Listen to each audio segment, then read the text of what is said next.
shalt be buried in a good old age. But in the fourth generation they shall come hither again, for the iniquity of the Amorites is not yet full. And it came to pass that when the sun went down and it was dark, behold, a smoking furnace and a burning lamp that passed between those pieces. In the same day, the Lord made a covenant with Abram, saying, Unto thy seed have I given this land from the river of Egypt unto the great river, the river Euphrates, the Canaanites and the Kenizzites and the Cadmonites and the Hittites and the Perizzites and the Repaims and the Amorites and the Canaanites and the Girgashites and the Jebusites.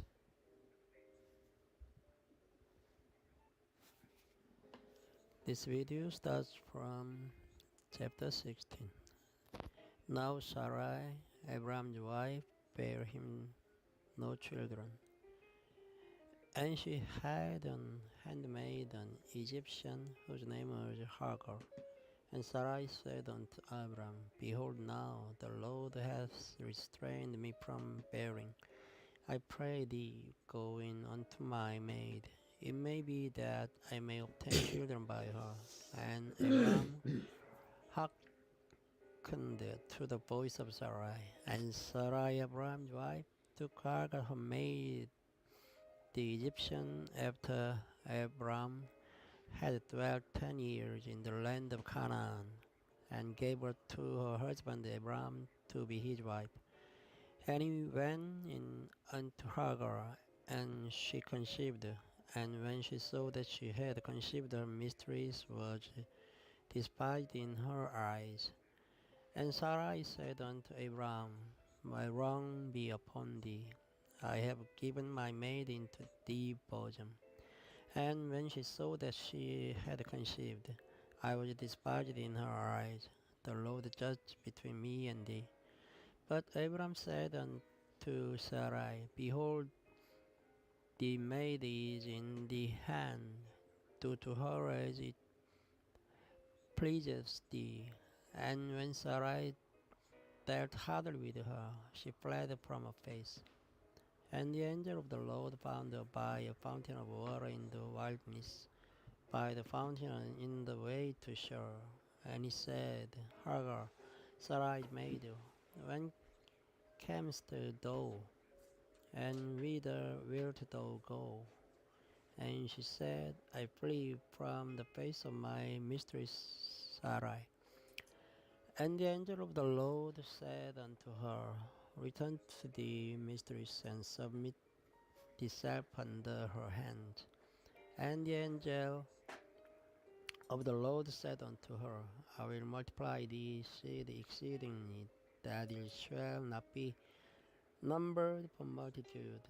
And the angel of the Lord said unto her, Behold, thou art with child, and shalt bear a son, and shalt call his name Ismael, because the Lord has heard the affliction, and he will be a wild man. His hand will be against every man, and every man's hand against him. And he shall dwell in the presence of all his brethren. And she called the name of the Lord that spake unto her, Thou God seest me. For she said, Have I also here looked after him that sees me? Wherefore the well was called Beer Lahairoi. Behold, it is between Kadesh and Bered. And Hagar bare Abram a son, and Abram called his son's name, which Hagar bare, Ismael. And Abram was 86 old, and when Hagar bare Ismael to Abram. And when Abram was 90 years old and 9, the Lord Lord appeared to Abram and said unto him, I am the Almighty God. Walk before me and be thou perfect, and I will make my covenant between me and thee, and will multiply thee exceedingly. And Abram fell on his face, and God talked with him, saying, As for me, behold, my covenant is with thee, and thou shalt be a father of many nations. Neither shall thy name any more be called Abram, but the name shall be Abraham. For father of many nations have I made thee, and I will make thee exceeding fruitful, and I'll make nations of thee, and kings shall come out of thee, and I will establish my covenant between me and thee, and the seed after thee in their generations for an everlasting covenant, to be a God unto thee, and to thee seed after thee, and I will give unto thee, and to thee seed after thee, the land wherein thou art a stranger, all the land of Canaan for an everlasting possession, and I'll be their God. And God said unto Abram, Thou shalt keep my covenant, therefore, thou and the seed after thee in their generations. This is my covenant, which ye shall keep between me and you and the seed after thee. Every man child among you shall be circumcised, and ye shall circumcise the flesh of your foreskin, and it shall be a token of the covenant betwixt me and you. And he that is 8 days old shall be circumcised among you, every man child in your generations. He that is born in the house, or brought with money, or any stranger which is not of thy seed, he that is born in thy house, and he that is bought with thy money, must needs be circumcised. And my covenant shall be in your flesh for an everlasting covenant, and the uncircumcised man child, whose flesh of his foreskin is not circumcised, that soul shall be cut off from his people. He hath broke my covenant. And God said unto Abraham, As for Sarai thy wife, thou shalt not call her name Sarai, but Sarah shall be her name be. And I will bless her, and give thee a son also of her. Yea, I will bless her, and she shall be a mother of nations. Kings of people shall be over her. Then Abraham fell upon his face and leapt, and said in his heart, Shall a child be born unto him that is 100 years old? And shall Sarah that is 90 years old bear? And Abraham said unto God, Oh, that Ishmael might live before thee. And God said, Sarah thy wife shall bear thee a son indeed, and thou shalt call his name Isaac. And I will establish my covenant with him for an everlasting covenant, and with his seed after him. And as for Ishmael, I have heard thee. Behold, I have blessed him, and will make him fruitful, and will multiply him exceedingly. 12 princes shall be begat, and I'll make him a great nation. But my covenant will I establish with Isaac, with Sarah shall bear unto thee at this set time in the next year. And he left up, taking with him when God went up from Abraham.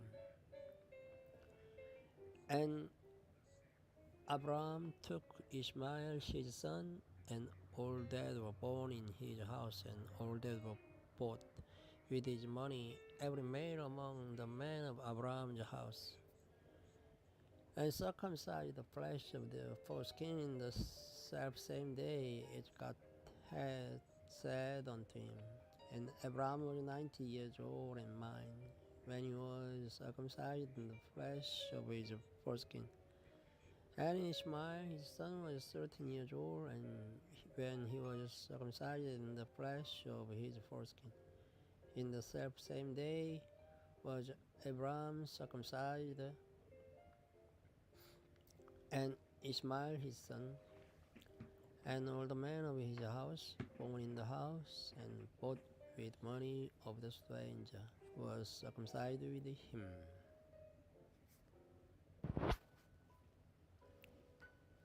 This video starts from chapter 18. And the Lord appeared unto him in the plains of Mamre, and he sat in the tent door in the heat of the day. And he lifted up his eyes and looked, and lo, 3 men stood by him. And when he saw them, he ran to meet them from the tent door, and bowed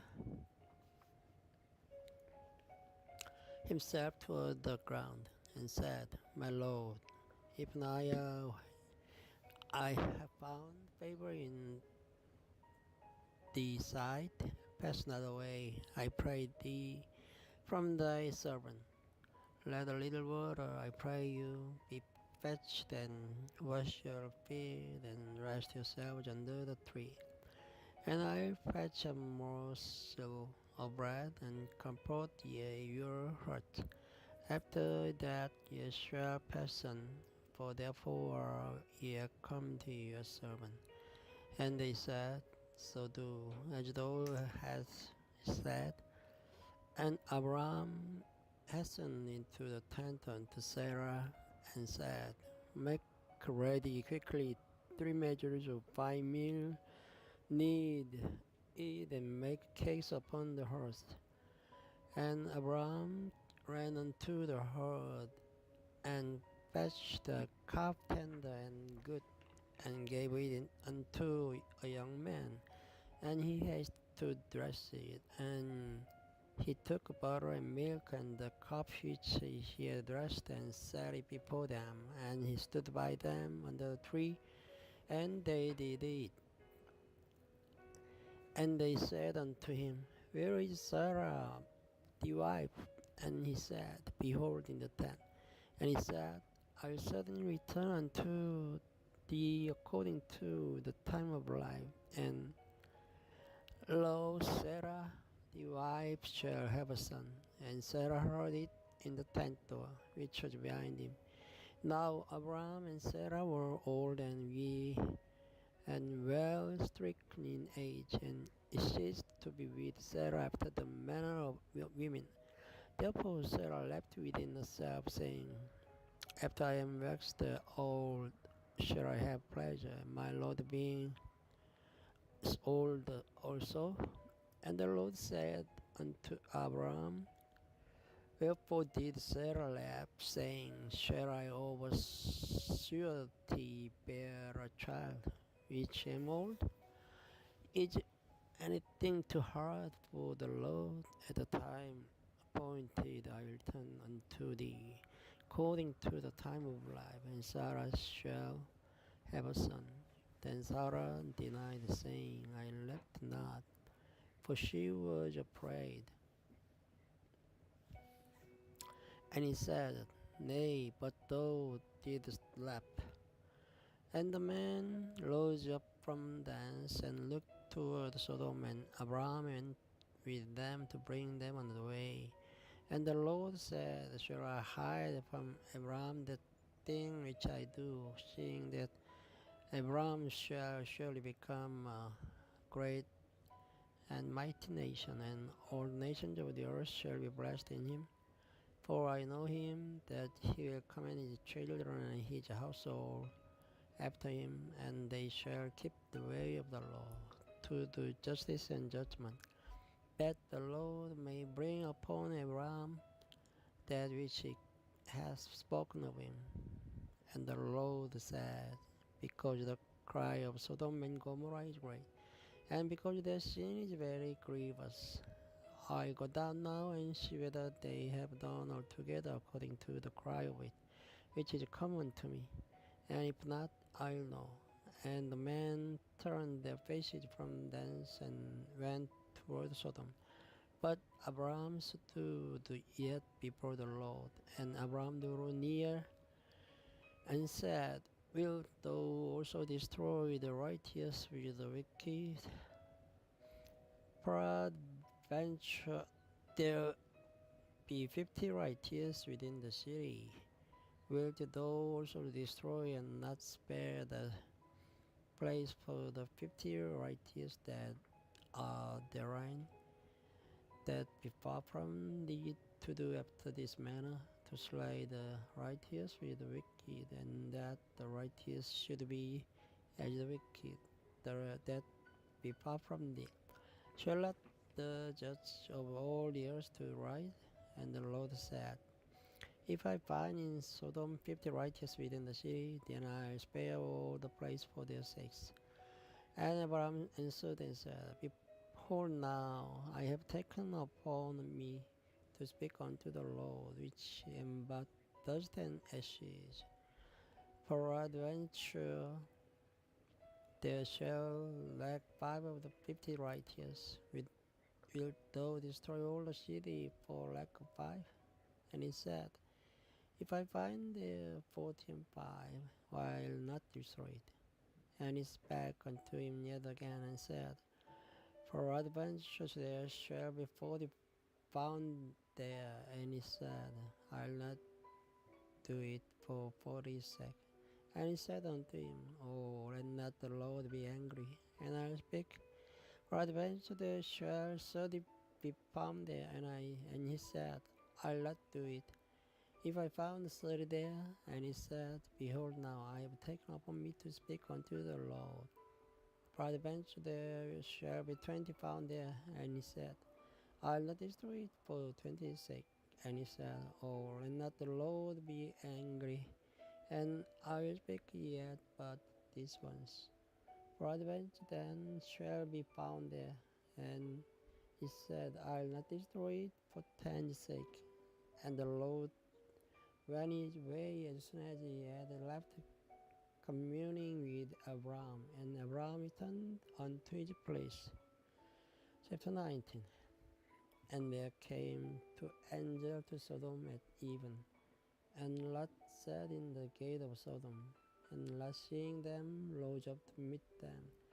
And he bowed himself with his face toward the ground. And he said, Behold now, my Lord, turn in, I pray you, into your servant's house, and tarry all night, and wash your feet, and ye shall rise up early, and go on your ways. And they said, Nay, but we'll abide in the street all night. And it pressed upon them greatly, and they turned into him, and entered into his house, and he made them a feast, and he baked unleavened bread, and they did it. But before they lay down, the men of the city, even the men of Sodom, compassed the house round, both old and young, all the people from every quarter. And they called unto Lot and said unto him, Where are the men which came in to thee this night? Bring them out unto us, that we may know them. And Lot went out at the door unto them, and shut the door after him, and said, I pray you, brethren, do not so wickedly. Behold, now I have 2 daughters which have not known man. Let me, I pray you, bring them out unto you, and do yet to them as is good in your eyes. Only unto these men do not sing. For therefore came they under the shadow of my roof. And they said, Stand back. And they said again, This one fellow came into sojourn, and he will neither be a judge. Now will we deal worse with thee than with them? And they pressed a sword upon the man, and even Lot, and came near to break the door. But the men put forth their hand and pulled Lot into the house to them, and shut to the door. And they smote the men that were at the door of the house with blindness, both small and great, so that they wearied, wearied themselves to find the door. And the man said unto Lot, Hast thou here any besides son-in-law and the sons and the daughters, and whatsoever thou hast in the city, bring them out of the place. For we will destroy this place, because the cry of them is waxing great before the face of the Lord, and the Lord has sent us to destroy it. And Lot went out and spake unto his sons-in-law, which married his daughter, and said, Up, get you out of this place, for the Lord will destroy city. But it seemed as one that mocked unto his sons-in-law. And when the morning arose, and the angel listened Lot, saying, Arise, take thy wife and the two daughters which are here, lest thou be consumed in the iniquity of the city. And while he lingered, then the man laid hold upon his hand, and upon the hand of his wife, and upon the hand of his two daughters, the Lord being merciful unto him. And they brought him forth, and set him without the city. And it came to pass, when they had brought them forth abroad, that he said, Escape for thy life, look not behind thee, neither stay thou in all the plain. Escape to the mountain, lest thou be consumed. And Lot said unto them, Oh, not so, my Lord. Behold, now the servant has found grace in thy sight, and thou hast magnified thy mercy, which thou hast shewed unto me in saving my life. And I cannot escape to the mountain, lest some evil take me and I die. Behold now, the city is near to flee unto, and it is a little one. Oh, let me escape thither. It is another little one, and my soul shall live. And he said unto him, See, I have accepted thee concerning this thing also, that I will not overthrow this city, for the which thou hast spoken. Haste thee, escape thither, for I cannot do anything till thou be come thither. Therefore the name of the city was called Jor. The sun was risen upon the earth when Lot entered into Jor. Then the Lord rained upon Sodom and upon Gomorrah brimstone and fire from the Lord out of heaven, and he overthrew those cities and all the plain, and all the inhabitants of the cities, and that which grew upon the ground. But his wife looked back from behind him, and she became a pillar of salt.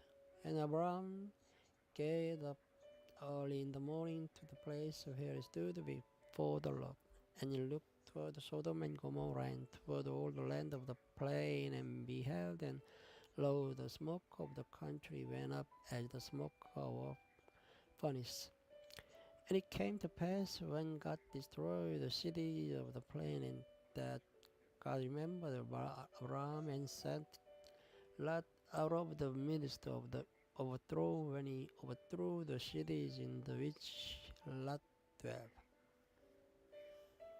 And Lot went out of Joe, and dwelt in the mountain, and his two daughters with him.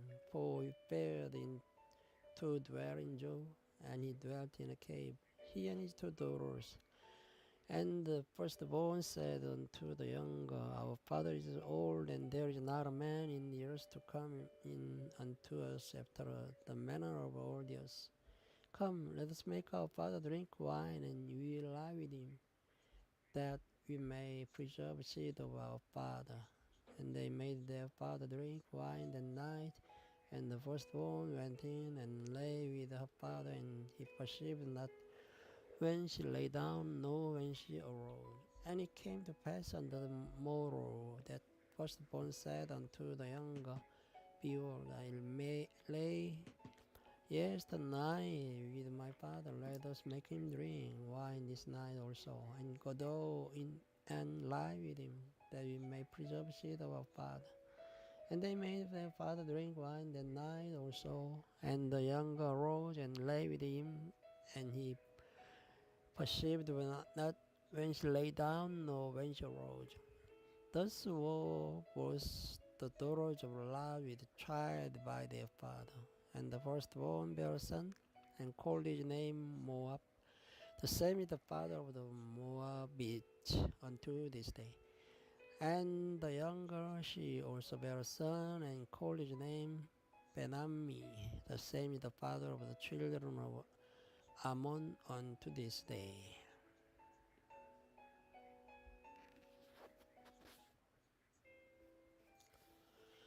This video starts from chapter 20, and God spake all these words, saying, I am the Lord thy God, which brought thee out of the land of Egypt, out of the house of bondage.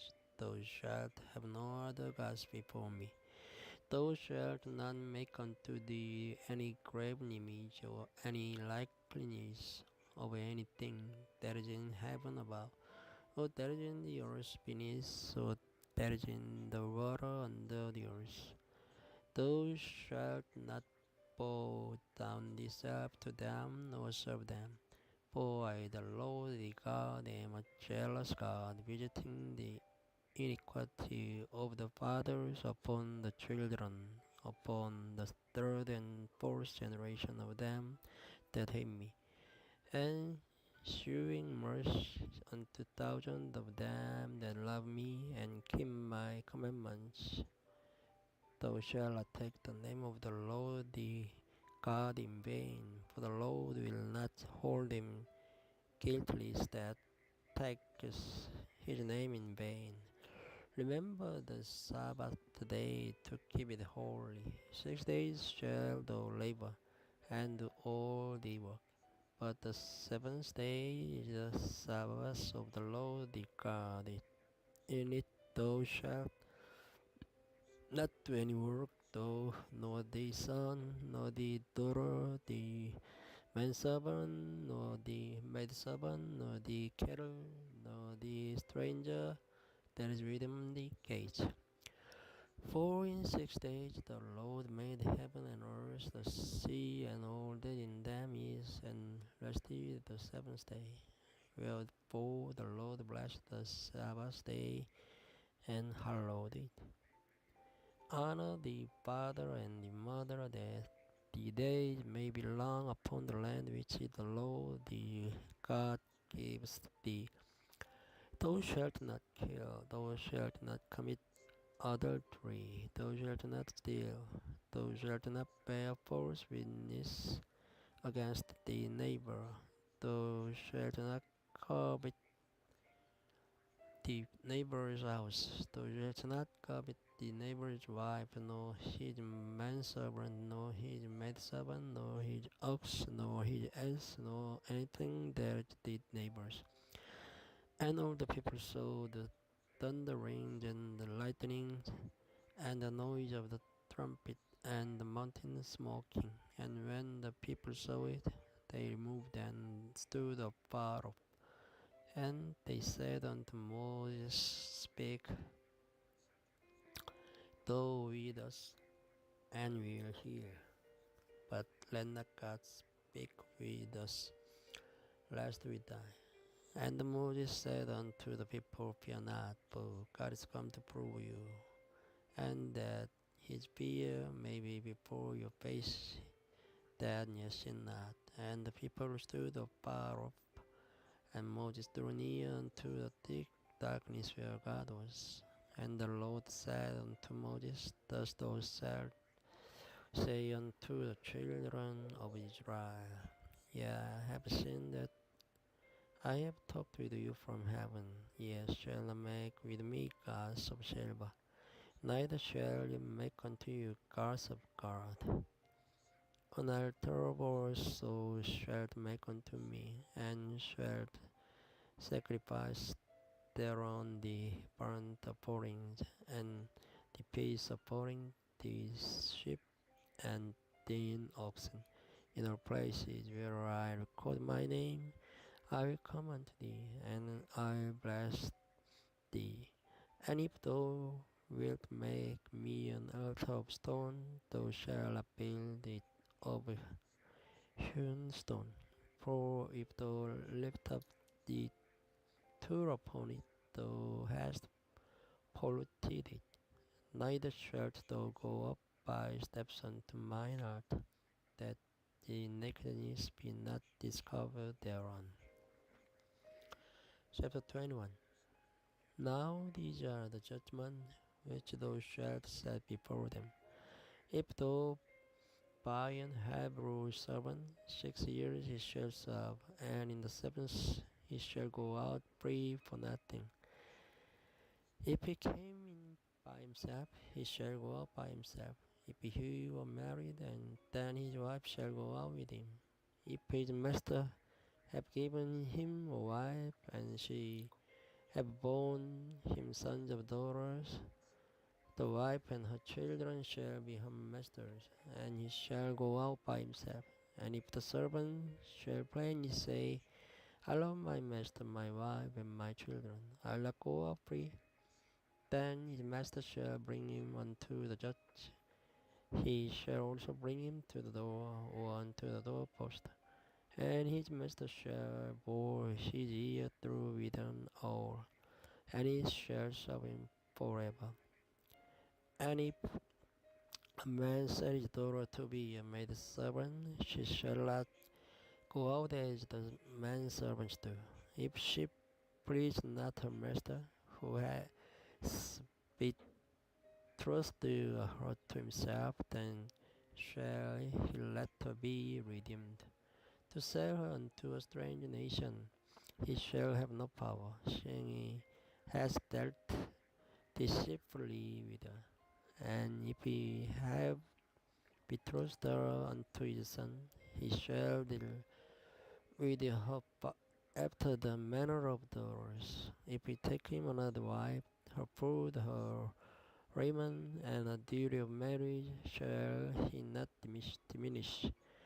And if he do not these three unto her, then shall she go out free without money.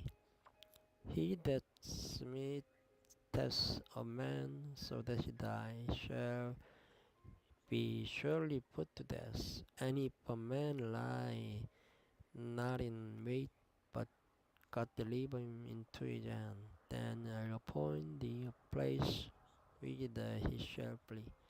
But if a man come presumptuously upon his neighbor to slay him with guile, thou shalt take him from mine earth, that he may die. And he that smiteth his father or his mother shall be surely put to death. And he that tells a man and selleth him, or if he found in his hand, he shall surely be put to death. And he that curses his father or his mother shall surely be put to death. And if a man strive together and one smite another with a stone or with his fist, and he die not, but keeps his bed, if he rise again and walk abroad upon his step, then shall be that smote him be quiet, only he shall pay for the loss of his time, and shall cause him to be thoroughly healed. And if a man smite his servant or his maid with a rod, and he die under his hand, he shall be surely punished. Notwithstanding, if he continue a day or two, he shall not be punished, for he is his money.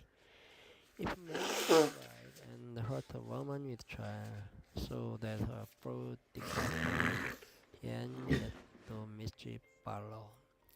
He shall be surely punished, according as the woman's husband will lay upon him, and he shall pay as the judge is determined.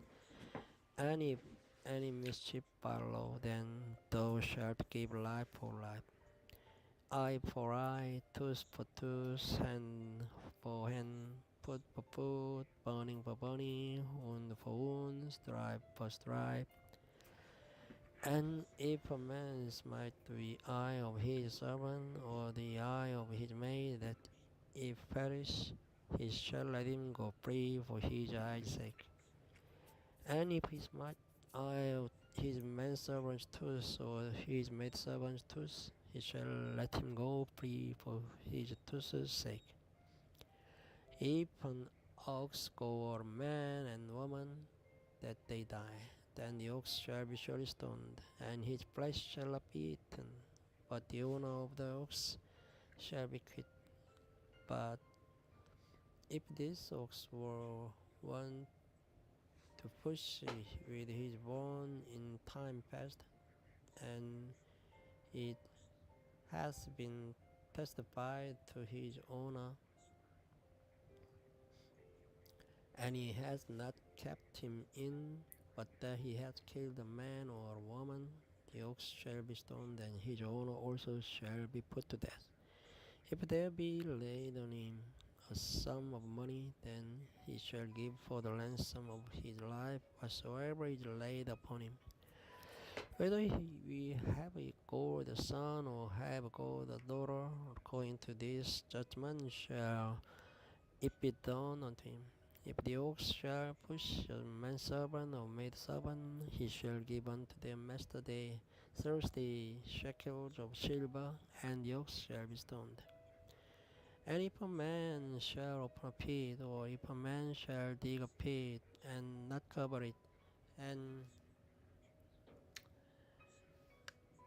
and not cover it, and an ox or an ass fall therein, the owner of the pit shall make it good, and give money unto the owner of them, and the dead shall be his. And if one man's ox hurt another's, that he die, then they shall set the live ox and divide the money of it, and the deal and the dead ox also they shall divide. Or if it be known that the ox has used to push in time past, and his owner has not kept him in, he shall surely pay ox for ox, and the dead shall be his own.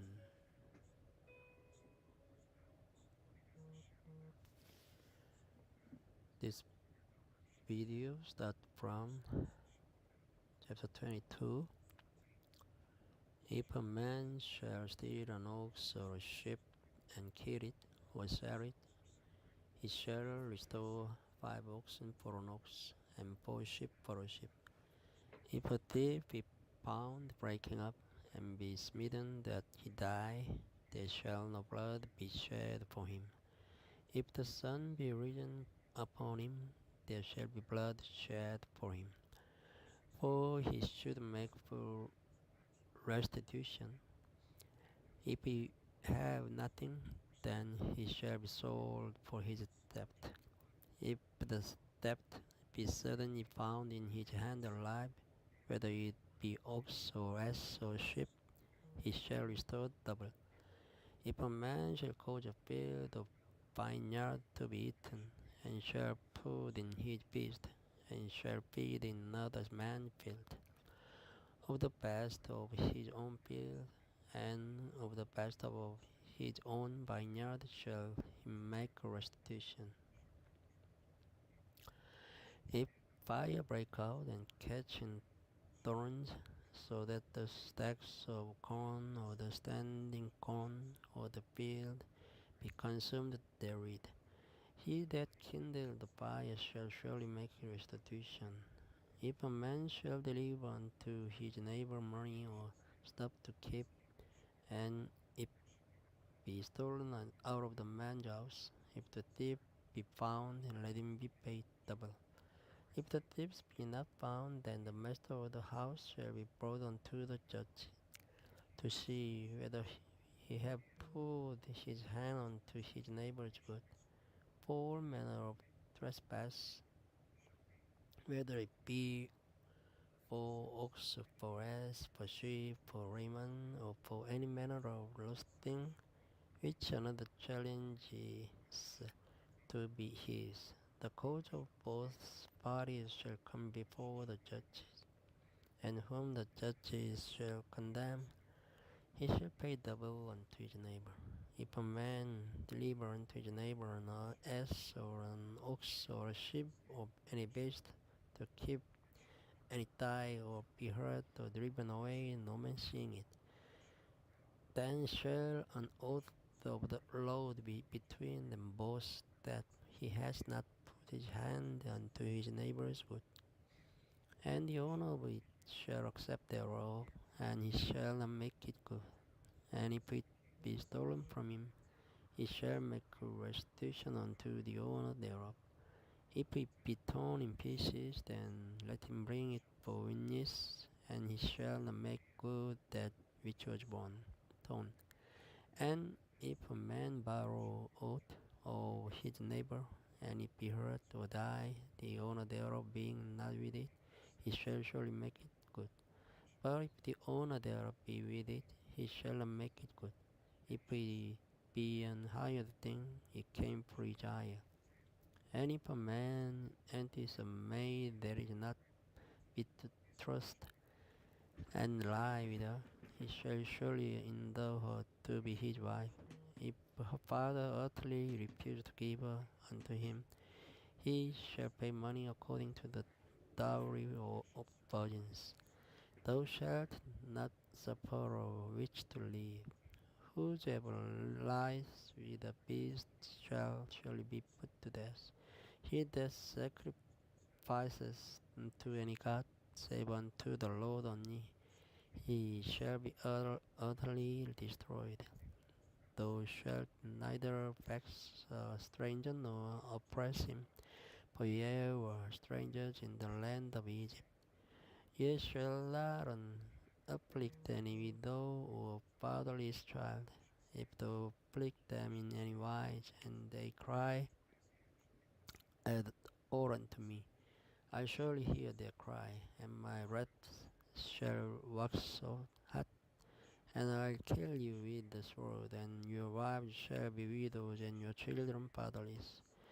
If thou lend money to any of my people that is poor by thee, thou shalt not be to him as an usurer, neither shalt thou lay upon him usury.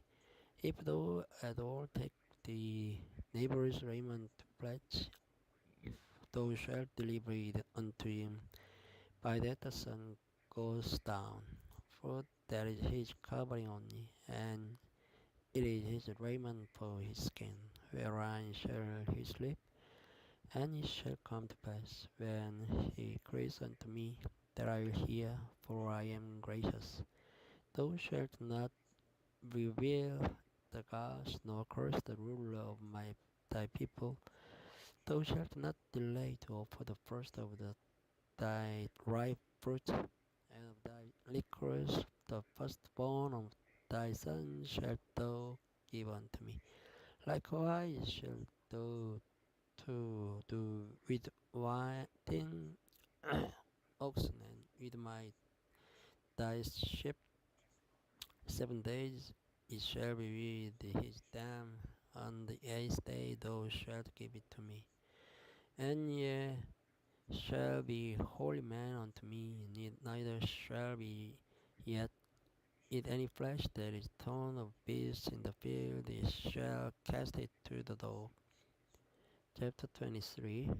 Thou shalt not raise a false report, put not thine hand with the wicked to be an unrighteous witness. Thou shalt not follow a multitude to do evil, neither shalt thou speak in a cause to decline after many to wrest judgment. Neither shalt thou countenance upon his cause, if thou meet thine enemy's ox or his ass going astray, thou shalt surely bring it back to him again. If thou see the ass of him that hates thee lying on his burden and wouldst forbear to help him, thou shalt surely help with him. Thou shalt not rest the judgment of thy poor in his cause. Keep thee far from a false matter, and the innocent and righteous slay thou not, for I will not justify the wicked. And thou shalt take no gift, for the gift blindeth the wise, and the prophetess the words of righteous. And thou shalt not oppress a stranger, for you know the heart of a stranger, seeing ye once strangers in the land of Egypt. And 6 years thou shalt sow the land, and shalt gather in the fruit thereof.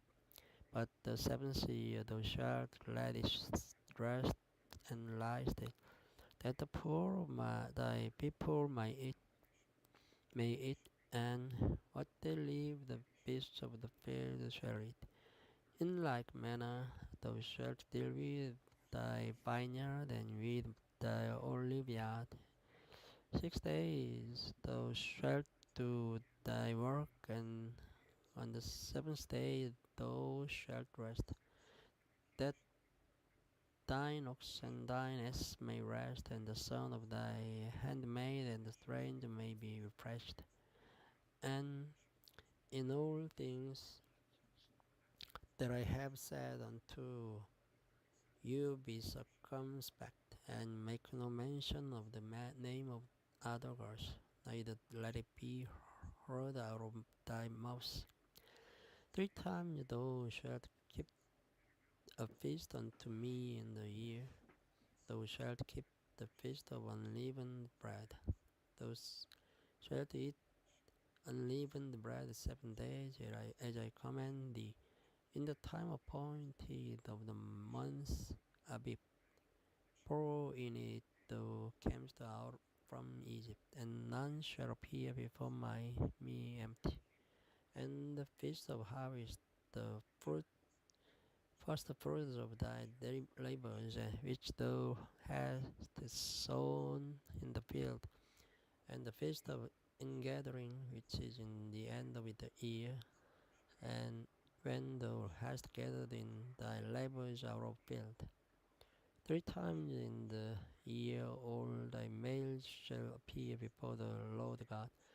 Thou shalt not offer the blood of my sacrifice with unleavened bread, neither shall the fat of my sacrifice remain until the morning.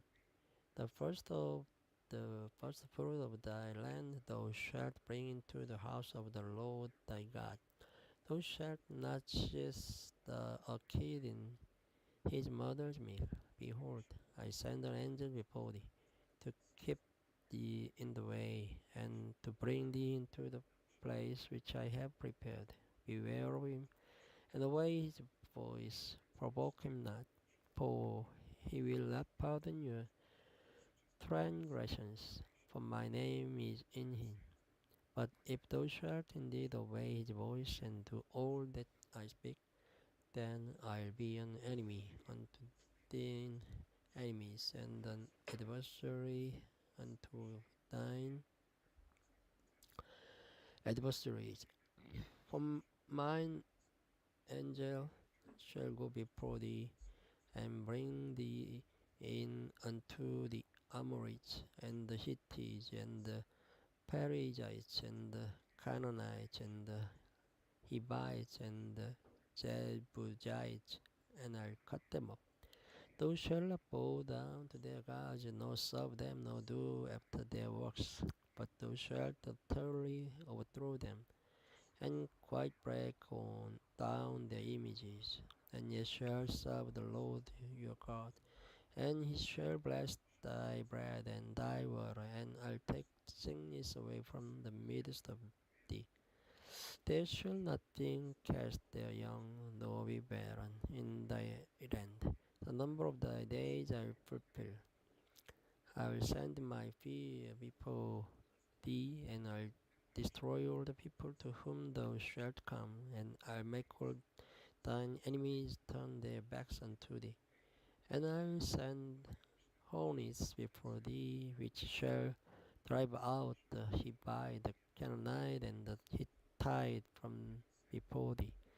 I will not drive them out from before thee in 1 year, lest the land become desolate, and the beasts of the field multiply against thee. By little and little I'll drive them out from before thee, until thou be increased, and inherit the land. And I'll set thee bound from the Red Sea even unto the sea of the Philistines, and from the desert unto the river. For I will deliver the inhabitants of the land into your hand, and thou shalt drive them out before thee. Thou shalt make no covenant with them, nor with their gods. They shall not dwell in the land, lest they make thee sin against me. For if thou serve their gods, it will surely be a snare unto thee. Good night.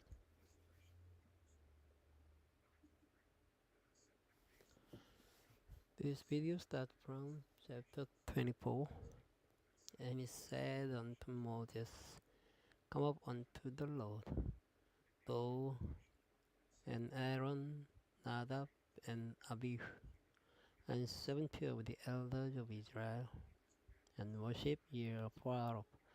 And Moses alone shall come near the Lord, but they shall not come nigh, neither shall the people go up with him. And Moses came and told the people all the words of the Lord, and all the judgment. And all the people answered with one voice, and said, All the words which the Lord has said will we do. And Moses wrote all the words of the Lord, and rose up early in the morning, and built an altar under the hill, and 12 pillars, according to the 12 tribes of Israel. And he sent young men of the children of Israel, which offered the burnt offerings, and sacrificed the peace offering of oxen unto the Lord. And Moses took half of the blood, and put it in basins, and half of the blood he sprinkled on the altar. And he took the book of the covenant, and read in the audience of the people. And they said, All that the Lord has said will we do, and be obedient. And Moses took the blood and sprinkled it on the people, and said, Behold the blood of the covenant which the Lord has made with you concerning all these words. Then went up Moses and Aaron, Nadab and Abihu, and 70 of the elders of Israel, and they saw the God of Israel. And there was under his feet as it were a paved work of sapphire stone, and as it were the body of heaven in his clearness. And upon the nobles of the children of Israel he laid not his hand. Also they saw God, and did eat and drink. And the Lord said unto Moses, Come up to me into the mount, and be there, and I'll give thee tables of stone, and the law and commandments which I have written, that thou mayest teach them. And Moses rose up, and his minister Joshua. And Moses went up into the mount of God, and he said unto the elders, Tarry ye here for us, until we come again unto you. And behold, Aaron and Hur are with you. If any man have any matters to do, let him come unto them. And Moses went up into the mount, and the cloud covered the mount, and the glory of the Lord abode upon Mount Sinai, and the cloud covered it 6 days. And the seventh day he called unto Moses out of the midst of the cloud, and the sight of the glory of the Lord was like devouring fire on the top of the mount in the eyes of the children of Israel. And Moses went into the midst of the cloud, and got him up into the mount. And Moses was in the mount 40 days and 40 nights. Chapter 25. And the Lord spake unto Moses, saying, Speak unto the children of Israel, that they bring me an offering of every man that giveth it willingly with his heart, yet shall take my offering. And this is the offering which ye shall take of them: gold and silver and brass and blue and purple and scarlet and fine linen and goat's hair and ram skin dyed red and badgers and skins and shittim wood, oil for the light, spices for anointing oil and for sweet incense, onyx stones and stones to be set in the ephod and in the breastplate, and let them make me a sanctuary, that I may dwell among them, according to all that I shew thee, after the pattern of the tabernacle and the pattern of all the instruments thereof, even so shall ye make it. And they shall make an ark of shittim wood, 2 cubits, and the half shall be the length thereof, and the cubit and the half the breadth thereof, and the cubit and the half the height thereof. And thou shalt overlay it with pure gold, within and without shalt thou overlay it, and shalt make upon it a crown of gold round about. And thou shalt cast 4 rings of gold for it, and put them in the 4 corners thereof, and 2 rings shall be in the one side with them. The staves shall be in the ring of the ark; they shall not be taken from it. And thou shalt put into the ark the testimony which I shall give thee. And thou shalt make a mercy of pure gold, 2 cubits, and the half shall be the length thereof, and the cubit and the half the breadth thereof. And thou shalt make 2 cherubims of gold, of beaten work shalt thou make them, in the 2 ends of the mercy seat, and make 1 cherub on the one hand, and the other cherub on the other hand. Even of the mercy seat shall ye make the cherubim on the 2 ends thereof. And the cherubim shall stretch forth their wings on high, covering the mercy seat with their wings, and their faces shall look on one to another. Toward the mercy seat shall the faces of the cherubims be. And thou shalt put the mercy seat above upon the ark, and the ark thou shalt put the testimony that I shall give thee. And I will meet with thee, and I'll commune with thee from above the mercy seat, from between the 2 cherubims which are upon the ark of the testimony. All things which I will give thee the commandment unto the children of Israel. Thou shalt also make a table of shittim wood. 2 cubits shall be the length thereof, and the cubit the breadth thereof, and the cubit and the half the height thereof. And thou shalt overlay with pure gold, and make thereto a crown of gold round about. And thou shalt make unto it a board of one hand breadth round about. And thou shalt make a golden crown to the border thereof round about. And thou shalt make for it 4 rings of gold, and put the rings in the four corners that are on the 4 feet thereof. Over against the border shall the rings be 4 branches of the staves to be bare the table. And thou shalt make the smooth and overlay them with gold, and the table may be borne with them. And thou shalt make the dishes thereof, and spoons, and covers thereof, and bowls thereof to cover withal. Of pure gold shalt thou make them. And thou shalt set upon the table shew bread before me always. And thou shalt make a candlestick of pure gold of beaten work. 12 candlesticks be made. His shaft and his branches, his bowl, his knobs, and his flowers shall be of the same. And 6 branches shall come out of the side of it. 3 branches of the candlestick out of the one side, and 3 branches of the candlestick out of one the other side. 3 bowls made like unto almond, with the knob and the flower in one branch, and 3 bowls made like almond in the other branch, with the knob and the flower. So in the 6 branches that come out of the candlestick. And in the candlestick shall be 4 bowls made like unto almonds, with their knobs and their flowers. And there shall be a knob under the 2 branches of the same, and a knob under 2 branches of the same, and a knob under 2 branches of the same. According to 6 branches that proceed out of the candlestick, their knobs and their branches shall be of the same, and it shall be one beaten work of pure gold.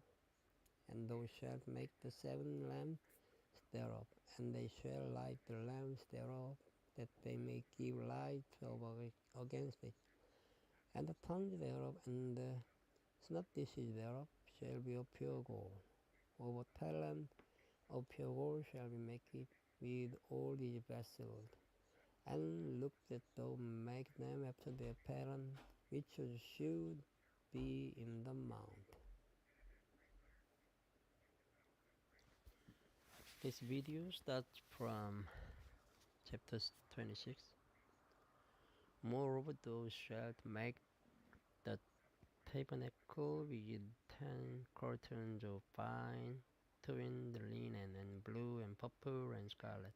With the cherubims of cunning work shalt thou make them. The length of one curtain shall be 8 and 20 cubits, and the breadth of one curtain 4 cubits, and every one of the curtains shall have one measure. The 5 curtains shall be coupled together one to another, and the 5 curtains shall be coupled one to another. And thou shalt make loops of blue upon the edge of the one curtain from the selvedge in the coupling. And likewise shalt thou make in the uttermost edge of another curtain, in the coupling of the second.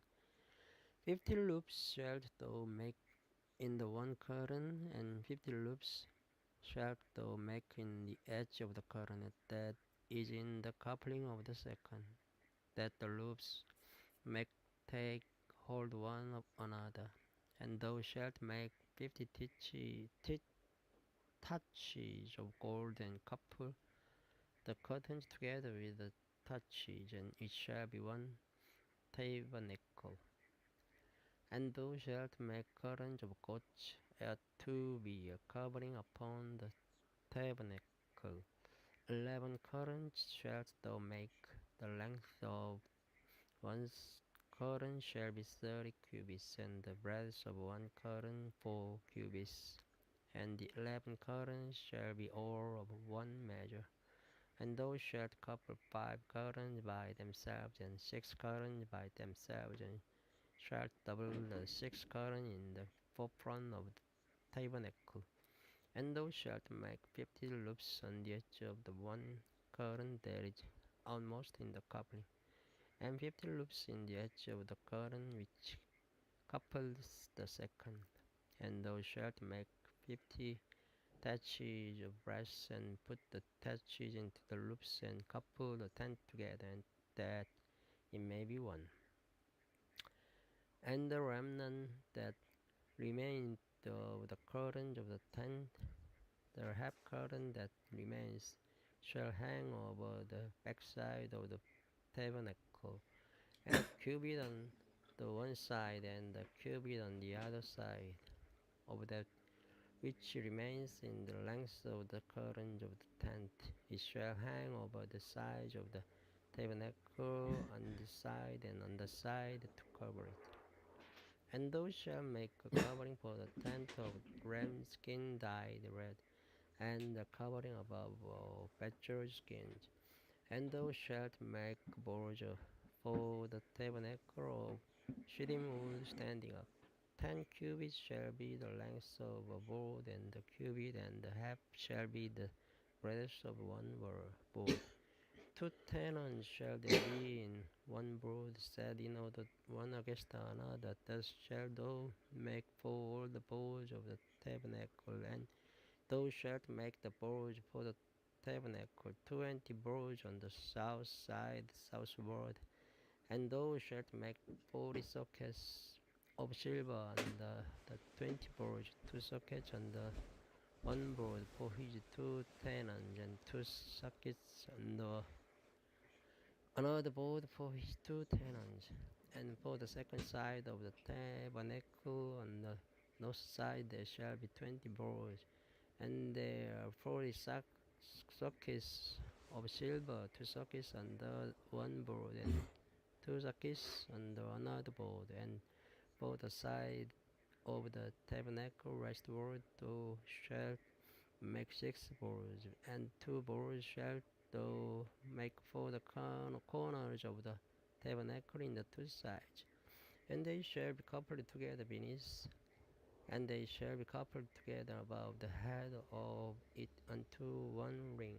Thus shall it be for them both. They shall be for the 2 corners, and they shall be 8 boards, and their sockets of silver, 16 sockets, 2 sockets on the board, and 2 sockets on the another board. And thou shalt make bars of shittim wood, 5 for the boards of the one side of the tabernacle, and 5 bars for the boards of the other side of the tabernacle, and 5 bars for the boards of the side of the tabernacle for the 2 sides westward. And the middle bar in the midst of the boards shall reach from end to end. And thou shalt overlay the boards with gold, and make the rings of gold for places for the bars, and thou shalt overlay the bars with gold. And thou shalt rear up the tabernacle according to the fashion thereof which was shewed thee in the mount. And thou shalt make a veil of blue and purple and scarlet and fine twined linen of cunning work. With the cherubims shall it be made, and thou shalt hang it upon 4 pillars of shittim wood overlaid with gold. Their hooks shall be of gold upon the 4 sockets of silver.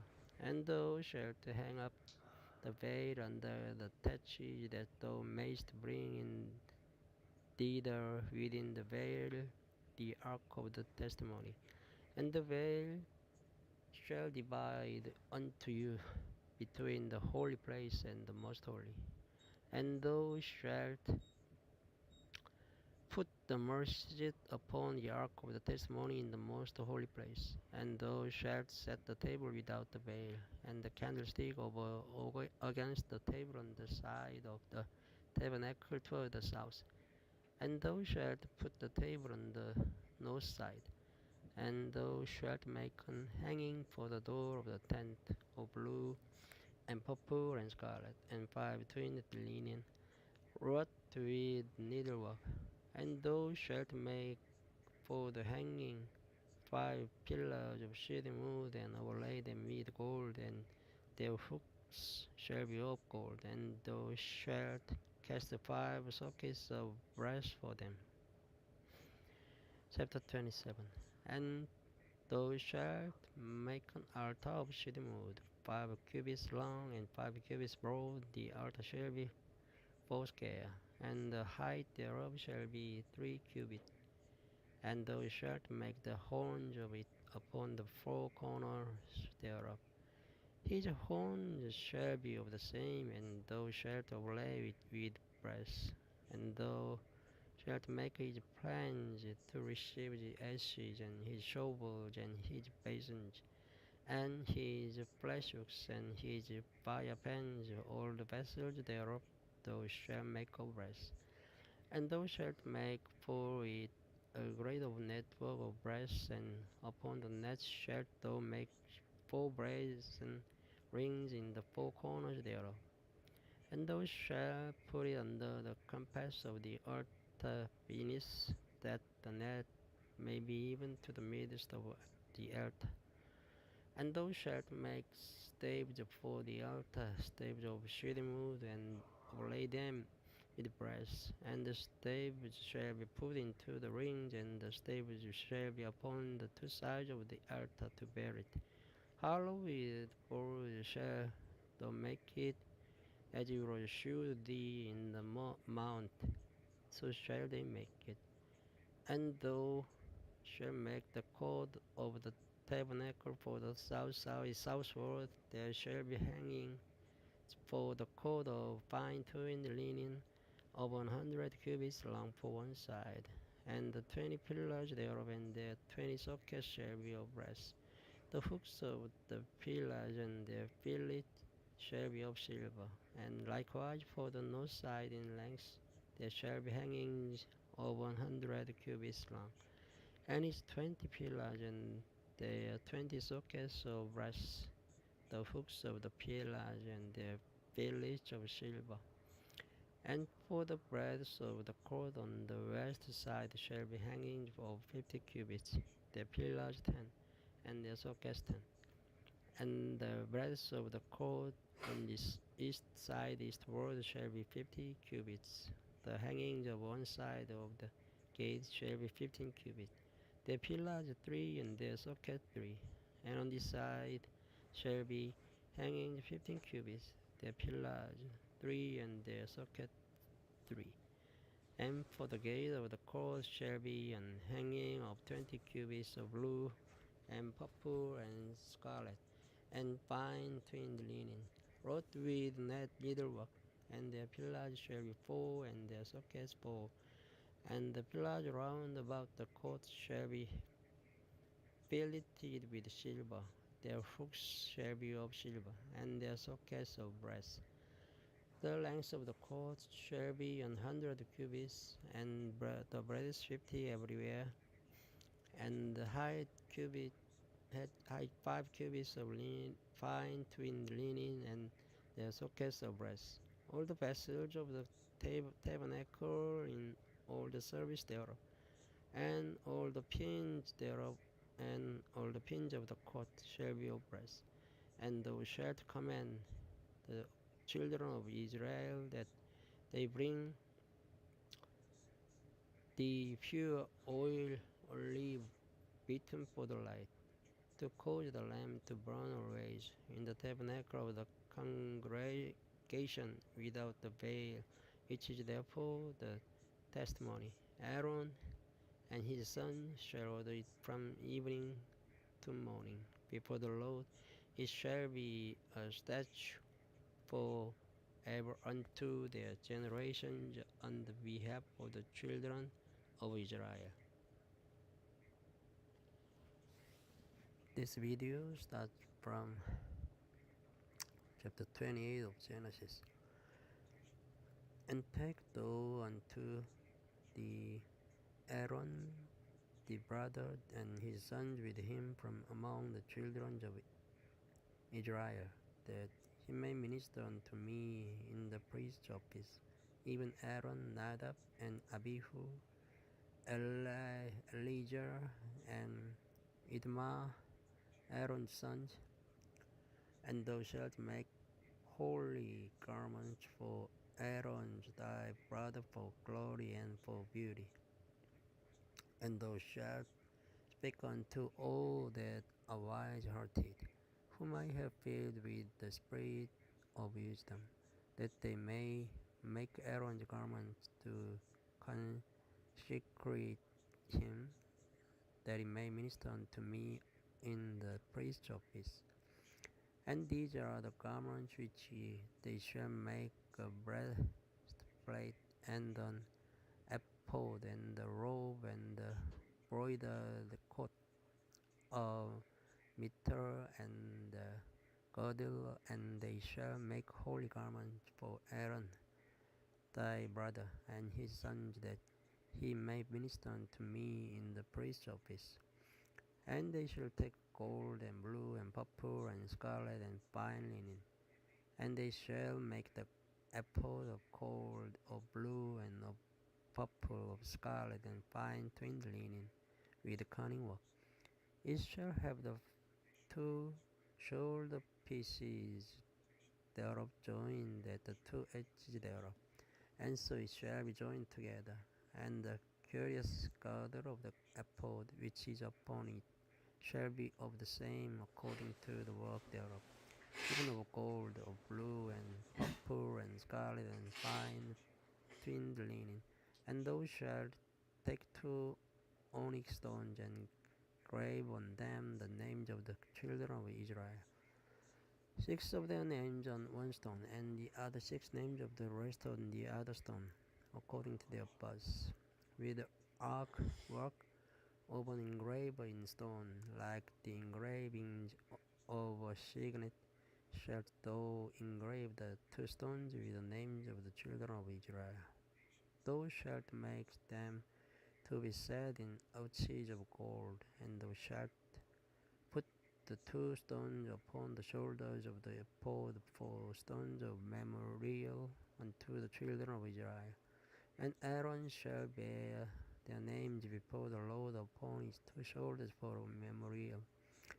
And thou shalt make ouches of gold, and two chains of pure gold at the ends of written work shalt thou make them, and fasten the written chains to the ouches.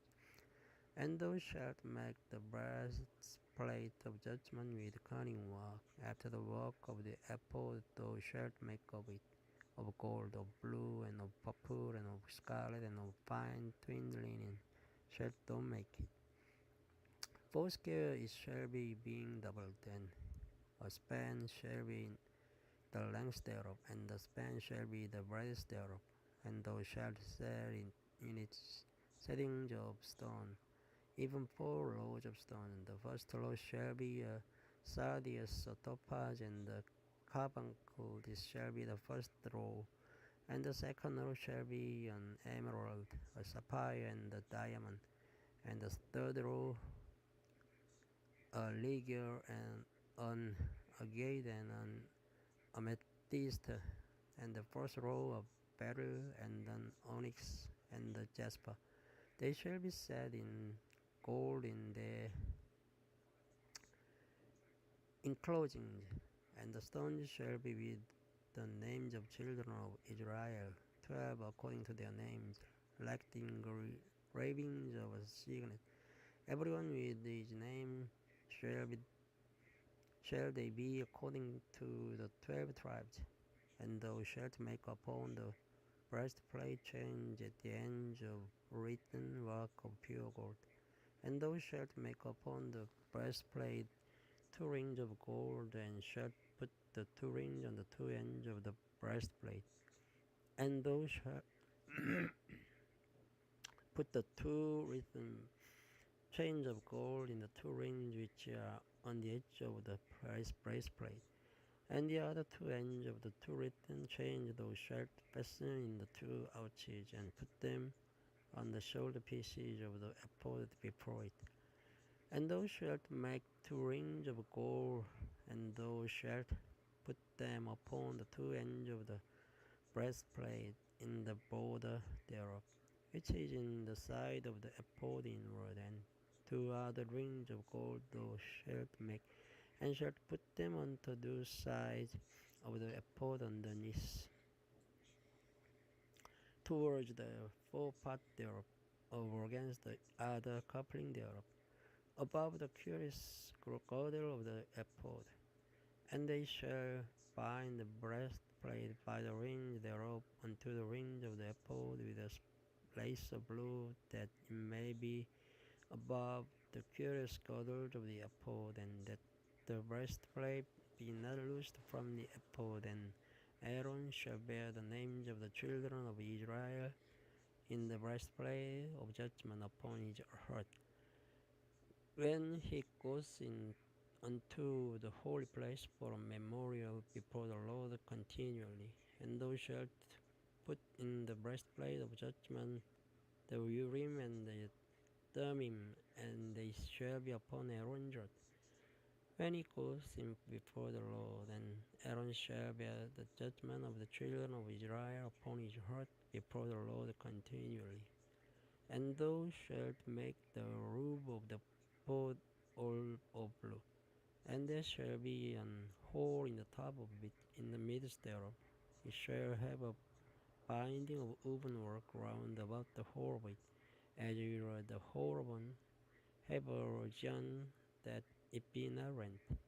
And beneath upon the hem of it thou shalt make pomegranate of blue and of purple and of scarlet round about the hem thereof, and bells of gold between them round about. A golden bell and the pomegranate, a golden bell and the pomegranate upon the hem of the road round about. And it shall be upon Aaron to minister, and his sound shall be heard when he goes in unto the holy place before the Lord. And when he comes out, and he died not. And thou shalt make a plate of pure gold, and engrave upon it, like the engravings of a signet, holiness to the Lord. And thou shalt put it on a blue lace, that it may be upon the mitre, upon the forefront of the mitre it shall be. And it shall be upon Aaron's forehead, that Aaron may bear the iniquity of the holy things, which the children of Israel shall hallow in all their holy gifts. And it shall be always upon his forehead, that they may be accepted before the Lord. And thou shalt embroider the coat of fine linen, and thou shalt make the mitre of fine linen, and thou shalt make the girdle of needlework. And for Aaron's sons thou shalt make coats, and thou shalt make for them girdles, and bonnets shalt thou make for them, for glory and for beauty. And thou shalt put them upon Aaron thy brother and his sons with him, and shalt appoint them, and consecrate them, and sanctify them, and they may minister unto me in the priest's office. And thou shalt make them linen breeches to cover their nakedness, from the loins even unto the thighs they shall reach.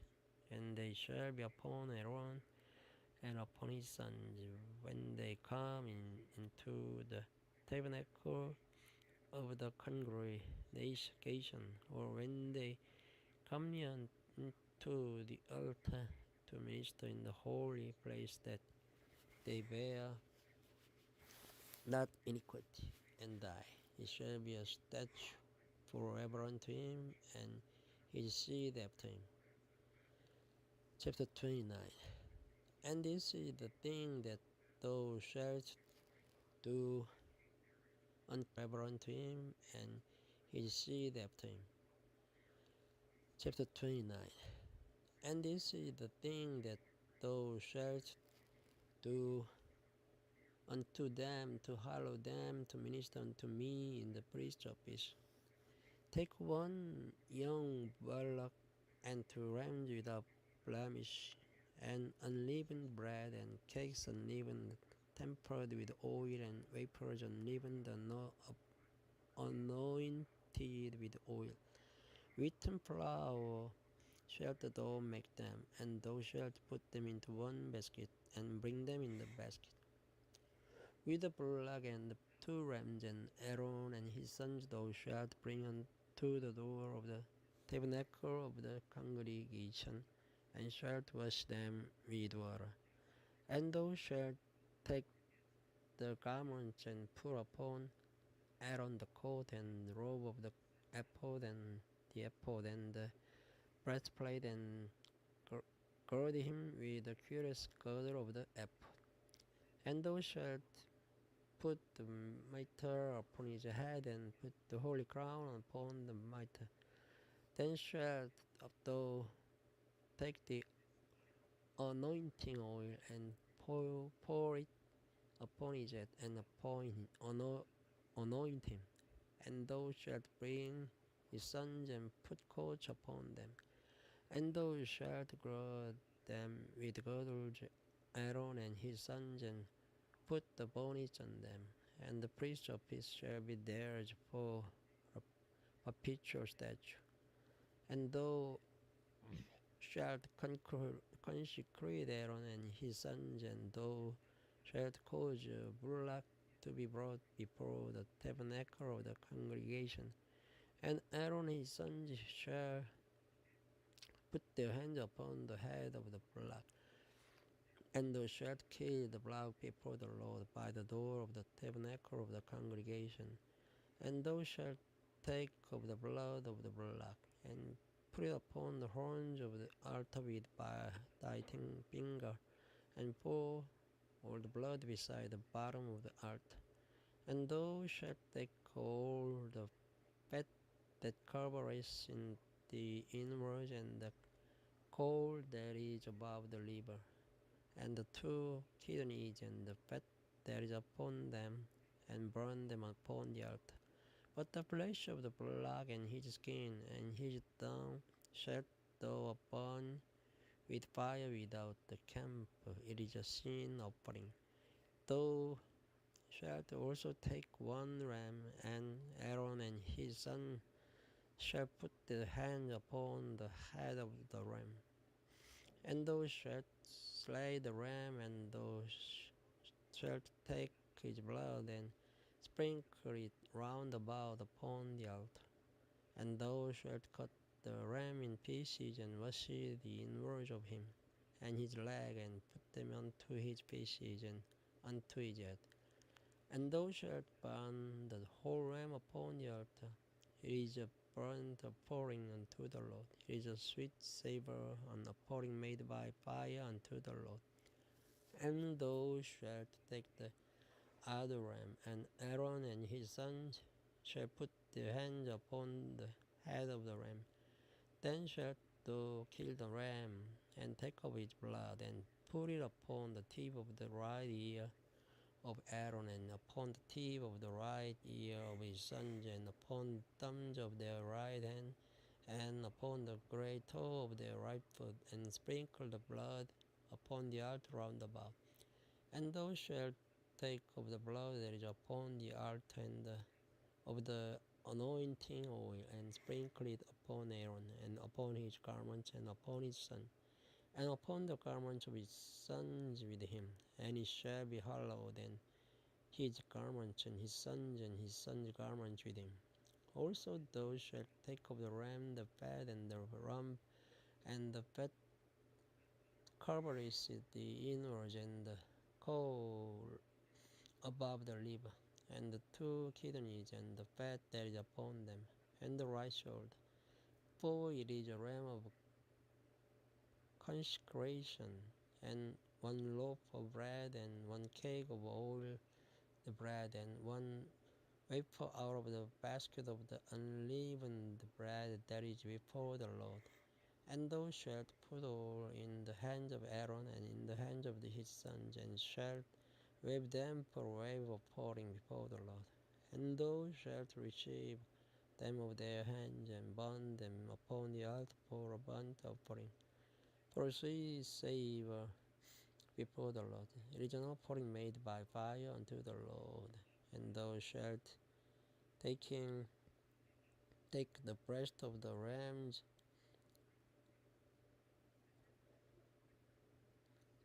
ram of Aaron's consecration, and wave it for a wave offering before the Lord, and it shall be thy part. And thou shalt sanctify the breast of the wave offering, and the shoulder of the heave offering which is waved, and which is heaped up of the ram of the consecration, even of that which is for Aaron, and of that which is for his sons, and it shall be Aaron's and his sons by statute forever from the children of Israel. For it is an heave offering, and it shall be an heave offering from the children of Israel of the sacrifice of their peace offerings, even their heave offering unto the Lord. And the holy garments of Aaron shall be his sons after him, to be anointed therein, and to be consecrated of them in them. And the son that is priest in his stead shall put them on 7 days, when he cometh into the tabernacle of the congregation to minister in the holy place. And thou shalt take the ram of the consecration, and seethe his flesh in the holy place. And Aaron and his sons shall eat the flesh of the ram, and the bread that is in the basket by the door of the tabernacle of the congregation. And they shall eat those things wherewith the atonement was made, to consecrate and to sanctify them. But a stranger shall not eat thereof, because they are holy. And if aught of the flesh of the consecrations or of the bread remain unto the morning, then thou shalt burn the remained with fire. It shall not be eaten, because it is holy. And thus shalt thou do unto Aaron and to his sons according to all things which I have commanded thee. 7 days shalt thou consecrate them, and thou shalt offer every day a block for a sin offering for atonement, and thou shalt cleanse the altar when thou hast made an atonement for it, and thou shalt anoint it to sanctify it. 7 days thou shalt make an atonement for the altar, and sanctify it, and it shall be an altar most holy. Whatsoever touches the altar shall be holy. Now this is that which thou shalt offer upon the altar: 2 lambs of the first year, day by day, continually. The one lamb thou shalt offer in the morning, and the other lamb thou shalt offer at even. And with the one lamb a tenth deal of flour mingled with the first part of an hin of beaten oil, and the first part of an hin of wine for a drink offering. And the other lamb thou shalt offer at even, and shalt do thereof too according to the meat offering of the morning, and according to the drink offering thereof, for a sweet savour of an offering made by fire unto the Lord. This shall be a continual burnt offering throughout your generations at the door of the tabernacle of the congregation before the Lord, where I will meet you to speak there unto thee. And there I will meet with the children of Israel, and the tabernacle shall be sanctified by my glory. And I will sanctify the tabernacle of the congregation and the earth. I'll sanctify also both Aaron and his sons to minister to me in the priest's office. And I'll dwell among the children of Israel, and will be their God. And they shall know that I am the Lord their God, that brought them forth out of the land of Egypt, that I may dwell among them. I am the Lord their God. Good night. And the Lord said, Behold, there is a place by me, and thou shalt stand upon a rock. And it shall come to pass, while my glory passes by, that I put thee in a cliff of the rock, and will cover thee with my hand while I pass by.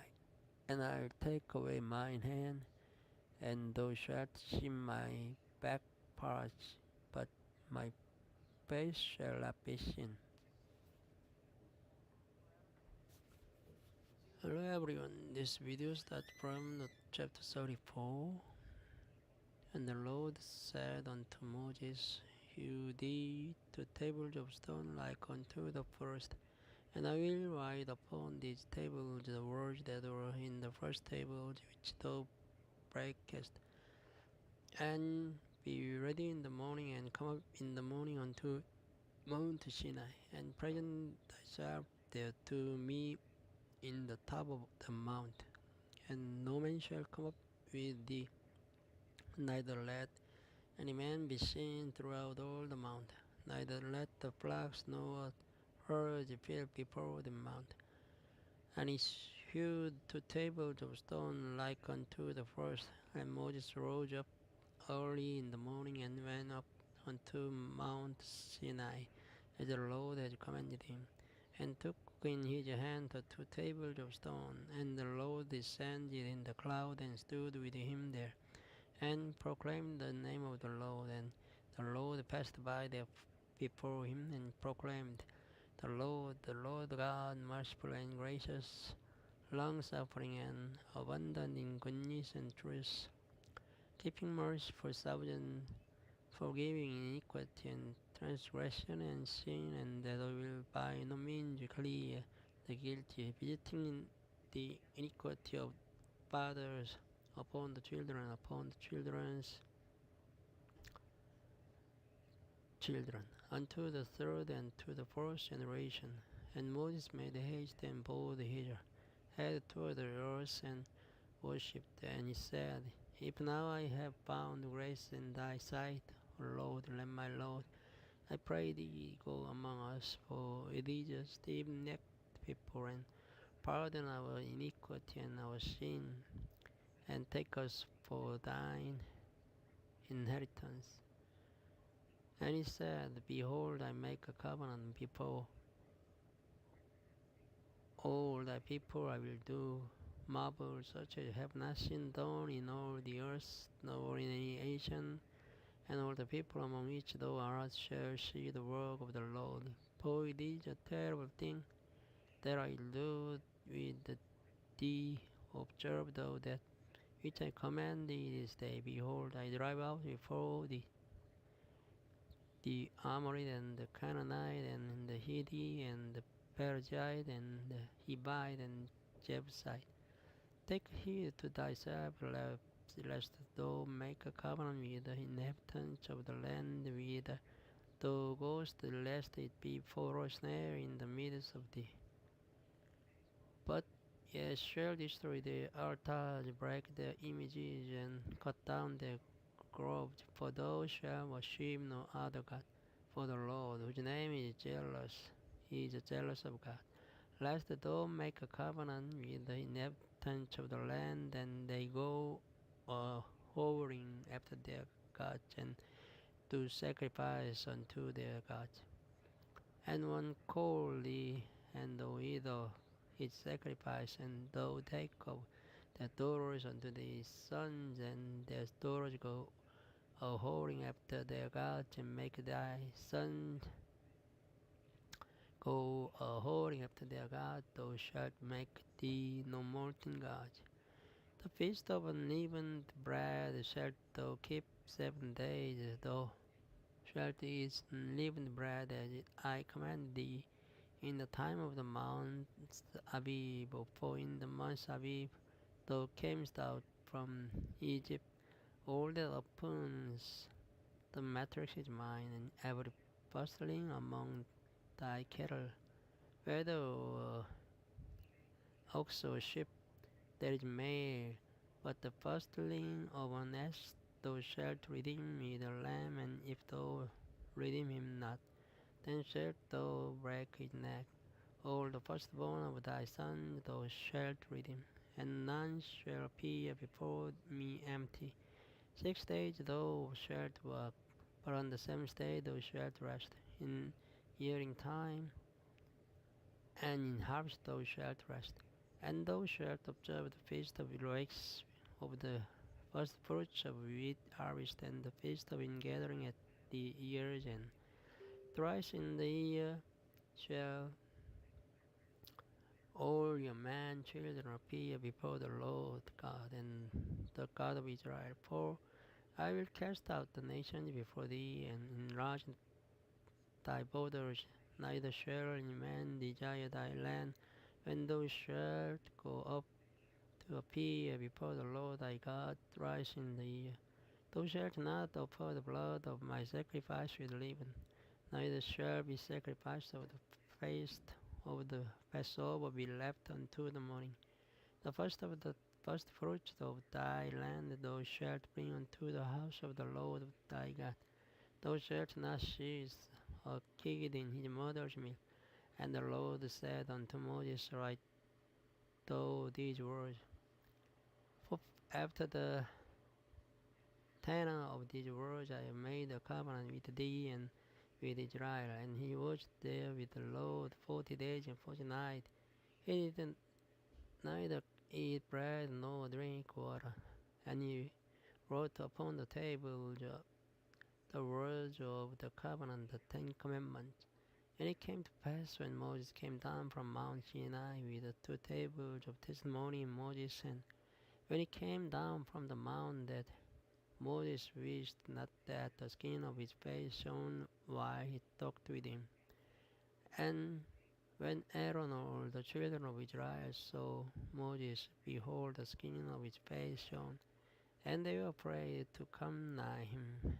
And Moses called unto them, and Aaron and all the rulers of the congregation returned unto him, and Moses talked with them. And afterward all the children of Israel came nigh, and he gave them in commandment all that the Lord had spoken with him in Mount Sinai. And till Moses had done speaking with them, he put a veil on his face. But when Moses went in before the Lord to speak with him, he took the veil off until he came out. And he came out and spake to the children of Israel that which he was commanded. And the children of Israel saw the face of Moses, that the skin of Moses' face shone. And Moses put the veil upon his face again until he went in to speak with him.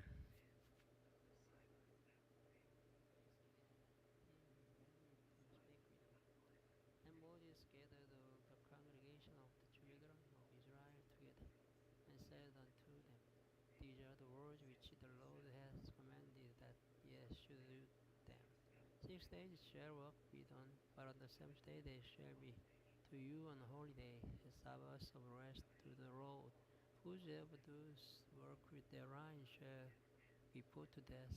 Ye shall kindle no fire throughout your habitations upon the Sabbath day. And Moses spake unto all the congregation of the children of Israel, saying, This is the thing which the Lord commanded, saying, Take ye from among you an offering unto the Lord. Whosoever is of a willing heart, let him bring in an offering of the Lord, gold and silver and brass, and blue and purple and scarlet and fine linen and goat's hair and ram skins dyed red and badger skin and shittim wood, and oil for the light and spices of anointing oil and for the sweet license incense, and onyx stones and stones to be set for the ephod and for the breastplate. And every wise hearted among you shall come and make all that the Lord has commanded. The tabernacle is 10, and his covering, his attachments, and his boards, his bars, his pillars, and his sockets. The ark and the stables thereof with the mercy seat and the veil of the covering, the table and his staves, all his vessels and the shewbread, the candlestick also for the light, and his furniture and his lamps with oil for the light, and the incense altar and his staves, and the anointing oil and the sweet incense, and the hanging for the door, and the entering in of the tabernacle, The altar of burnt offering with his brazen gate, his staves and all his vessels, the laver and his foot, the hangings of the court, his pillars and their sockets, and the hanging for the door of the court, the pins of the tabernacle and the pins of the court and their cords, the cloth of service to the service in the holy place, the holy garments for Aaron the priest, and the garments of his sons to minister in the priest's office. And all the congregation of the children of Israel departed from the presence of Moses, and they came, every one whose heart stirred him up, and every one whom his spirit made willing. And they brought the loaves according to the work of the tabernacle of the congregation, and for all his service, and for the holy garments. And they came, both men and women, as many as were willing-hearted, and brought bracelets and earrings, and rings and tablets, and all jewels of gold. And every man that offered an offering of gold unto the Lord. And every man with whom was found blue and purple and scarlet and fine linen and goats' hair, and the red skins of rams and badger skins brought them. Everyone that did offer an offering of silver and brass brought the Lord's offering, and every man with whom was found shitty wood for any work of the service brought it. And all the women that were wise-hearted did spin with their hands, and brought that which they had spun, both of blue and of purple and of scarlet and of fine linen. And all the women whose hearts stirred them up in wisdom spun goat's hair. And the rulers brought onyx stones and stones to be set for the ephod and for the breastplate, and spice and oil for the light, and for the anointing oil, and for the sweet incense. The children of Israel brought the willing offering unto the Lord, every man and woman whose heart made them willing to bring up for all manner of work, which the Lord has commanded to be made by the hand of Moses.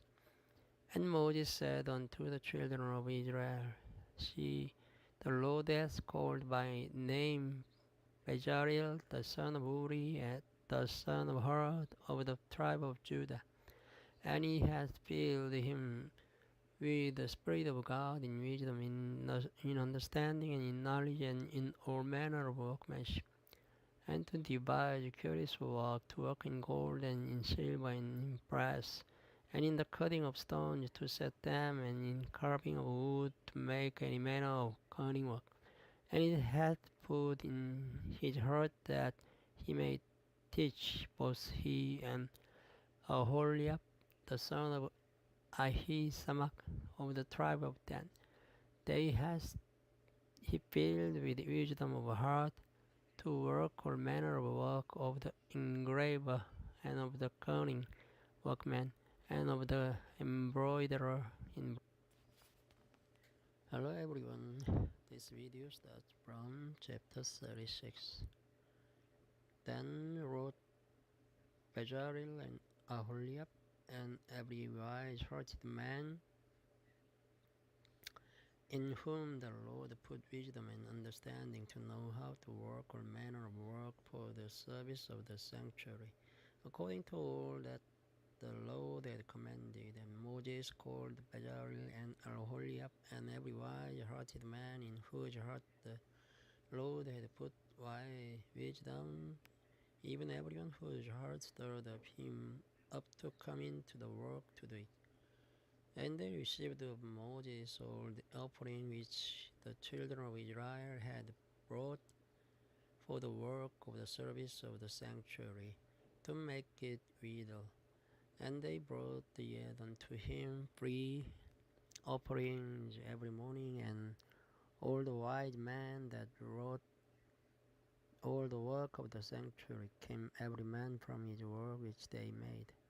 And they spake unto Moses, saying, The people bring much more than enough for the service of the work which the Lord commanded to make. And Moses gave the commandment, and they caused it to be proclaimed throughout the camp, saying, Let neither man nor woman make any more work for the offerings of the sanctuary. So the people were restrained from bringing, for the stuff they had was sufficient for all the work to make it and too much. And every wise-hearted man among them that wrought the work of the tabernacle made 10 curtains of fine twined linen, and blue and purple and scarlet, with cherubims of cunning work made he them. The length of one curtain was 28 cubits, and the breadth of one curtain 4 cubits. The curtains were all of one side, and he coupled the 5 curtains one unto another, and the other 5 curtains he coupled one unto another. And he made loops of blue on the edge of one curtain from the selvage in the coupling. Likewise he made in the uttermost side of another curtain in the coupling of the second. 50 loops made he in one curtain, and 50 loops made he in the edge of the curtain which was in the coupling of the second. The loops held one curtain to another, and he made 50 touches of gold, and coupled the curtains one unto another with touches, so it became one tabernacle. And he made the curtains of goat's hair for the tent of the tabernacle, even curtains he made them. The length of one curtain was 30 cubits, and 4 cubits was the breadth of one curtain. The 11 curtains were of one side, and he coupled 5 curtains by themselves, and 6 curtains by themselves. And he made 50 loops upon the outermost edge of the curtain in the coupling, and 50 loops made upon the edge of the curtain which couples the second. And he made 50 touches of brass to couple the tent together, that it might be one. And he made a covering for the tent of ram's skins dyed red, and the covering of badger skins above that. And he made the boards for the tabernacle of shittim wood standing up. The length of a board was 10 cubits, and the breadth of a board 1 cubit and a half. One board had 2 tenons equally distant one from another. Thus did he make for all the boards of the tabernacle. And he made the boards for the tabernacle 20 boards for the south side southward. And for his sockets of silver he made under the 20 boards 2 sockets under one board for his 2 tenons, and 2 sockets under another board for his 2 tenons. And for the other side of the tabernacle, which is towards the north corner, he made 20 boards, and there 40 sockets of silver, 2 sockets on the one board, and 2 sockets on the another board. And for the side of the tabernacle westward, he made 6 boards. And the 2 boards made he for the corners of the tabernacle in the 2 sides. And they were coupled beneath, and coupled together at the head thereof to one link. Thus did 2 both of them in both the corners. And there were 8 boards, and their sockets were 16 sockets of silver under every board 2 sockets. And he made bars of shittim wood, 5 for the boards of the one side of the tabernacle, and 5 bars for the walls of the other side of the tabernacle, and 5 bars for the walls of the tabernacle for the sides westward. And he made the middle bar to shoot through the boards from the one and to the other. And he overlaid the boards with gold, and made the rings of gold to be placed for the bars, and overlaid the bars with gold. And he made a veil of blue and purple and scarlet and fine twined linen. With cherubims made he it of cunning work. And he made thereunto 4 pillars of shittim wood, and overlaid them with gold. Their hooks were of gold, and he cast for them 4 shekels of silver. And he made an hanging for the tabernacle door of blue and purple and scarlet and fine twined linen of needlework, and the 5 pillars of it with their hooks, and he overlaid their chapiters and their fillets with gold, but their 5 sockets were of brass. Chapter 37. And Bezalel made the ark of shittim wood. 2 cubits and a half was the length of it, and a cubit and a half of the breadth of it, and a cubit and a half the height of it. And he overlaid it with pure gold within one and without, and made a crown of gold to it round about. And he cast for it 4 rings of gold to be set by the 4 corners of it, even 2 rings upon the one side of it, and the 2 rings upon the other side of it. And he made the staves of shittim wood, and overlaid them with gold. And he put the staves into the rings by the sides of the ark to bear the ark. And he made the mercy seat of pure gold. 2 cubits and a half was the length thereof, and 1 cubit and a half the breadth thereof. And he made 2 cherubims of gold, beaten out of one piece made with them, on the 2 ends of the mercy seat. One cherub on the end, one on this side, and another cherub on the other, and on that side. Out of mercy seat made he the cherubims on the 2 ends thereof. And the cherubims spread out their wings on high, and covered with their wings over the mercy seat, with their faces one to another, even to the mercy seat were the faces of the cherubims. And he made the table of shittim wood. 2 cubits was the length thereof, and the cubit the breadth thereof, and the cubit and a half the height thereof. And he overlaid it with pure gold, and made thereunto a crown of gold round about. Also he made thereunto a border of the handbreadth round about, and made a crown of gold for the border thereof round about. And he cast for it 4 rings of gold, and put the rings upon the 4 corners therein, the 4 feet thereof. Over against the border were the rings, the places of the staves to bear the table. And he made the staves of shittim wood, and overlaid them with gold to bear the table. And he made the vessels which were upon the table, his dishes, and his spoons, and his bowls, and his cover to cover with of pure gold. And he made the candlestick of pure gold, of beaten work made he the candlestick. His shaft and his branch, his bowls, and his knobs, and his flowers were of the same. And 6 branches going out of the side thereof. 3 branches of the candlestick out of the one side thereof, and the branches of the candlestick out of the other side thereof. 3 bowls made after the fashion of almonds in one branch, a knob and a flower, and 3 bowls made like almonds in another branch, a knob and a flower. So throughout the 6 branches going out of the candlestick.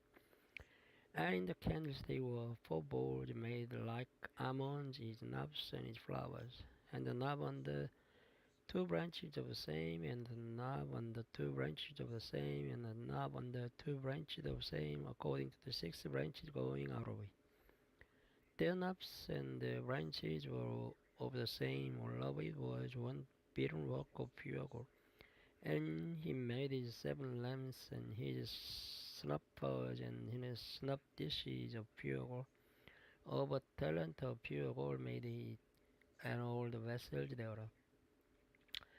And he made the incense altar of shittim wood. The length of it was a cubit, and the breadth of it a cubit. It was foursquare, and 2 cubits was the height of it. The horns thereof were of the same, and he overlaid it with pure gold, both the top of it and the sides thereof round about, and the horns of it also he made unto it crown of gold round about. And he made 2 rings of gold for it under the crown thereof, by the 2 corners of it, upon 2 sides thereof, to be placed for the staves to bear it withal. And he made the staves of shittim wood, and overlaid laid them with gold. And he made the holy anointing oil and the pure incense of sweet spice, according to the work of the apothecary. This is it. Good night.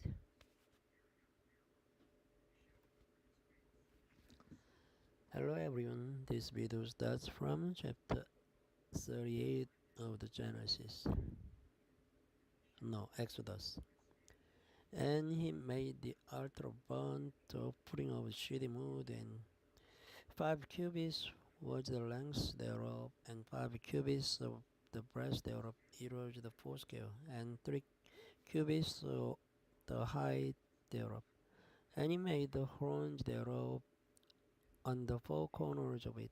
The horns thereof were the same, and he overlaid it with brass. And he made all the vessels of the altar, the pots and the shovels and the basins and the flesh hooks and the fire pans. All the vessels thereof made he of brass. And he made for the altar of brazen a grate of network under the compass thereof, beneath unto the midst of it. And he cast 4 rings for the 4 ends of the grate of brass, to be placed for the staves. And he made the staves of shittim wood, and overlaid them with brass. And he put the staves into the rings on the sides of the altar, to bear it with them. He made the altar hollow with boards. And he made the laver of brass, and the foot of it of brass, of the looking glasses of the women assembling, which assembled at the door of the tabernacle of the congregation. And he made the court on the south side southward. The hangings of the court were of fine twined linen, 100 cubits. The pillars were 20, and the brazen socket 20. The hooks of the pillars and the fillets were of silver. And for the north side, the hangings were all 100 cubits. The pillars were 20, and the sockets of brass 20. The hooks of the pillars and the fillets of silver. And for the west side were hangings of 50 cubits, the pillars 10, and the sockets 10, the hooks of the pillars and the fillets of silver. And for the east side, eastward 50 cubits. The hangings of the one side of the gate were 15 cubits, the pillars 3, and the sockets 3. And for the other sides of the court gate, on this hand and that hand were hangings of 15 cubits, the pillars 3, and the sockets 3. All the hangings of the court round about were of fine twinned linen, and the sockets for the pillars were of brass. The hooks of the pillars and the fillets of silver, and the overlaying of the chapiters of silver, and all the pillars of the court were filleted with silver. And the hanging for the gate of the court was needlework of blue and purple and scarlet and fine twinned linen, and 20 cubits was the length, and the height in the breadth was 5 cubits, answerable to the hanging of the court. And the pillars were 4, and the sockets of brass 4, their hooks of silver, and the overlaying of their chapiters and the fillets of silver. And all the pins of the tabernacle and of the court round about of brass.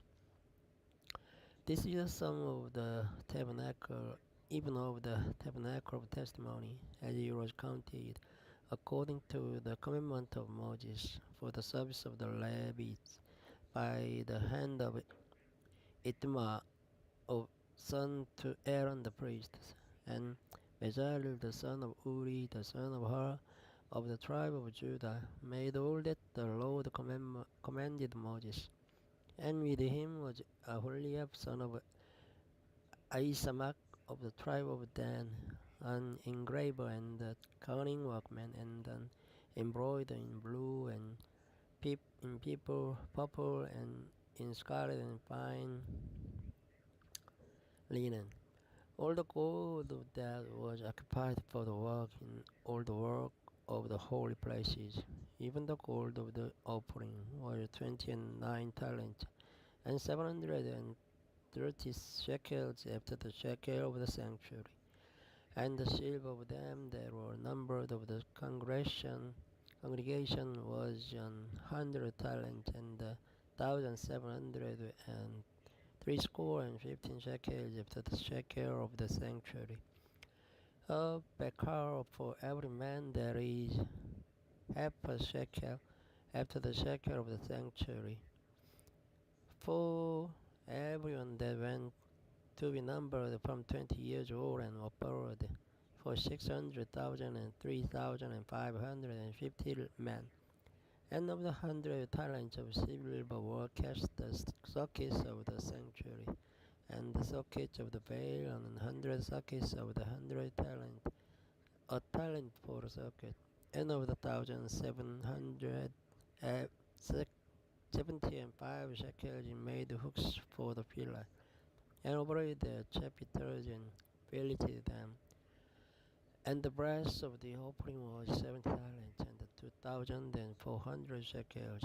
And therewith he made the sockets to the door of the tabernacle of the congregation, and the brazen altar, and the brazen great for it, and for the vessels of the altar, and the sockets of the court round about, and the sockets of the court gate, and all the pins of the tabernacle, and all the pins of the court round about. Chapter 39.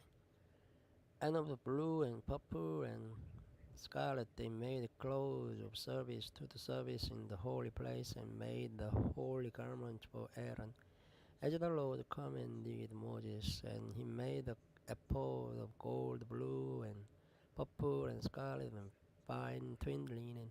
And they did beat the gold into thin plates, and cut it into wires to work it in the blue, and in the purple, and in the scarlet, and in the fine linen, with cunning work. They made the shoulder pieces for it, to couple it together by the two edges was it coupled together.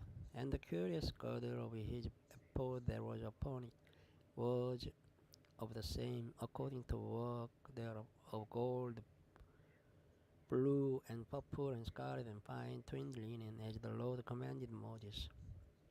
And they wrote onyx stones enclosed in ouches of gold, grave as signets are graven with the names of the children of Israel.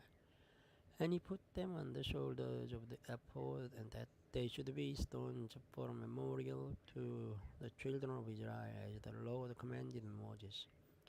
And he made the breastplate of cunning work like the work of the ephod, of gold, blue, and purple, and scarlet, and fine twined linen. It was foursquare. They made the breastplate double. A span was the length thereof, and the span the breadth thereof, being doubled. And they set it in it 4 rows of stones. The first row was a sardius, a topaz, and a carbuncle. This was the first row. And the second row an emerald, and sapphire, and a diamond. And the third row of ligure, an agate, and an amethyst. And the fourth row a beryl, an onyx, and a jasper. They were enclosed in ouches of gold in their enclosings.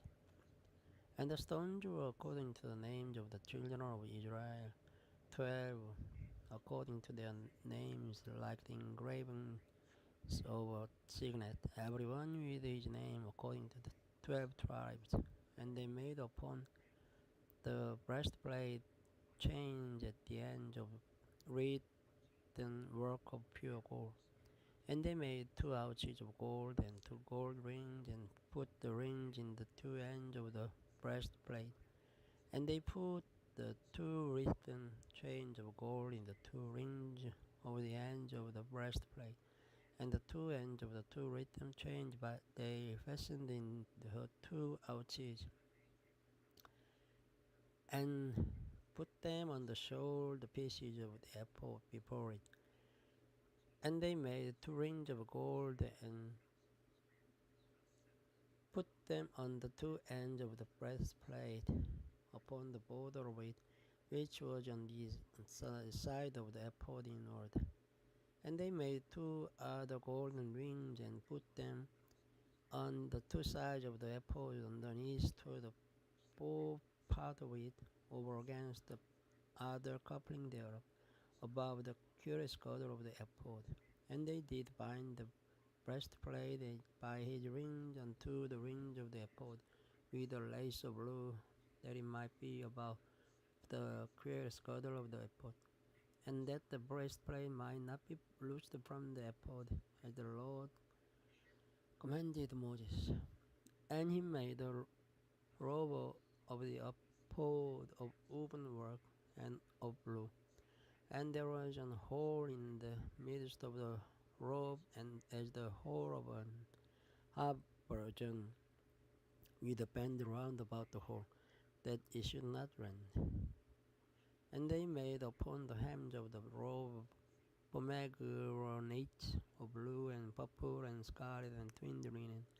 And they made bells of pure gold and pure the bells between the pomegranates upon the hem of the robe, round about between the pomegranates. A bell and a pomegranate, and bell and a pomegranate round about the hem of the robe, to minister in, as the Lord commanded Moses. And they made coats of fine linen of woven work for Aaron and for his sons, and the mitre of fine linen, and goodly, goodly bonnets of fine linen, and linen breeches of fine twinned linen, and the girdle of fine twinned linen, and blue and purple and scarlet of needlework, as the Lord commanded Moses. And they made the plate of the holy crown of pure gold, and the road about upon it writing like to the engraving of a signet, holiness to the Lord. And they tried unto it a lace of blue to fasten it on high upon the mitre, as the Lord commanded Moses. Thus was all the work of the tabernacle of the tent of the congregation finished. And the children of Israel did according to all that the Lord commanded Moses, so did they.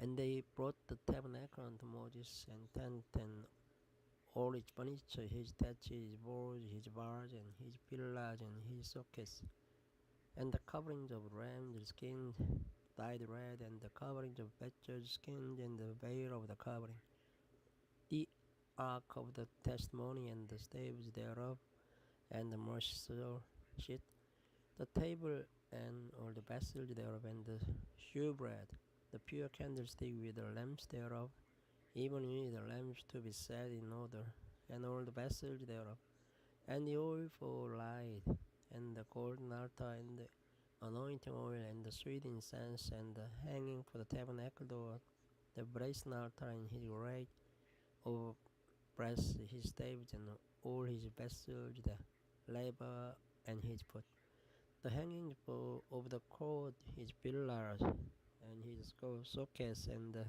hanging for the court gate, his cords, and his pins, and all the vessels of the service of the tabernacle for the tent of the congregation, the cloth of service to do service in the holy place, and the holy garment for Aaron the priest, and his sons' garments to minister in the priest's office, according to all that the Lord commanded Moses. So the children of Israel made all the work. And Moses did look upon all the work, and behold, they have done it as the Lord has commanded. Even so had they done it, and Moses blessed them.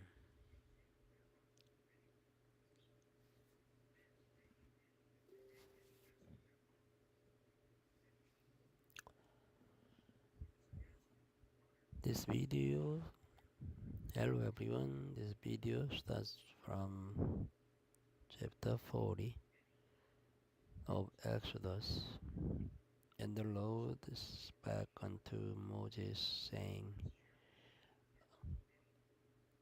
On the first day of the first month shall thou set up the tabernacle of the tent of the congregation, and thou shalt put therein the ark of the testimony, and cover the ark with the veil.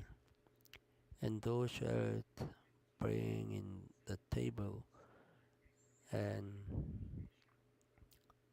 set in order the things that are to be set in order upon it. And thou shalt bring in the candlestick, and light the lamps thereof.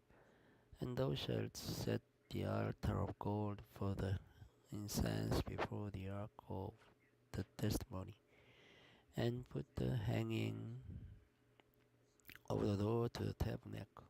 And thou shalt set the altar of the burnt offering before the door of the tabernacle of the tent of the congregation. And thou shalt set the level between the tent of the congregation of the altar, and shalt put water therein. And thou shalt set up the court round about, and hang up the hanging at the court gate. And thou shalt take the anointing oil, and anoint the tabernacle and all that is therein, and shalt hallow it, and all the vessels thereof, and it shall be holy. And thou shalt anoint the altar of the burnt offering and all his vessels, and sanctify the altar. And it shall be an altar most holy. And thou shalt anoint the laver and his foot, and sanctify it. And thou shalt bring Aaron and his sons unto the door of the tabernacle of the congregation, and wash them with water. And thou shalt put upon Aaron the holy garments, and anoint him, and sanctify him, that he may minister unto me in the priest's office. And thou shalt bring his sons, and clothe them with coats, and thou shalt anoint them as thou didst anoint their father, that they may minister unto me in the priest's office. For their anointing shall surely be an everlasting priesthood throughout their generations. Thus did Moses, according to all that the Lord commanded him, so did he. And it came to pass in the first month, in the second year, on the first day of the month, that the tabernacle was reared up. And Moses reared up the tabernacle, and fastened the sockets, and set up the boards thereof, and put in the bars thereof, and reared up his pillars. And he spread abroad the tent of the tabernacle, and put the covering of the tent above upon it, as the Lord commanded Moses. And he took and put the testimony into the ark, and set the staves on the ark, and put the mercy upon the ark. And he brought the ark into the tabernacle, and set up the veil of the covering, and covered the ark of the testimony, as the Lord commanded Moses. And he put the table in the tent of the congregation, upon the side of the tabernacle northward, without the veil. And he set the bread in order upon it before the Lord, as the Lord had commanded Moses. And he put the candlestick in the tent of the congregation over against the table, on the side of the tabernacle southward. And he lighted the lamps before the Lord, as the Lord commanded Moses. And he put the golden altar in the tent of the congregation before the veil. And he burnt sweet incense thereon, as the Lord commanded Moses. And he set up the hanging at the door of the tabernacle. And he put the altar of burnt offering by the door of the tabernacle of the tent of the congregation, and offered upon it the burnt offering and the meat of pouring, as the Lord commanded Moses. And he set the level between the tent of the congregation and the altar, and put water there enough to wash with. And Moses and Aaron and his sons washed their hands and their feet there when they went into the tent of the congregation, and when they came near unto the altar, they washed it, as the Lord commanded Moses. And he reared up the court round about the tabernacle and the altar, and set up the hanging of the court gate. So Moses finished the work. Then a cloud covered the tent of the congregation, and the glory of the Lord filled the tabernacle. And Moses was not able to enter the tent of the congregation, because of the cloud above the Aaron, and the glory of the Lord filled the tabernacle. And when the cloud was taken up from over the tabernacle, the children of Israel went onward in all their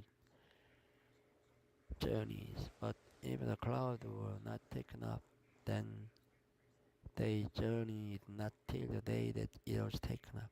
For the cloud of the Lord was upon the tabernacle by day, and fire was on it by night, in the sight of all the house of Israel throughout all their journeys.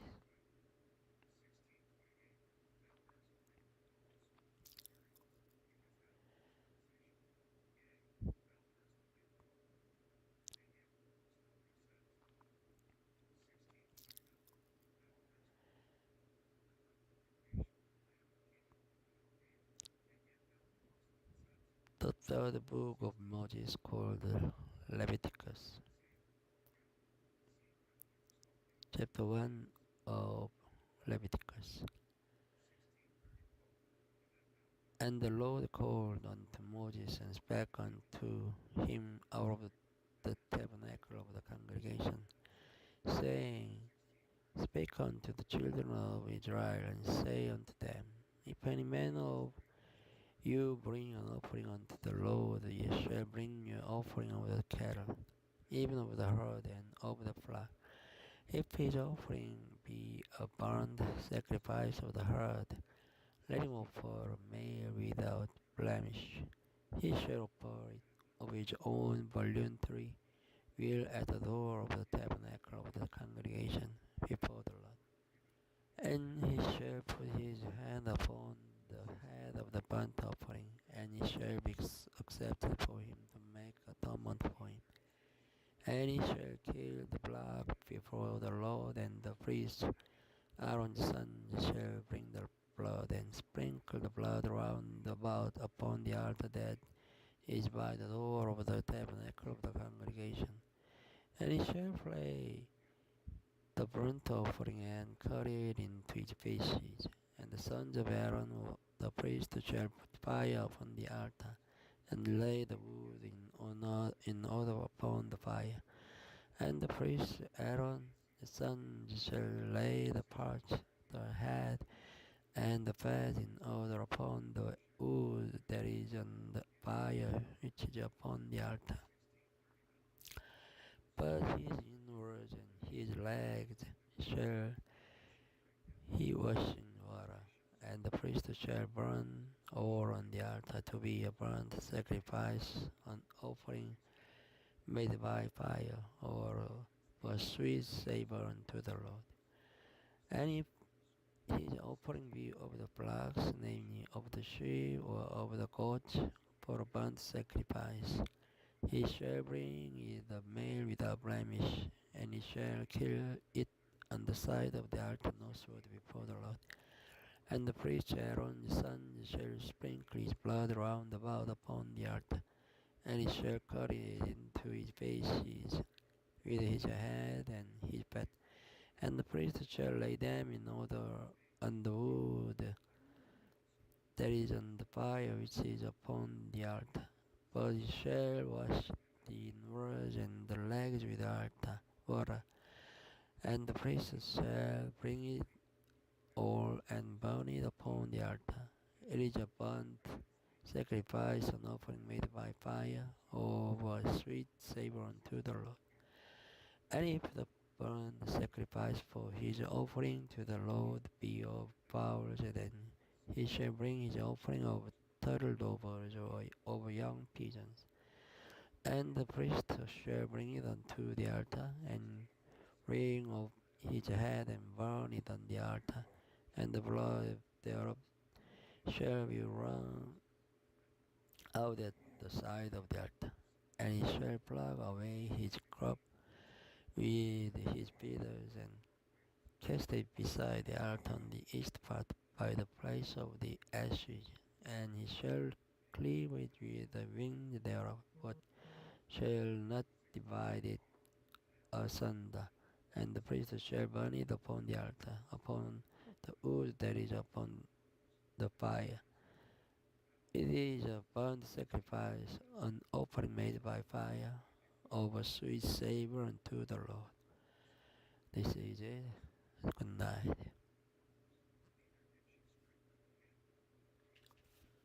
Hello everyone. This video starts from chapter 2. And when any will offer meat offering unto the Lord, his offering shall be of fine flour, and he shall pour oil upon it, and put frankincense thereon, and he shall bring it to Aaron's son the priest, and he shall take there out his handful of the flour thereof, and of the oil thereof, with with all the frankincense thereof, and the priest shall burn the memorial of it upon the altar, to be an offering made by fire, of a sweet savour unto the Lord. And the remnant of the great offering shall be Aaron's and his sons. It is a thing most holy of the offerings of the Lord made by fire. And if thou bring an oblation of a meat offering baken in the oven, it shall be unleavened cakes of fine flour mingled with the oil, or unleavened wafers of anointed with oil. And if thy oblation be a meat offering baken in a pan, it shall be of fine flour unleavened, mingled with oil. Thou shalt part it in pieces and pour oil thereon. It is a meat offering. And if thy oblation be a meat offering baken in the frying pan, it shall be made of fine flour with oil. And thou shalt bring the meat offering that is made of these things unto the Lord. And when it is presented unto the priest, he shall bring it unto the altar. And the priest shall take from the meat offering a memorial thereof, and shall burn it upon the altar.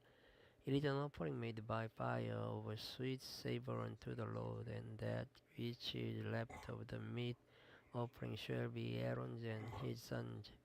It is a thing most holy of the offerings of the Lord made by fire.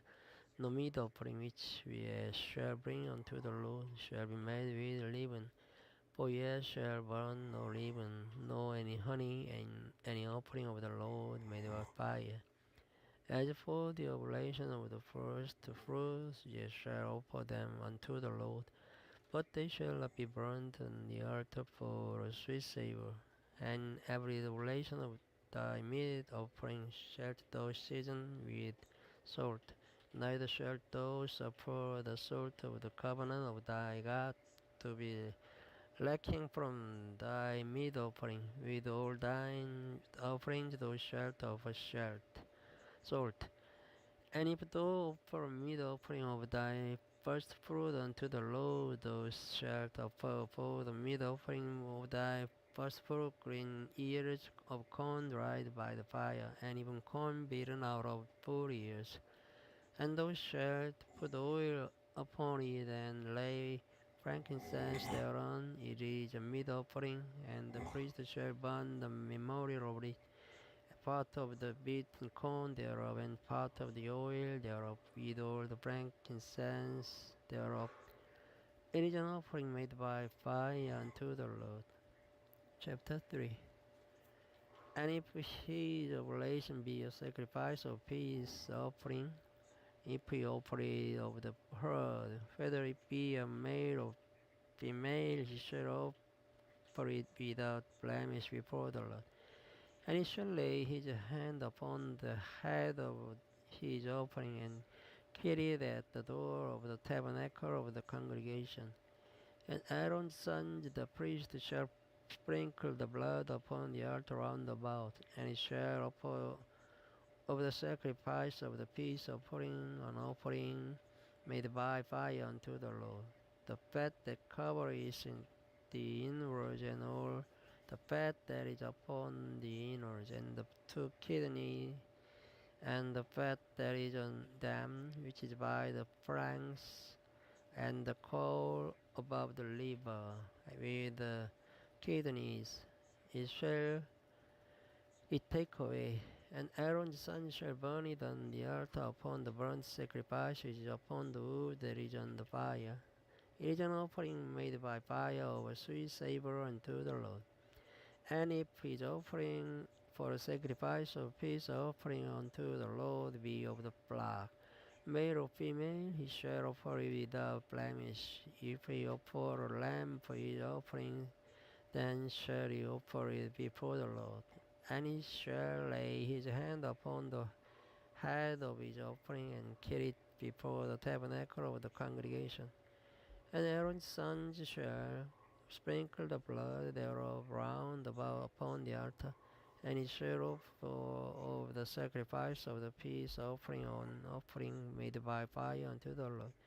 The fat thereof and the whole rump he take off hard by the backbone, and the fat that covers the innards, and all the fat that is upon the innards, and the two kidneys, and the fat that is upon them, which is by the flanks, and the caul about the liver with the kidneys, it shall he take away. And the priest shall burn it upon the altar. It is the food of the offering made by fire unto the Lord. And if his offering he be a goat, then he shall offer it before the Lord. And he shall lay his hand upon the head of it, and kill it before the tabernacle of the congregation. And the sons of Aaron shall sprinkle the blood thereof upon the altar round about. And he shall offer thereof his offering, even an offering made by fire unto the Lord. The fat that covers the innards, and all the fat that is upon the innards, and the two kidneys, and the fat that is upon them, which is by the flanks, and the caul above the liver, which with the kidneys it shall he take away. And the priest shall burn them upon the altar. It is the food of the offering made by fire for a sweet savor. All the fat is the Lord's. It shall be a perpetual statute for your generations throughout all your dwellings, that ye in neither fire nor blood. Thank you for listening. Goodbye. Good night. Hello everyone. This video starts from chapter 4. And the Lord spake unto Moses, saying, Speak unto the children of Israel, saying, If a soul shall sin through ignorance against any of commandments of the Lord concerning things which ought not to be done, and shall do against any of them, if the priest that is anointed to sin according to the sin of the people, then let him bring for his sin which he hath sinned a young blood without blemish unto the Lord for a sin offering. And he shall bring the blood unto the Lord, unto the door of the tabernacle of the congregation before the Lord, and shall lay his hand upon the block's head, and kill the block before the Lord. And the priest that is anointed shall take of the block's blood, and bring it to the tabernacle of the congregation. And the priest shall dip his finger in the blood, and sprinkle of the blood 7 times before the Lord, before the veil of the sanctuary. And the priest shall put some of the blood upon the horns of the altar of sweet incense before the Lord. which is in the tabernacle of the congregation, and shall pour all the blood of the block and the bottom of the altar of the burnt offering, which is at the door of the tabernacle of the congregation. And he shall take up from it all the fat of the block for the sin offering, the fat that covers the inwards, and all the fat that is upon the inwards, and the two kidneys, and the fat that is upon them, which is by the flanks, and the core above the liver. With the kidneys it shall be take away, as it was taken up from the blood of the sacrifice of peace offerings, and the priest shall burn them upon the altar of the burnt offering. And the skin of the blood, and all his flesh, with his head, and with his leg, and his inwards, and his dung, and even the whole blood shall he carry forth without the camp unto a clean place where the ashes are poured out, and burn him on the wood with fire, where the ashes are poured out shall he be burned.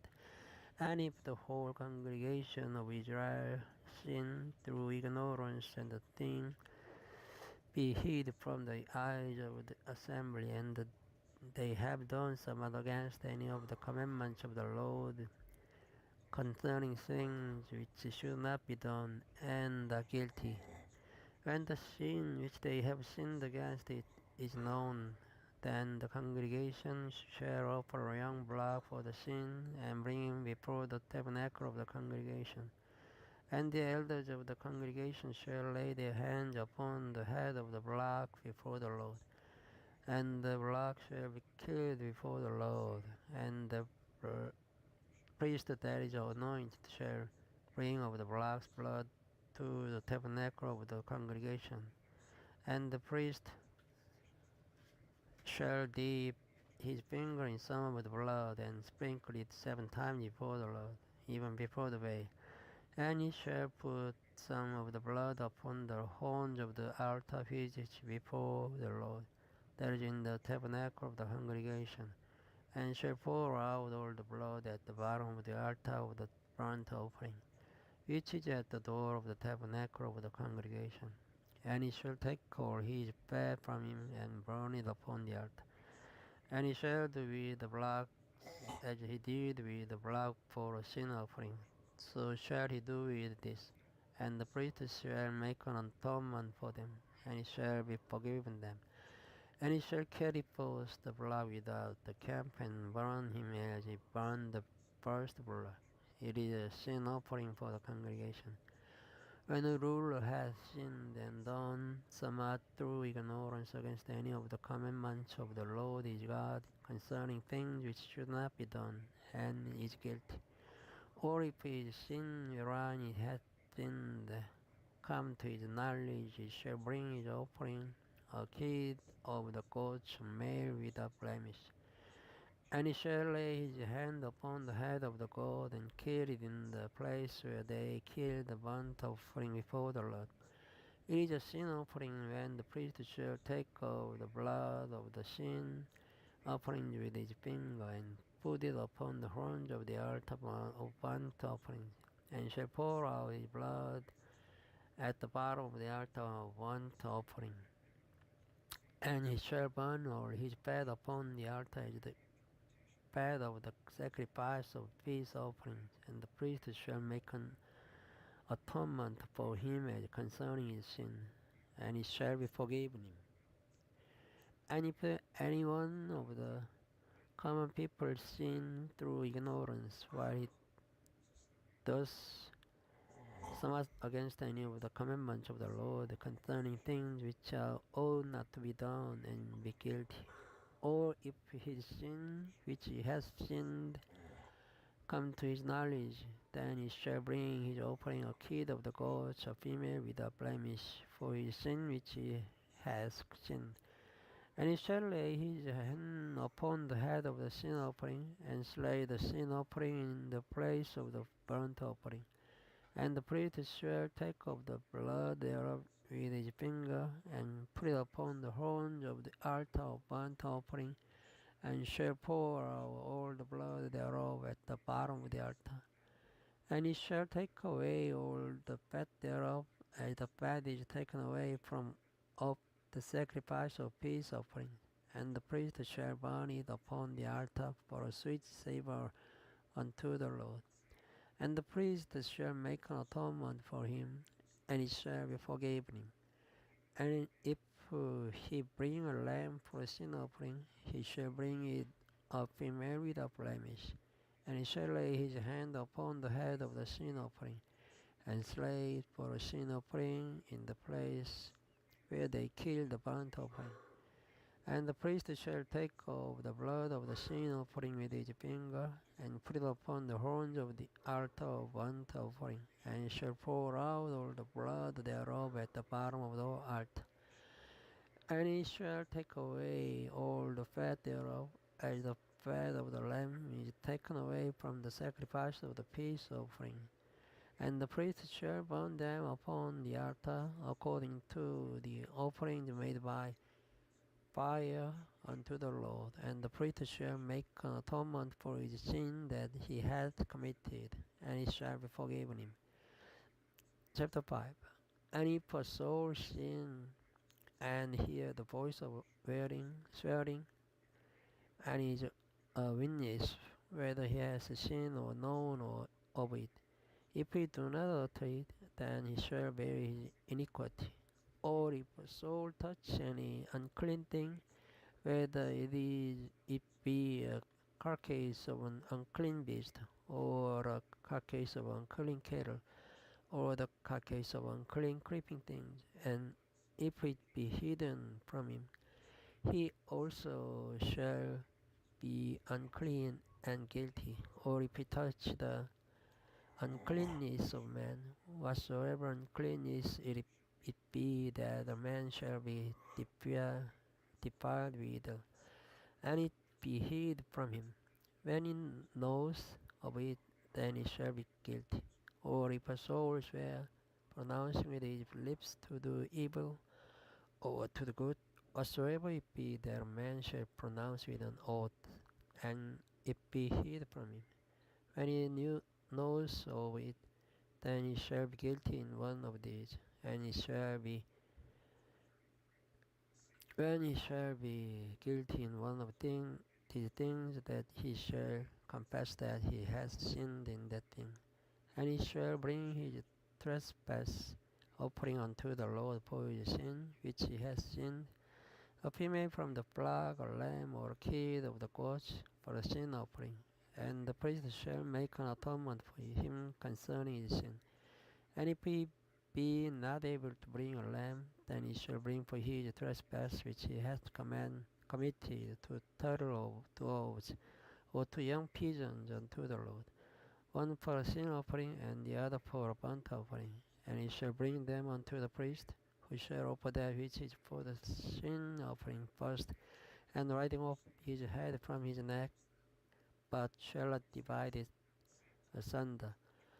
And he shall sprinkle of the blood of the sin offering upon the side of the altar, and the rest of the blood shall be wrung out at the bottom of the altar. It is a sin offering, and he shall offer the second for a burnt offering, according to the manner. And the priest shall make an atonement for him for his sin which he has sinned, and he shall be forgiven.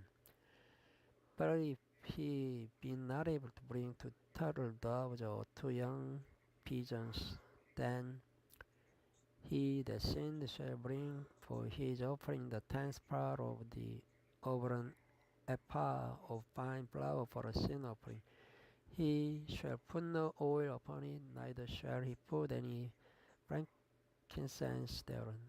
For it is a sin offering. Then shall he bring it to the priest, and the priest shall take his handful of it, even a memorial thereof, and burn it on the altar, according to the offering made by fire unto the Lord. It is a sin offering.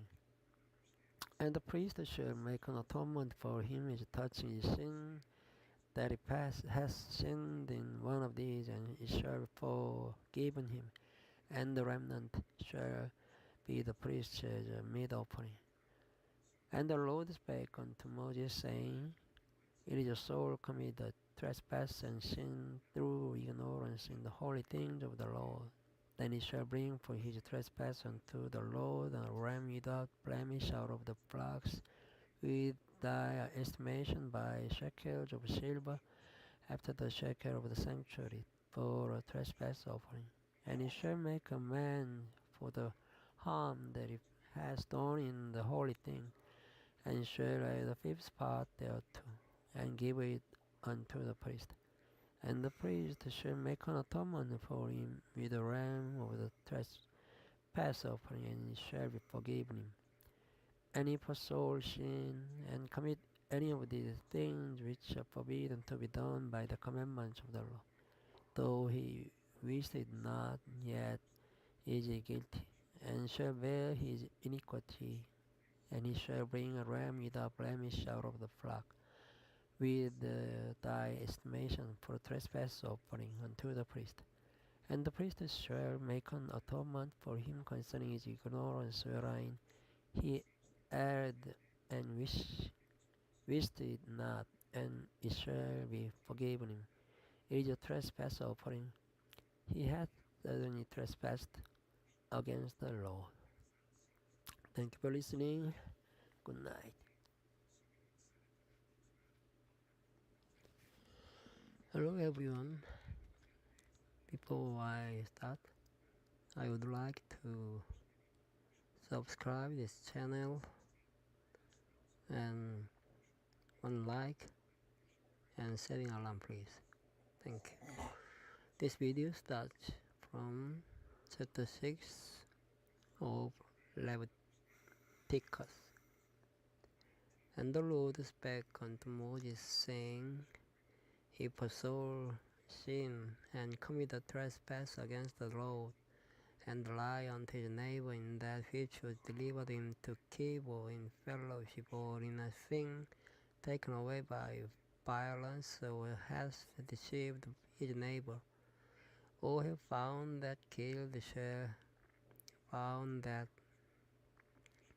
which was lost, and lies concerning it, and swears falsely in any of all these that a man does, sinning therein, then it shall be because he has sinned and is guilty, that he shall restore that which he took violently away, or the thing which he has deceitfully gotten, or that which was delivered him to keep, or the lost thing which is found, or all that about which he hath sworn falsely, he shall even restore it in the principal, and shall add the fifth part of more thereto, and give it unto him to whom it appertaineth in the day of his trespass offering. And he shall bring his trespass offering unto the Lord, a ram without blemish out of the flock, with thy estimation for a trespass offering unto the priest. And the priest shall make an atonement for him before the Lord, and it shall be forgiven him for anything of all that he hath done in trespassing therein. And the Lord spake unto Moses, saying, Command Aaron and his sons, saying, This is the law of the burnt offering. It is the burnt offering, because of the burning upon the altar all night until the morning, and the fire of the altar shall be burning in it. And the priest shall put on his linen garment, and his linen breeches shall he put upon his flesh, and take up the ashes which the fire hath consumed with the burnt offering on the altar, and he shall put them beside the altar. And he shall put off his garments, and put on other garments, and carry forth the ashes without the camp unto a clean place. And the fire upon the altar shall be burning in it. It shall not be put out. And the priest shall burn wood on it every morning, and lay the burnt offering in oil upon it. And it shall burn thereon the fat of the peace offering. The fire shall ever be burning upon the altar, it shall never go out. And this is the law of the meat offering. The sons of Aaron shall offer it before the Lord, before the altar. And he shall take of it in his handful of the flour of the meat offering, and of the oil thereof, and all the frankincense which is upon the meat offering, and shall burn it upon the altar for a sweet savour, even the memorial of it unto the Lord. And the remainder thereof shall Aaron and his son eat. With the unleavened bread shall it be eaten in the holy place, in the court of the tabernacle of the congregation they shall eat it. It shall not be taken with leaven. I have given it unto them for their portion of my offerings made by fire. It is most holy, as it is the sin offering, and as the trespass offering. All the males among the children of Aaron shall eat of it. It shall be a statute forever in your generation concerning the offerings of the Lord made by the fire. Everyone that touches them shall be holy. And the Lord spake unto Moses, saying, This is the offering of Aaron and of his sons, which they shall offer unto the Lord in the day when he is anointed. 10th part of an ephah of fine flour for a meat offering for pitcher, half of it in the morning and half thereof at night. In a pan it shall be made with oil, and when it is bacon, thou shalt bring it in. And the bacon pieces of the meat offering shalt thou offer for a sweet savour unto the Lord. And the priest of his sons that is anointed in his stead shall offer it. It is a statute forever unto the Lord. It shall be wholly burnt. For every meat offering for the priest shall be wholly burnt. It shall not be eaten. And the Lord spake unto Moses, saying, Speak unto Aaron and to his sons, saying, This is the law of the sin offering. In the place where the burnt offering is killed, shall the sin offering be killed before the Lord. It is most holy. The priest that offers it for sin shall eat it. In the holy place shall it be eaten, in the court of the tabernacle of the congregation. Whatsoever shall touch the flesh thereof shall be holy. And when there is a sprinkle of the blood thereof upon any garment, thou shalt wash that whereon it was sprinkled in the holy place. But the earthen vessel wherein it is sodden shall be broken, and if it is sodden in a brazen pot, it shall be both so scalded and rinsed in water. All the males among the priests shall eat thereof. It is most holy. And the sin offering, where any of the blood is brought into the tabernacle of the congregation to reconcile with Allah in the holy place, shall be eaten. It shall be burnt in the fire. Chapter 7. Likewise, this is the law of the trespass offering. It is most holy. In the place where they kill the burnt offering shall they kill the trespass offering, and the blood thereof shall be sprinkled round about and upon the altar. And it shall offer of it all the fat thereof, the rump and the fat that covers the inwards, and the 2 kidneys and the fat that is on them, which is by the flanks, and the core that is above the liver with the kidneys, it shall be taken away. And the priest shall burn them upon the altar for an offering made by fire unto the Lord. It is a trespass offering. Every male among the priests shall eat thereof. It shall be eaten in the holy place. It is most holy. As the sin offering is, so is the trespass offering. There is one law for them. The priest that makes atonement therewith shall have it. And the priest that offers any man's burnt offering, even the priest shall have to himself the skin of the burnt offering which he hath offered. And all the meat offering that is baked in the oven and already dressed in the frying pan, and in the pan shall be the priest that offers it. And every meat offering mingled with oil and dry shall all the sons of Aaron have one as much as another, and this is the law of the sacrifice of peace offering, which he shall offer unto the Lord. If he offer it for thanksgiving, then he shall offer with the sacrifice of thanksgiving unleavened cakes mingled with oil, and unleavened wafers anointed with oil, and cakes mingled with oil of fine flour fried. Beside the cake he shall offer for his offering leavened bread with the sacrifice of thanksgiving of his peace offering, and of it he shall offer one out of the whole oblation for an heave offering unto the Lord, and it shall be the priest that sprinkles the blood of the peace offering, and the flesh of the sacrifice of his peace offering for thanksgiving shall be eaten the same day that it is offered. He shall not leave any of it until the morning.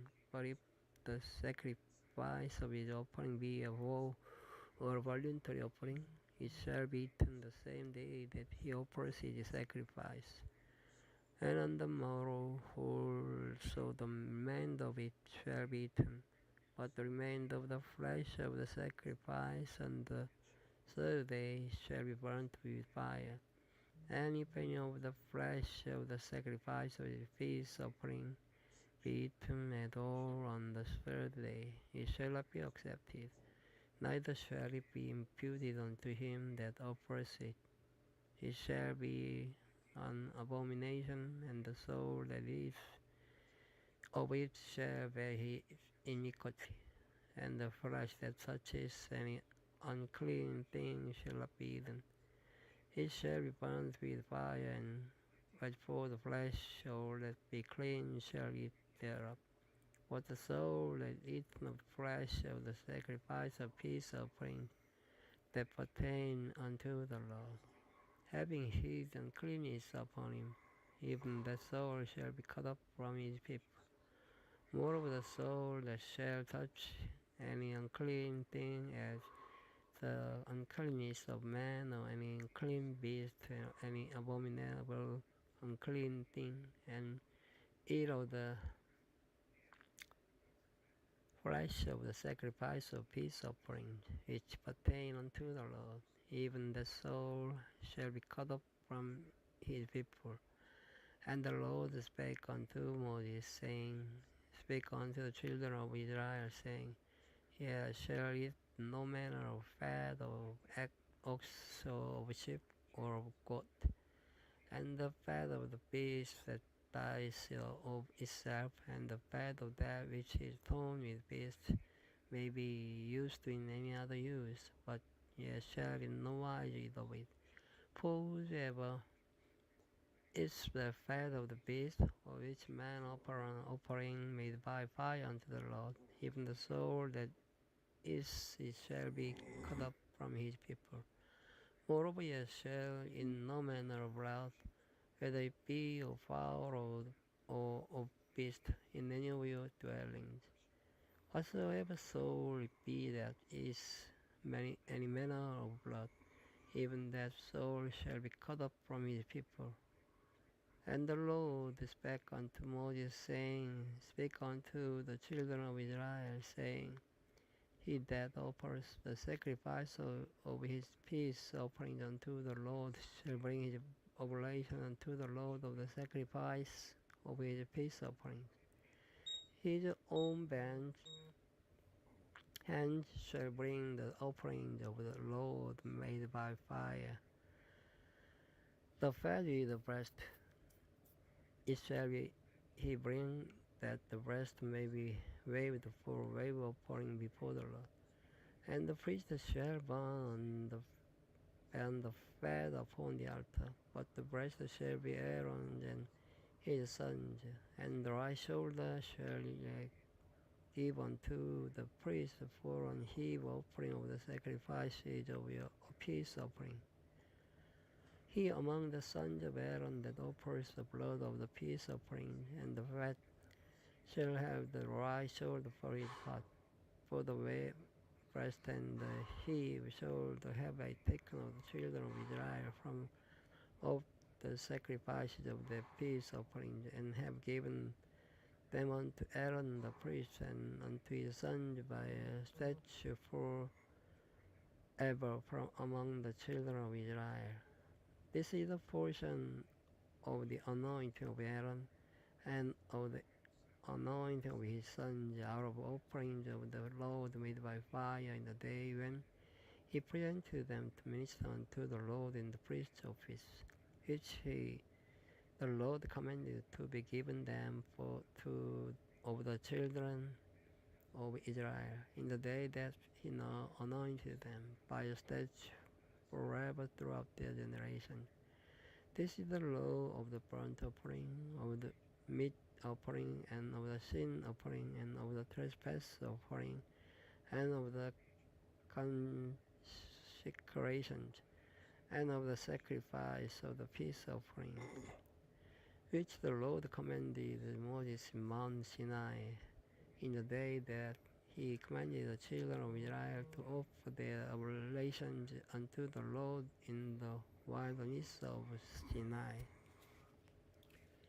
Thank you for listening. Good night. Hello everyone. Before I start, I would like to subscribe my channel and one like click and setting alarm. Thank you. This video starts from the chapter 8 of Leviticus. And the Lord spake unto Moses, saying, Take Aaron and his sons with him, and the garments and the anointing oil, and the blood for the sin offering, and 2 rams, and the basket of unleavened bread, and gather all the congregation together unto the door of the tabernacle of the congregation. And Moses did as the Lord commanded him, and the assembly was gathered together unto the door of the tabernacle of the congregation. And Moses said unto the congregation, This is the thing which the Lord commanded to be done. And Moses brought Aaron and his sons, and washed them with water. And he put upon him the coat, and girded him with a girdle, and clothed him with a robe, and put the ephod upon him, and girded him with the curious girdle of the ephod, and bound it unto him therewith. And he put the breastplate upon him also. He put in the breastplate the Urim and the Thummim. And he put the mitre upon his head, also upon the mitre, even upon his popron did he put the golden plate, the holy crown, as the Lord commanded Moses. And Moses took the anointing oil and anointed the tabernacle and all that was therein, and sanctified them. And he sprinkled thereof upon the altar 7 times, and anointed the altar and all his vessels, both the laver and his foot, to sanctify them. And he poured of the anointing oil upon Aaron's head, and anointed him to sanctify him. And Moses brought Aaron's sons, and put coats upon them, and girded them with girdles, and put bonnets upon them, as the Lord commanded Moses. And he brought the blood for the sin offering, and Aaron and his sons laid their hands upon the head of the blood for the sin offering. And he slew it, and Moses took the blood and put it upon the horns of the altar round about with his finger, and purified the altar, and poured the blood at the bottom of the altar, and sanctified it to make reconciliation upon it. And he took all the fat that was upon the innards, and core above the liver, and the two kidneys and their fat.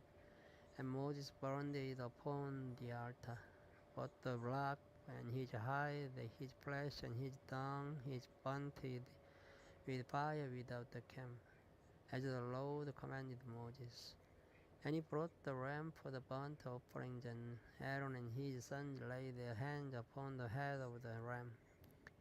And he killed it, and Moses sprinkled the blood upon the altar round about. And he cut the ram into pieces, and Moses burnt the head and the pieces and the fat. And he washed the innards and the legs in water, and Moses burnt the whole ram upon the altar. It was a burnt sacrifice for a sweet savor, and an offering made by fire unto the Lord, as the Lord commanded Moses. And he brought the other ram, the ram of consecration, and Aaron and his sons laid their hands upon the head of the ram.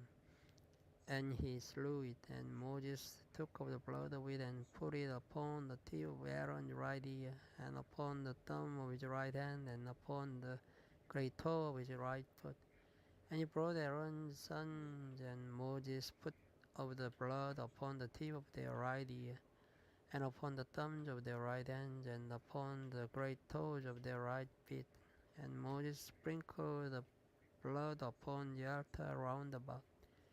And he took the fat and the rump, and all the fat that was upon the innards, and the core above the liver, and the two kidneys, and their fat, and the right shoulder. And out of the basket of unleavened bread that was before the Lord, he took one leavened cake, and the cake of the oiled bread, and one wafer, and put them on the fat and upon the right shoulder. And he put all upon Aaron's hands and upon his son's hands, and waved them for a wave offering for the Lord. And Moses took them from off their hands and burnt them on the altar upon the burnt offering. They were consecration for a sweet savor. It is an offering made by fire unto the Lord. And Moses took the breast and waved it for a wave offering before the Lord. For the all of the ram of consecration it was Moses' part, as the Lord commanded Moses. And Moses took of the anointing oil and of the blood which was upon the altar, and sprinkled it upon Aaron and upon his garments, and upon his sons, and upon his sons' garments with him, and sanctified Aaron and his garments, and his sons garments with him. And Moses said unto Aaron and to his sons, boil the flesh at the door of the tabernacle of the congregation, and there eat with the bread that is in the basket of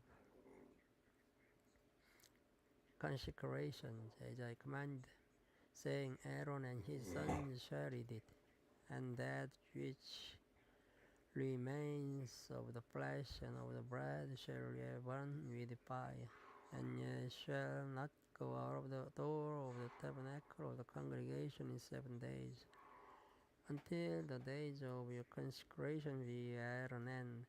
For 7 days shall he consecrate you, as he has done this day, so the Lord hath commanded to do, to make an atonement for you.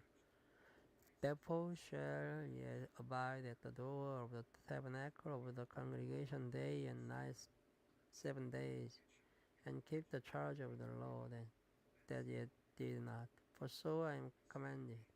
So Aaron and his sons did all things which the Lord commanded by the hand of Moses. Chapter 9.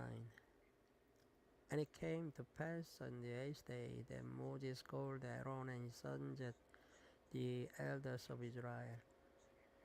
And he said unto Aaron, take thee a young calf for a sin offering, and a ram for a burnt offering without blemish, and offer them before the Lord. And unto the children of Israel thou shalt speak, saying, take a kid take ye a kid of the goats for a sin offering, and the calf and the lamb both of the first year without blemish for a burnt offering. Also blood and ram for peace offering to sacrifice before the Lord. And a meat offering mingled with oil, for today the Lord will appear unto you. And they brought that which Moses commanded before the tabernacle of the congregation. And all the congregation drew near and stood before the Lord. And Moses said, This is the thing which the Lord commanded, and yes, you should do. And the glory of the Lord shall appear unto you. And Moses said unto Aaron, Go unto the altar and offer thy sin offering and thy burnt offering, and make an atonement for thyself and for the people. And after the offering of the people, and make an atonement for them, as the Lord commanded. Aaron therefore went unto the altar and slew the calf of the sin offering, which was for himself.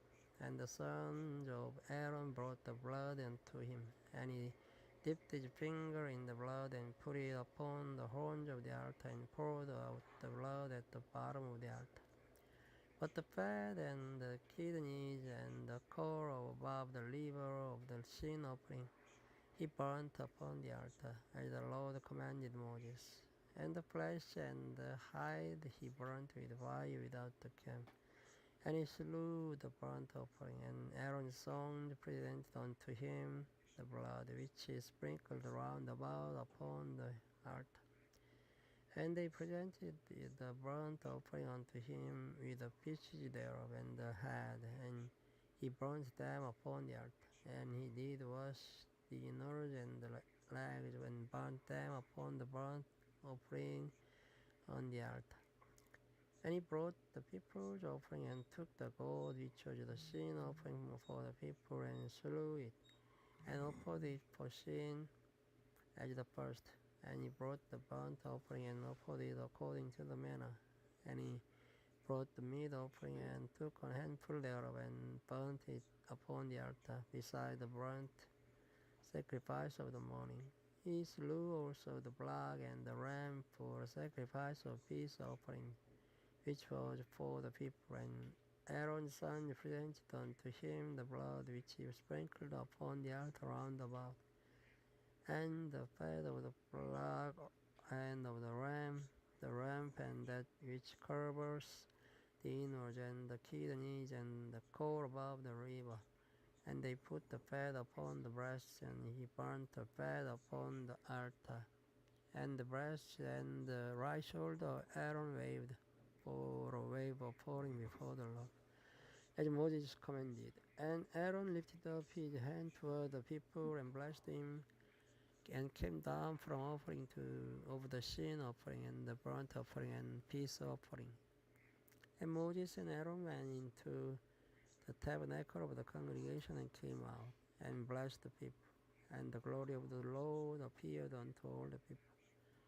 And there came a fire out from before the Lord, and consumed upon the altar the burnt offering and the fat, which when all the people saw, they shouted and fell on their faces. This is it. Thank you for listening. Good night. Is white. It is a freckled spot that grows in the skin. He is clean. And the man whose hair is fallen off his head, his bald, yet is he clean? And he that has his hair fallen up from the part of his head toward his face, his forehead bald, yet is he clean. And if there be in the bald head or bald forehead and white reddish sore, it is a leprosy sprung up in his bald head or his bald forehead.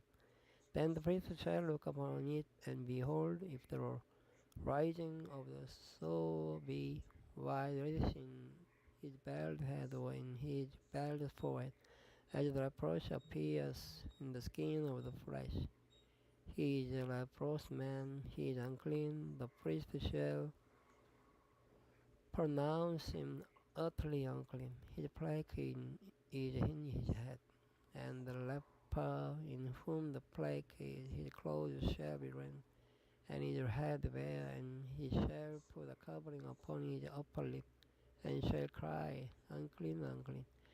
All the days wherein the plague shall be in him, he shall be defiled. He is unclean. He shall dwell alone. Without the camp shall his habitation be. The garment also that the plague of leprosy is in, whether it be a woolen garment or a linen garment, whether it be in the web of wool or of linen or of woolen, whether in skin or in anything made of skin.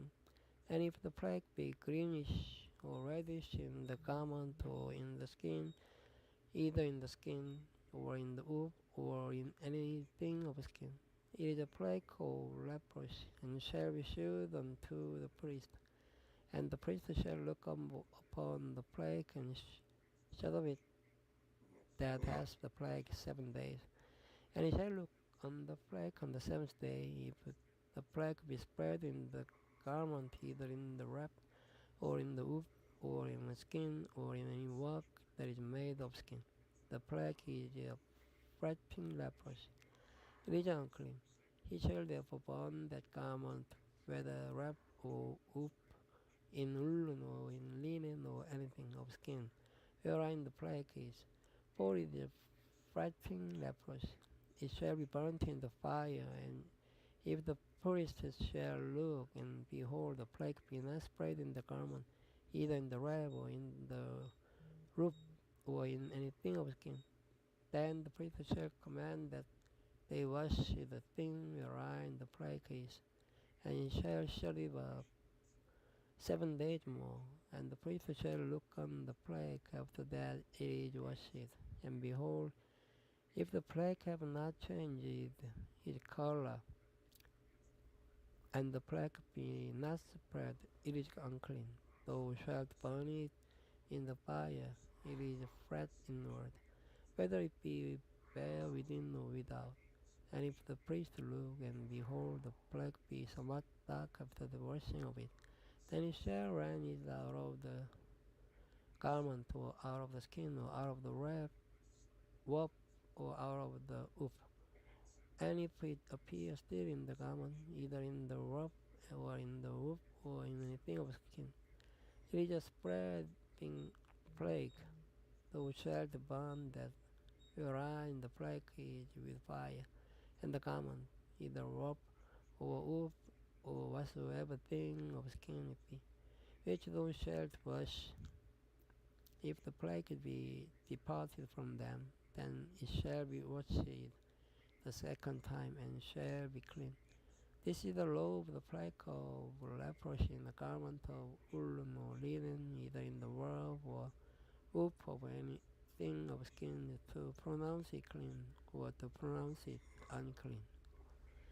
This is it. Thank you for listening. Good night.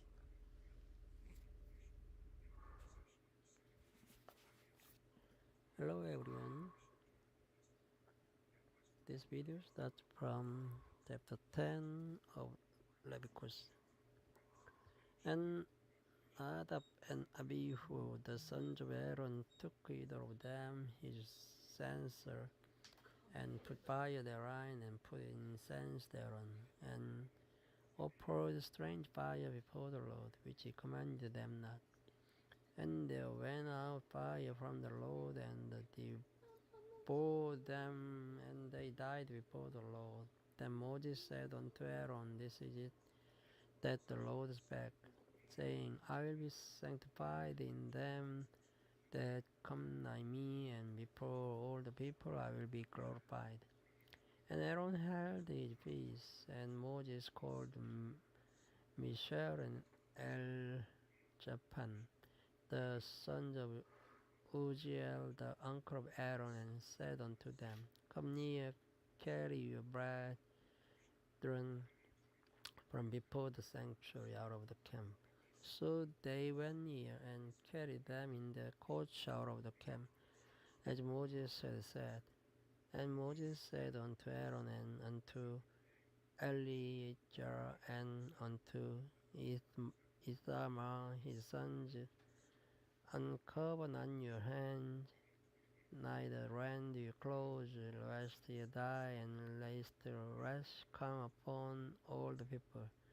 But let your brethren, the whole house of Israel, beware the burning which the Lord has kindled, and ye shall not go out from the Lord of the tabernacle of the congregation, lest ye die. For the anointing oil of the Lord is upon you. And they did according to the word of Moses. And the Lord spake unto Aaron, saying, Do not drink wine nor strong drink, though nor thy sons with thee, when ye go into the tabernacle of the congregation, lest ye die. It shall be your statute forever throughout your generations, and that ye may put difference between holy and unholy, and between unclean and clean. And then ye may teach the children of Israel all the statutes which the Lord hath spoken unto them by the hand of Moses. And Moses spake unto Aaron and unto Eleazar and unto Ithamar his sons that were left, Take the meat offering that remains of the offerings of the Lord made by fire, and eat it without leaven beside the altar, for it is most holy. And ye shall eat in the holy place, because it is thy due and thy son's due of the sacrifices of the Lord made by fire. For so I am commanded. And the wave breast and heave shoulder ye shall yet eat in a clean place, though, and thy sons and thy daughters with thee. For they be thy due and thy son's due, which ye are given out of the sacrifices of peace offerings of the children of Israel. The heave shoulder and the wave breast shall they bring with the offerings made by fire of the fat, to wave it for a wave offering before the Lord, and it shall be thine, and thy son with thee by a statute forever, as the Lord hath commanded. And Moses diligently sought the goat of the sin offering, and behold, it was burnt, and he was angry with Eleazar and Ithamar, the sons of Aaron, which were left alive, saying, Wherefore have ye not eaten the sin offering in the holy place, seeing it is most holy, and God has given it to you to bear the iniquity of the congregation, to make atonement for them before the Lord. Behold, the blood of it was not brought in within the holy place. Ye should indeed have eaten it in the holy place, as I commanded. And Aaron said unto Moses, Behold, this day have they offered their sin on offering and the burnt offering before the Lord, and such things have befallen me. And if I had eaten the sin offering today, should I have been accepted in the sight of the Lord? And when Moses saw that, he was content. Chapter 11. And the Lord spake unto Moses and to Aaron, saying unto them, Speak unto the children of Israel, saying, These are the beasts which ye shall eat among all the beasts that are on the earth. Whatsoever parties the hoof and is cloven-footed, and cheweth the cud among the beasts that shall ye eat. Nevertheless, these shall ye not eat of them that chew the cud, or of them that divide the hoof, as the camel, because it chews the cud, but divides not the hoof. He is unclean unto you. And the coney, because it chews the cud, but divides not the hoof.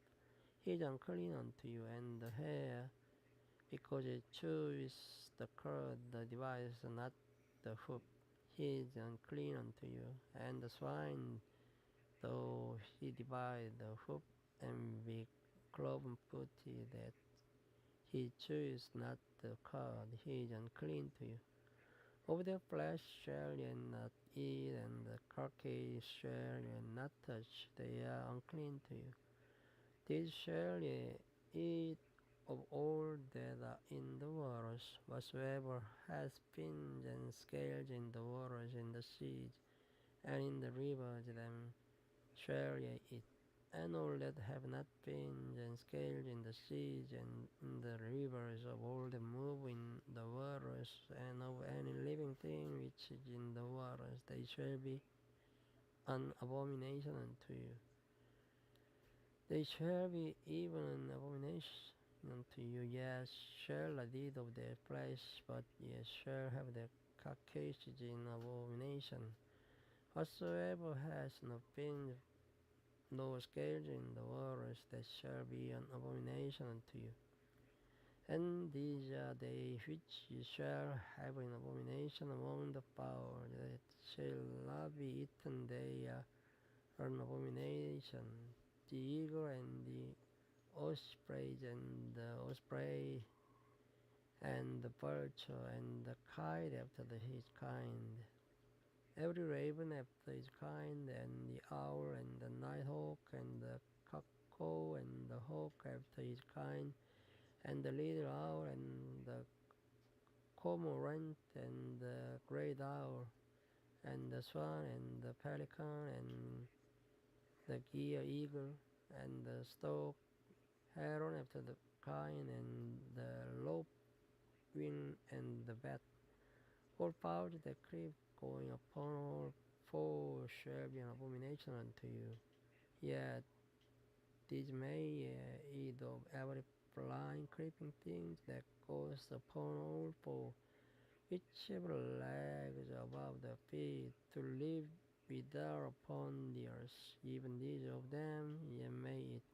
The locust after his kind, and the wild locust after his kind, and the beetle after his kind, and the grasshopper after his kind. For all other flying, creeping things which have 4 feet shall be an abomination unto you, and for these ye shall be unclean. Whatsoever touches the carcass of them shall be unclean until the even. And whosoever bears aught of the carcass them shall wash his clothes, and be unclean until the even. The carcass of every beast which divides the hoof, and is not cloven footed, nor chewy is the cud, are unclean unto you. Everyone that touches them shall be unclean. And whatsoever goes upon his paws among all manner beasts that go on all four, those are unclean unto you. Whoso touches their carcass shall be unclean until the even. Any that bears the carcass of them shall wash his clothes, and be unclean until the even. They are unclean unto you. These also shall be unclean unto you among the creeping things that creep upon the earth, the widger and the mouse and the tortoise after his kind, and the parrot and the chameleon and the lizard and the snail and the mole. These are unclean unto you among all the creep. Whosoever does touch them when they be dead shall be unclean until the even. And upon whatsoever any of them when they are dead, those fall it shall be unclean, whether it be any vessel or wood or raiment or skin or sack, whatsoever vessel it be, wherein any work is done. It must be put into water, and it shall be unclean until the even. So it shall be cleansed. And every earthen vessel wherein any of them falls, whatsoever is in it shall be unclean, and ye shall break it. All meat which may be eaten, that on which such water comes, shall be unclean, and all drink that may be drunk in every such vessel shall be unclean. And everything whereupon any part of the carcass falls shall be unclean, where it be open or ranged for parts, they shall be broken down, for they are unclean, and shall be unclean unto you. Nevertheless, a fountain of pit wherein there is plenty of water shall be clean, but that which it touches the carcass shall be unclean. And if any part of the carcass fall upon any sowing seed which is to be sown, it shall be clean. But if any water be put upon the seed, and any part of the carcass fall thereon, it shall be unclean unto you. And if any beast of which ye may eat die, he that touches the carcass thereof shall be unclean until the even. And he that eats of the carcass of it shall wash his clothes and be unclean until the even. He also that bears the carcass of it shall wash his clothes and be unclean until the even. And every creeping thing that creeps upon the earth shall be an abomination. It shall not be eaten. Whatsoever goes upon the belly, and whatsoever goes upon all four, or whatsoever hath more feet among all creeping things that creep upon the earth, them ye shall not eat, for they are an abomination. Ye shall not make yourselves abominable with any creeping thing that creeps, neither shall ye make yourselves unclean with them, that ye should be defiled thereby. For I am the Lord your God. Ye shall therefore sanctify yourselves, and ye shall be holy, for I am holy. Neither shall ye defile yourselves with any manner of creeping thing that creeps upon the earth. For I am the Lord that brings you up out of the land of Egypt to be your God. Ye shall therefore be holy, for I am holy. This is the law of the beasts, and of the fowl, and of every living creature that moves in the waters, and of every creature that creeps upon the earth, to make a difference between the unclean and the clean, and between the beast that may be eaten and the beast that may be not eaten. This is it. Thank you for listening. Bye.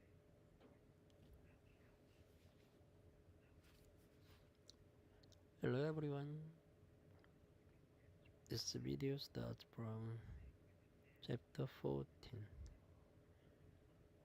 And the Lord spake unto Moses, saying, This shall be the law of the leper in the day of his cleansing. It shall be brought unto the priest, and the priest shall go forth out of the camp. And the priest shall look, and behold, if the plague of leprosy be healed in the leper, then shall the priest command to take for him that is to be clean the two birds alive and clean, and cedar wood and scarlet and hyssop. And the priest shall command that one of the birds be killed in an earthen vessel with a running water. As for the living bird, he shall take it, and the cedar wood, and the scarlet, and the hyssop, and shall dip them in, and the living bird in the blood of the bird that was killed over the running water. And he shall sprinkle upon him that is to be cleansed from the leprosy 7 times, and shall pronounce him clean, and shall let the living bird loose into the open field. And he that is to be cleansed shall wash his clothes, and shave off all his hair, and wash himself in water, that he may be clean. And after that he shall come into the camp, and shall tarry abroad out of his tent 7 days. But it shall be on the 7th day that he shall shave all his hair off his head, and his beard, and his eyebrows, even all his hair he shall shave off. And he shall wash his clothes also, he shall wash his flesh in water, and he shall be clean. And on the 8th day he shall take 2 he lambs without blemish, and 1 ewe lamb of the first year without blemish, and 3 tenths of fine flour for a meat offering, mingled with oil, and 1 log of oil. And the priest that makes him clean shall present the man that is to be made clean, and those things before the Lord at the door of the tabernacle of the congregation. And the priest shall take 1 he lamb, and after him for a trespass offering, and the log of oil, and wave them for a wave offering before the Lord. And he shall slay the lamb in the place where he shall kill the sin offering and the burnt offering in the holy place. For as the sin of offering is the priest, so is the trespass offering, it is most holy. And the priest shall take some of the blood of the trespass offering, and the priest shall put it upon the tip of the right ear of him that is to be cleansed, and upon the thumb of his right hand, and upon the great toe of his right foot. And the priest shall take some of the log of oil, and pour it into the palm of his own left hand. And the priest shall dip his right finger in the oil that is in his left hand, and shall sprinkle of the oil with his finger 7 times before the Lord. And of the rest of the oil that is in his hand shall the priest put upon the tip of the right ear of him that is to be cleansed, and upon the thumb of his right hand, and upon the great toe of his right foot, upon the blood of the trespass offering. And the remnant of the oil that is in the priest's hand he shall pour upon the head of him that is to be cleansed. And the priest shall make an atonement for him before the Lord. And the priest shall offer the sin offering, and make an atonement for him that is to be cleansed from his uncleanness. And afterward he shall kill the burnt offering, and the priest shall offer the burnt offering and the meat offering upon the altar. And the priest shall make an atonement for him, and he shall be clean. And if he be poor and cannot get much, then he shall take 1 lamb for a trespass offering to be waived, to make an atonement for him, and 1 tenth of fine flour mingled with oil for a meat offering, and a log of oil, and 2 turtle doves or 2 young pigeons, such as he is able to get, and the one shall be a sin offering, and the other a burnt offering. And he shall bring them on the 8th day for his cleansing unto the priest, unto the door of the tabernacle of the congregation before the Lord. And the priest shall take the lamb of the trespass offering, and the log of oil, and the priest shall wave them for a wave offering before the Lord. And he shall kill the lamb of the trespass offering, and the priest shall take some of the blood of the trespass offering, and put it upon the tip of the right ear of him that is to be cleansed, and upon the thumb of his right hand, and upon the great toe of his right foot. And the priest shall pour of the oil into the palm of his own left hand. And the priest shall sprinkle with his right finger some of the oil that is in his left hand 7 times before the Lord. And the priest shall pour of the oil that is in his hand upon the tip of the right ear of him that is to be cleansed, and upon the thumb of his right hand, and upon the great toe of his right foot, upon the place of the blood of the trespassing offering. And the rest of the oil that is in the priest's hand he shall put upon the head of him that is to be cleansed, to make an atonement for him before the Lord. And he shall offer the one of the turtle overs, doves of the young pigeon, such as he can get, even such as he is able to get, the one for a sin offering and the other for a burnt offering with a meat offering. And the priest shall make an atonement for him that is to be cleansed before the Lord. This is the law of him in whom is the plague of leprosy, whose hand is not able to get that which pertains to his cleansing. And the Lord spake unto Moses and unto Aaron, saying, When ye come into the land of Canaan, which I give to you for a possession, and I put the plague of leprosy in the house of the land of your possession, and he that owns the house shall come and tell the priest, saying, It seems to me there is as it were a plague in the house. Then the priest shall command that they empty the house, and before the priest go into it to see the plague, that all that is in the house be not made unclean. And afterward the priest shall go in to see the house, and he shall look on the plague, and behold, if the plague be in the walls of the house with hollow streaks, greenish or reddish, which inside are lower than the wall, then the priest shall go out of the house to the door of the house and shut up the house 7 days, and the priest shall come again the seventh day, and shall look, and behold, if the plague be spread in the wall of the house, then the priest shall command that they take away the stones in which the plague is, and they shall cast them into an unclean place without the city. And he shall cause the house to be scraped within round about, and they shall pour out the dust that they scrape up without the city into an unclean place. And they shall take the stones and put them in the place of those stones, and he shall take the other mortar, and shall plaster the house. And if the plague come again and break out in the house after that he has taken away the stones, and after he has scraped the house, and after it is plastered, then the priest shall come and look, and behold, if the plague be spread in the house, it is a breathing leprosy in the house, it is unclean.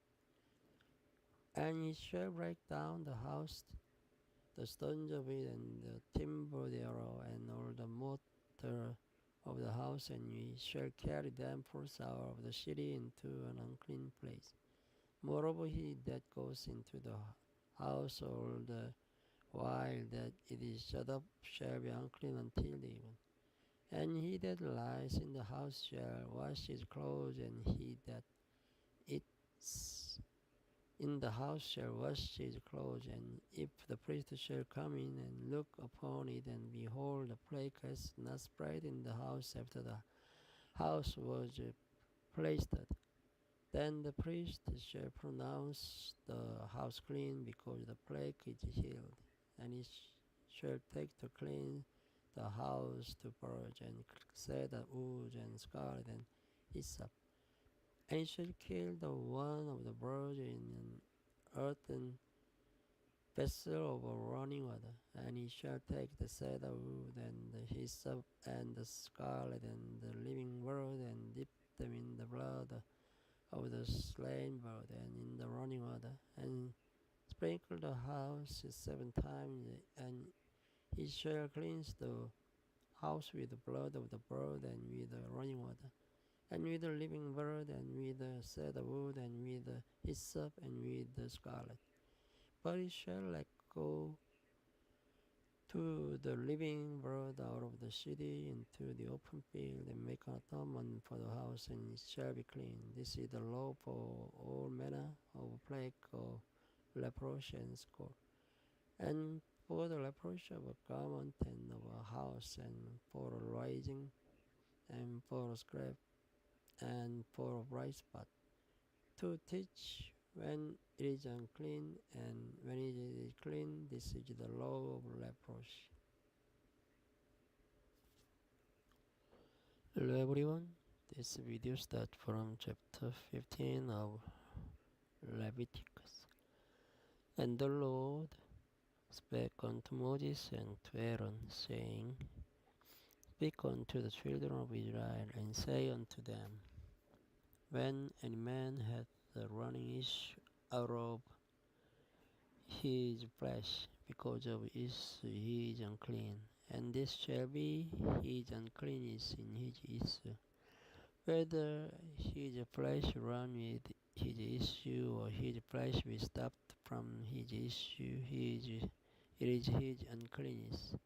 Every bed whereon he lies that has the issue is unclean, and everything whereon the sits shall be unclean. And whosoever touches his bed shall wash his clothes, and bathe himself in water, and be clean until even.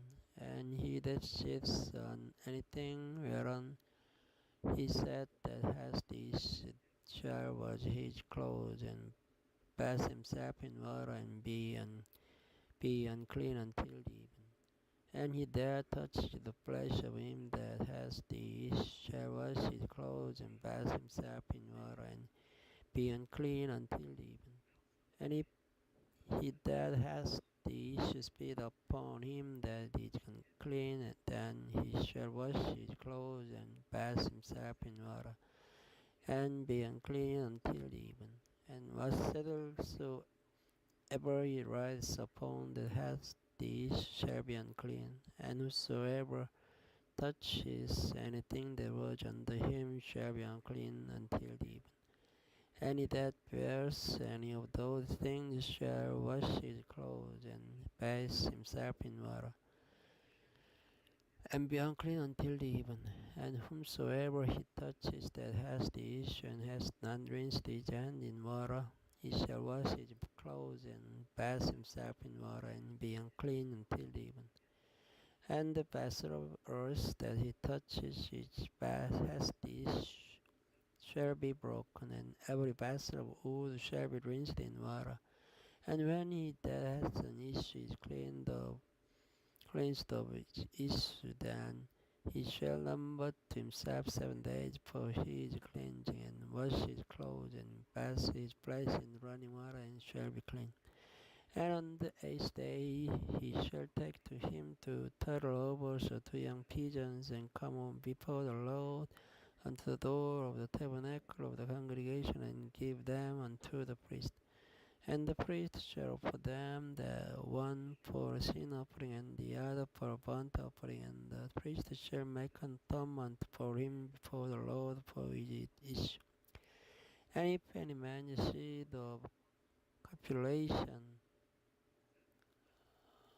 go out from him, then he shall wash all his flesh in water, and be unclean until the even. And every garment and every skin whereon is the seed of copulation shall be washed with water, and be unclean until the even. The woman also with whom man shall lie with the seed of copulation, they shall both bathe themselves in water, and be unclean until the even. And if a woman have an issue, and her issue in her flesh be blood, that she shall be put apart 7 days, and whosoever touches her shall be unclean until the even.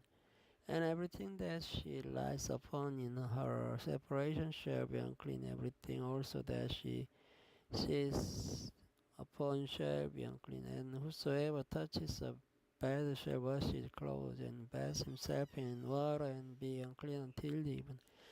And whosoever touches anything that she sat upon shall wash his clothes, and bathe himself in water, and be unclean until the even. And if it be on her bed, or on anything whereon she sits, when he touches it, he shall be unclean until the even. And if any man lie with a door, and her flowers be upon him, he shall be unclean 7 days, and all the bed whereon he lies shall be unclean. And if a woman have an issue of her blood many days out of the time of her separation, or if it run beyond the time of her separation, all the days of the issue of her uncleanness shall be as the days of her separation.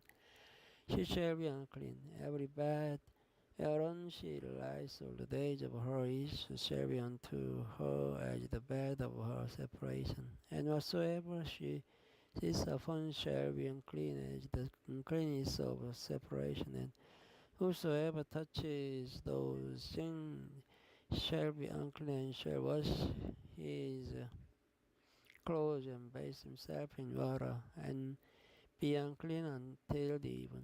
But if she cleansed of her issue, then she shall number to herself 7 days, and after that she shall be clean. And on the 8th day she shall take unto her 2 turtles or 2 young pigeons, and bring them unto the priest to the door of the tabernacle of the congregation. And the priest shall offer the one for a sin offering, and the other for a burnt offering, and the priest shall make an atonement for her before the Lord for the issue of her uncleanness. Thus shall ye separate the children of Israel from the uncleanness, that they die not in the uncleanness when they file my tabernacle that is among them.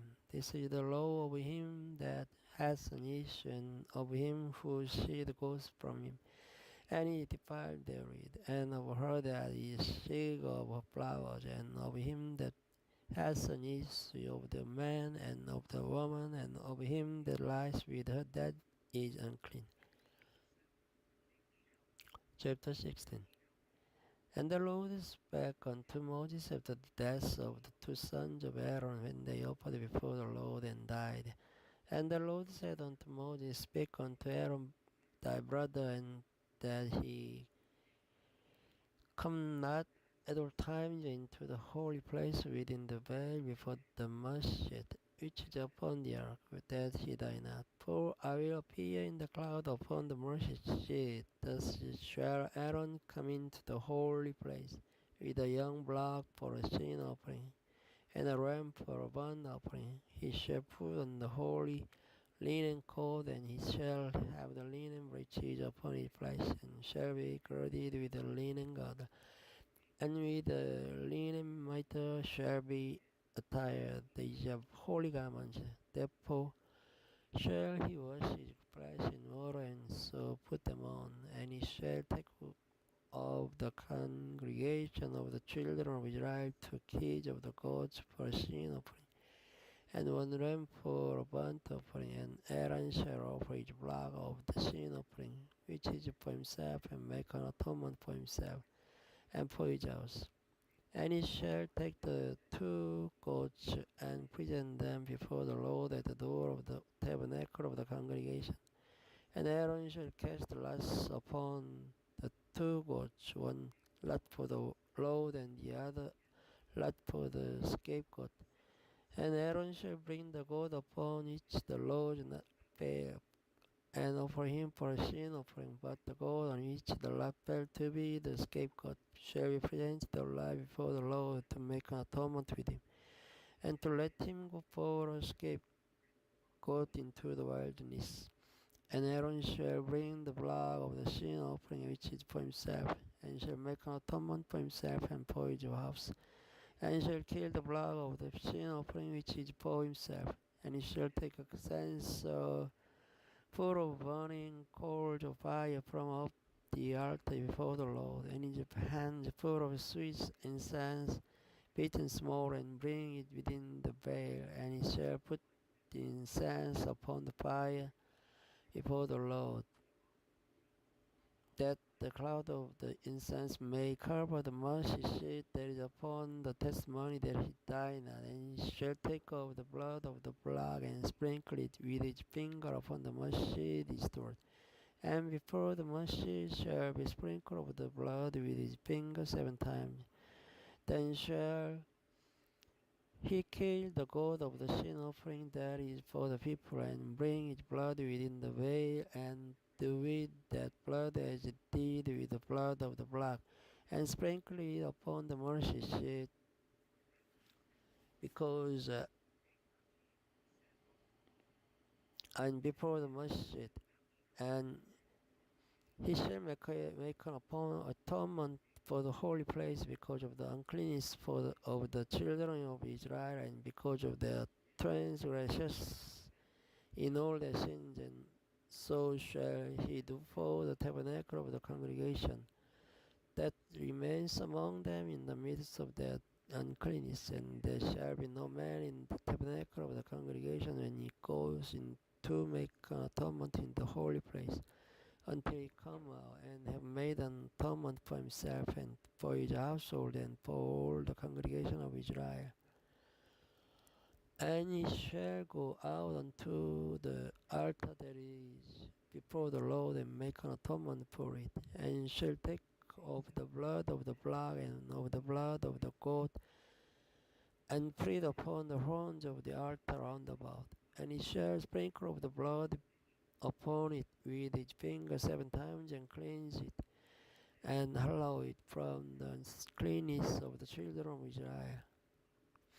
And when he had made an end of reconciling the holy place and the tabernacle of the congregation and the altar, and he shall bring the live goat, and Aaron shall lay both his hands upon the head of the live goat, and confess over him all the iniquities of the children of Israel, and all their transgressions and all their sins, putting them upon the head of the goat, and shall send him away by the hand of a man into the wilderness.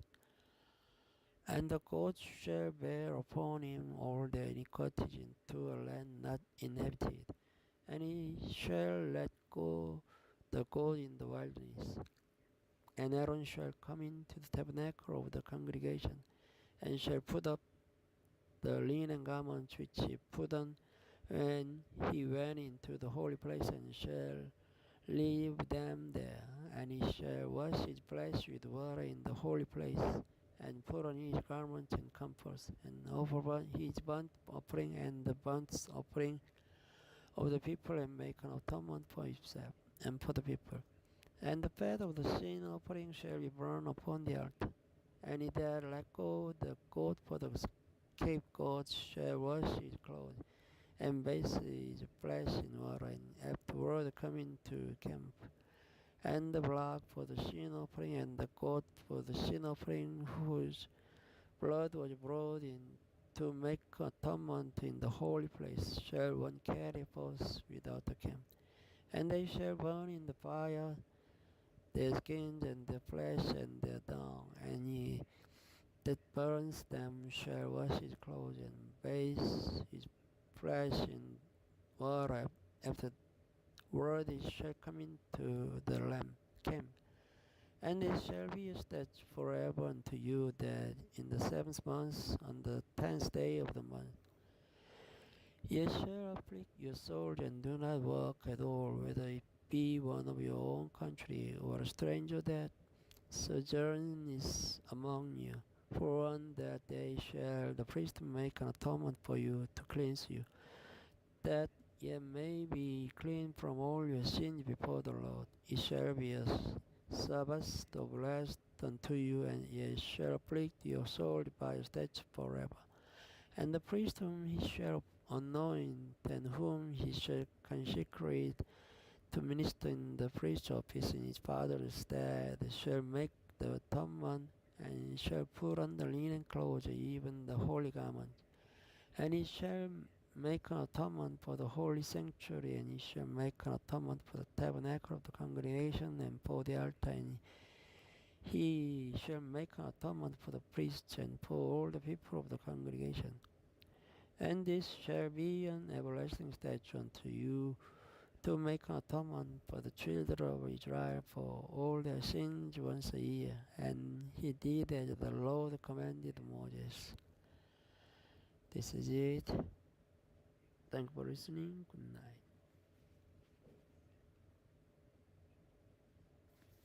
Hello everyone. This video starts from chapter 17 of Leviticus.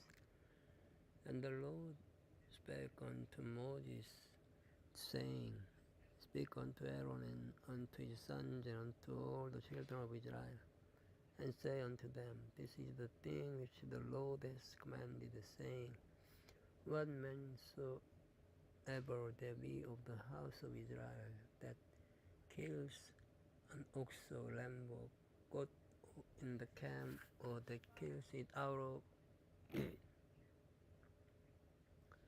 the camp, and brings it not unto the door of the tabernacle of the congregation to offer an offering unto the Lord before the tabernacle of the Lord, blood shall be imputed unto the man. He has shed blood, and the man shall be cut off from among his people, to the end that the children of Israel may bring the sacrifices which they offer in the open field, even that they may bring them unto the Lord, unto the door of the tabernacle of the congregation, unto the priest, and offer them for peace offerings unto the Lord. And the priest shall sprinkle the blood upon the altar of the Lord at the door of the tabernacle of the congregation, and burn the fat for a sweet savour unto the Lord. And they shall no more offer their sacrifices on the devils, after whom they have gone a whoring. This shall be a statute forever unto them throughout their generations. And thou shalt say unto them, Whatsoever man there be of the house of Israel, or of the strangers which is sojourn among you, that offers burnt offering of the sacrifice, and brings it not unto the door of the tabernacle of the congregation, to offer it unto the Lord, even that man shall be cut off from among his people. And whatsoever man there be of the house of Israel, or of the strangers that sojourn among you, that is any manner of blood, I will even set my face against that soul that is blood, and will cut him off from among his people. For the life of the flesh is in the blood, and I have given it to you upon the altar to make an atonement for your soul. For it is the blood that makes an atonement for the soul. Therefore I said unto the children of Israel, No soul of you shall eat blood, and neither shall any stranger that sojourns among you eat blood. And whatsoever man there be of the children of Israel, or of the strangers that sojourn among you, which hunts and catches any beast or fowl that may be eaten, he shall even pour out the blood thereof, and cover it with dust. For it is the life of all flesh, the blood of it is for the life thereof. Therefore I said unto the children of Israel, Ye shall eat the blood of no manner of flesh, for the life of all flesh is the blood thereof. Whosoever eats it shall be cut off. And every soul that is that which died of itself, or that which was torn with beasts, whether it be one of your own country or a stranger, he shall both wash his clothes and bathe himself in water, and be unclean until even. Then shall he be clean. But he wash them not, nor bathe his flesh, then he shall bear his iniquity. Chapter 18. And the Lord spake unto Moses, saying, Speak unto the children of Israel, and say unto them, I am the Lord your God. After the doings of the land of Egypt, wherein ye dwelt, shall ye not do, and after the doings of the land of Canaan, whither I bring you, shall ye not do. Neither shall ye walk in their ordinance, ye shall do my judgment, and keep mine ordinance, to walk therein. I am the Lord your God.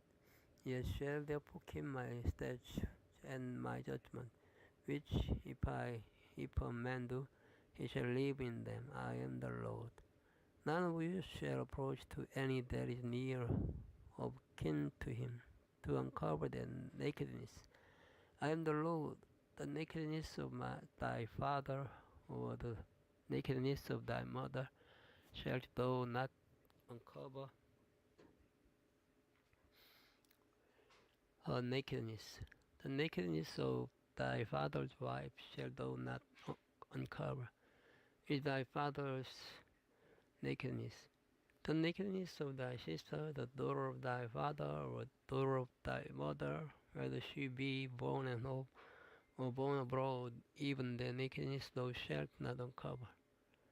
The nakedness of thy son's daughter, or of thy daughter's daughter, even their nakedness thou shalt not uncover. For there is thine own nakedness. The nakedness of thy father's wife's daughter, begotten of thy father. She is thy sister, thou shalt not uncover her nakedness. Thou shalt not uncover the nakedness of thy father's sister. She is thy father's near kinswoman. Thou shalt not uncover the nakedness of thy mother's sister, for she is thy mother's near kinswoman. Thou shalt not uncover the nakedness of thy father's brother. Thou shalt not approach to his wife, she is thine aunt. Thou shalt not uncover the nakedness of thy daughter-in-law, she is thy son's wife. Thou shalt not uncover her nakedness. Thou shalt not uncover the nakedness of thy brother's wife, is thy brother's nakedness. Thou shalt not uncover the nakedness of a woman and her daughter, neither shalt thou take her son's daughter or her daughter's daughter to uncover her nakedness, for they are her near kinswomen. It is wickedness. Neither shalt thou take a wife to her sister to vex her, to uncover her nakedness, beside the other in her lifetime. Also thou shalt not approach unto a man to uncover her nakedness, as long as she is put apart for her uncleanness. Moreover, thou shalt not lie so carnally with thy neighbor's wife to defile thyself with her. And thou shalt not let any of thy seed pass through the fire to Molech, neither shalt thou profane the name of thy God. I am the Lord. Thou shalt not lie with mankind as with womankind, it is abomination. Neither shalt thou lie with any beast to defile thyself therewith. Neither shall any woman stand before a beast to lie down thereto. It is confusion. Defile not ye yourselves in any of these things, for in all the nations are defiled which I cast out before you, and the land is defiled. Therefore I do visit the iniquity thereof upon it, and the land itself vomits her inhabitants. Ye shall therefore keep my statutes and my judgment, and shall not commit any of these abominations. Neither any of your own nation, nor any stranger that sojourns among you. For these abominations have the men of the land done, which were before you, and the land is defiled. Let the land spew on you out also when you divide it, as it spewed out the nations thereof before you. For whosoever shall commit any of these abominations, even the soul that commit them shall be cut off from among their people. Therefore shall ye keep mine ordinance, that ye commit not any one of these abominable customs which are committed before you, and then ye defile not yourselves therein. I am the Lord your God. Thank you for listening. Good night.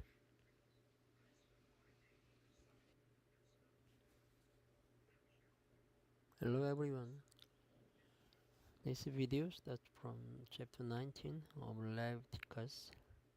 And the Lord spake unto Moses, saying, Speak unto all the congregation of the children of Israel, and say unto them, Ye shall be holy, for for I, the Lord your God, am holy. Ye shall bear every man his mother and his father, and keep my Sabbath. I am the Lord your God. Turn ye not unto idols, nor make to yourselves molten gods. I am the Lord your God. And if ye offer sacrifice of peace offering unto the Lord, ye shall offer it at your own will. It shall be eaten the same day ye offer it, and on the morrow, and if aught remain until the third day, it shall be burned in the fire. And if it be eaten at all on the third day, it is abominable, it shall not be accepted. Therefore everyone that eats it shall bear his iniquity, because he has profaned the hallowed thing of the Lord, and that soul shall be cut off from among his people. And when ye reap the harvest of your land, thou shalt not wholly reap the corners of thy field, neither shalt thou gather the gleanings of thy harvest, and thou shalt not glean thy vineyard, neither shalt thou gather every grape of thy vineyard. Thou shalt leave them for the poor and stranger. I am the Lord your God. Ye shall not steal, neither deal falsely, neither lie one to another. And ye shall not swear by my name falsely, neither shalt thou profane the name of thy God. I am the Lord.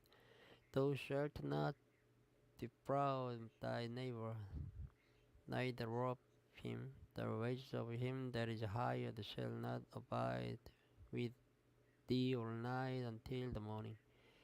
Thou shalt not curse the deaf, nor put a stumbling block before the blind, but shalt fear thy God. I am the Lord. Ye shall do no unrighteousness in judgment.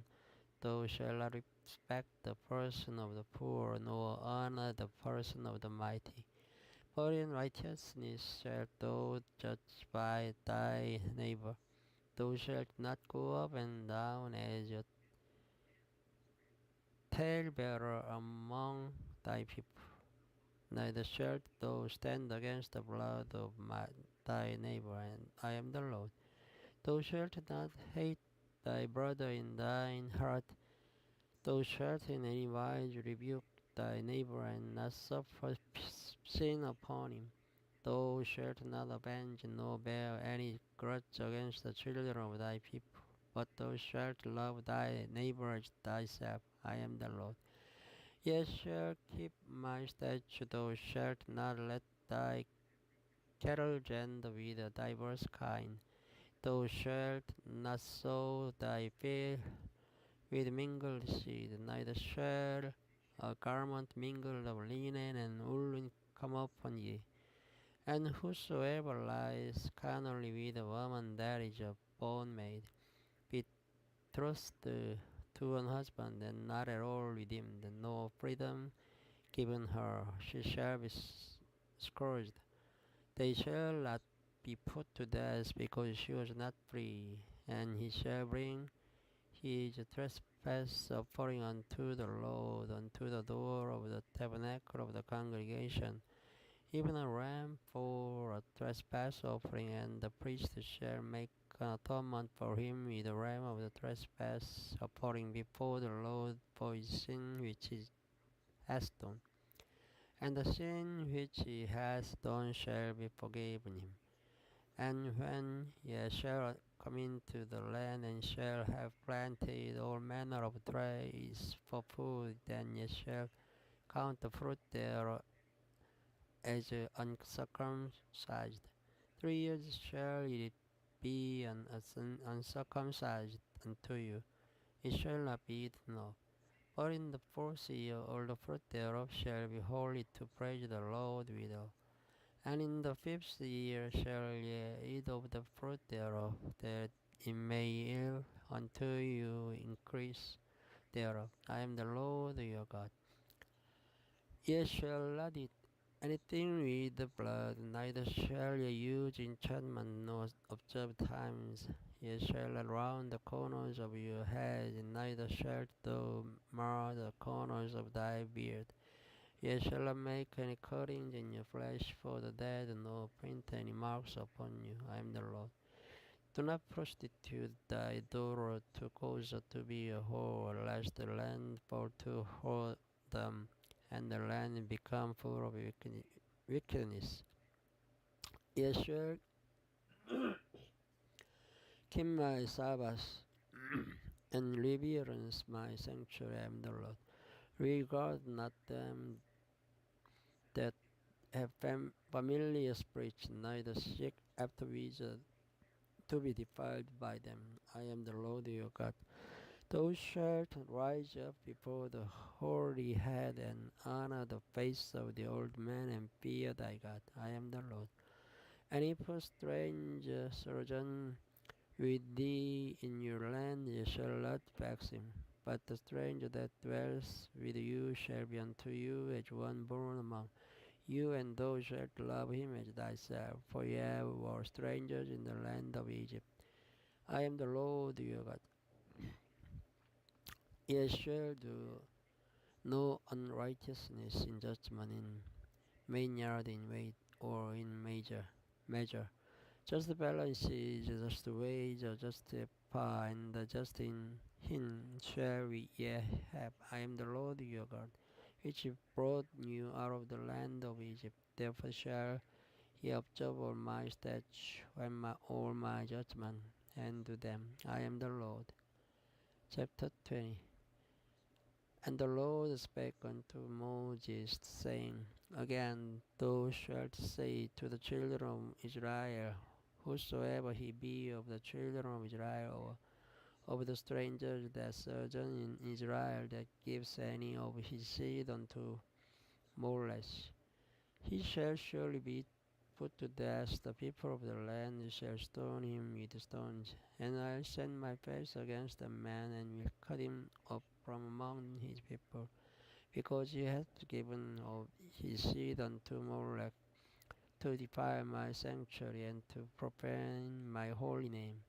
And if the people of the land do anyways hide their eyes from the man, when he gives of his seed unto Molech, and kill him not, then I will set my face against that man, and against his family, and will cut him off, and all that go whoring after him, to commit whoredom with Molech from among their people.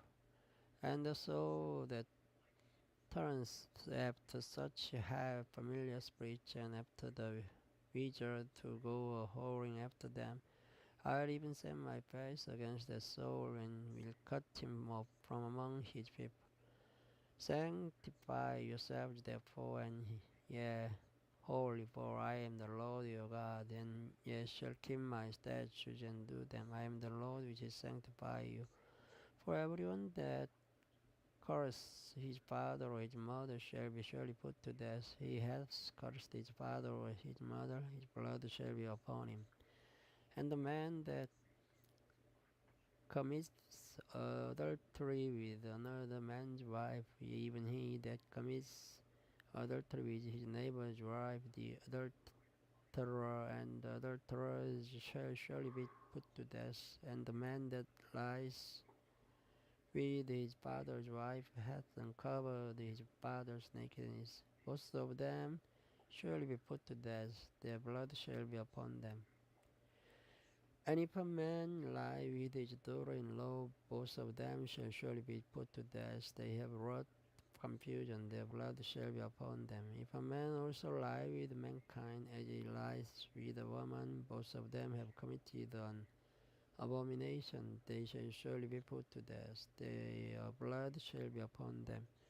And if a man take a wife and her mother, it is wickedness. They shall be burnt with fire, both he and they, that there be no wickedness among you. And if a man lie with a beast, he shall surely be put to death, and ye shall slay the beast. And if a woman approach unto any beast, and lie down there to do shalt kill the woman and the beast.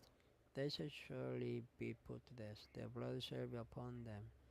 And if a man shall take his sister, his father's daughter, or his mother's daughter, and see her nakedness, and she sees his nakedness, it is a wicked thing, and they shall be cut off in the sight of their people. He hath uncovered his sister's nakedness, he shall bear his iniquity. And if a man shall lie with a woman having a sickness, and shall uncover nakedness, he hath discovered her fountain, and she has uncovered the fountain of her blood. And both of them shall be cut off from among their people. And thou shalt not uncover the nakedness of thy mother's sister, nor of thy father's sister, for he uncovers his near kin. They shall bear their iniquity. And if a man shall lie with his uncle's wife, he has uncovered his uncle's nakedness. They shall bear their sin. They shall die childless. And if a man shall take his brother's wife, it is an unclean thing. He hath uncovered his brother's nakedness. They shall be childless. Ye shall therefore keep all my statutes and all my judgment, and do them, that the land whither I bring you to dwell therein spoil you not out. And ye shall not walk in the manners of the nation which I cast out before you, for they committed all these things, and therefore I uphold them. But I have said unto you, ye shall inherit the land, and I'll give it unto you to possess it, a land that flows with milk and honey. I am the Lord your God, which have separated you from other people. Ye shall therefore put difference between clean beasts and unclean, and between unclean fowls and clean, and ye shall not make your souls abominable by beast or by fowl or by any manner of living thing that creeps on the ground, which I have separated from you as unclean. And ye shall be holy unto me, for I the Lord am holy, and have severed you from other people, then ye should be mine. A man also or woman that has a familiar spirit or that is a wizard shall surely be put to death. They shall stone them with stones, their blood shall be upon them. Thank you for listening.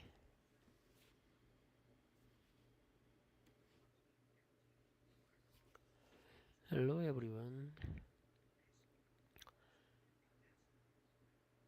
This video starts from chapter 21 of Leviticus.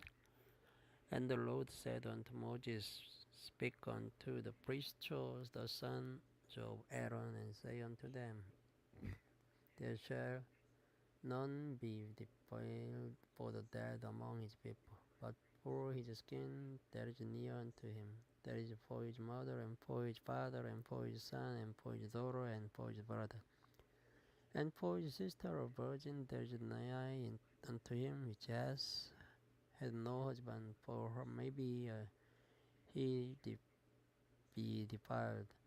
But he shall not defile himself, being a chief man among his people, to profane himself. They shall not make baldness upon their head, neither shall they shave up the corner of their beard, nor make any cuttings in the flesh. They shall be holy unto their God, and not profane the name of their God, for the offerings of the Lord made by fire, and the bread of their God they do offer.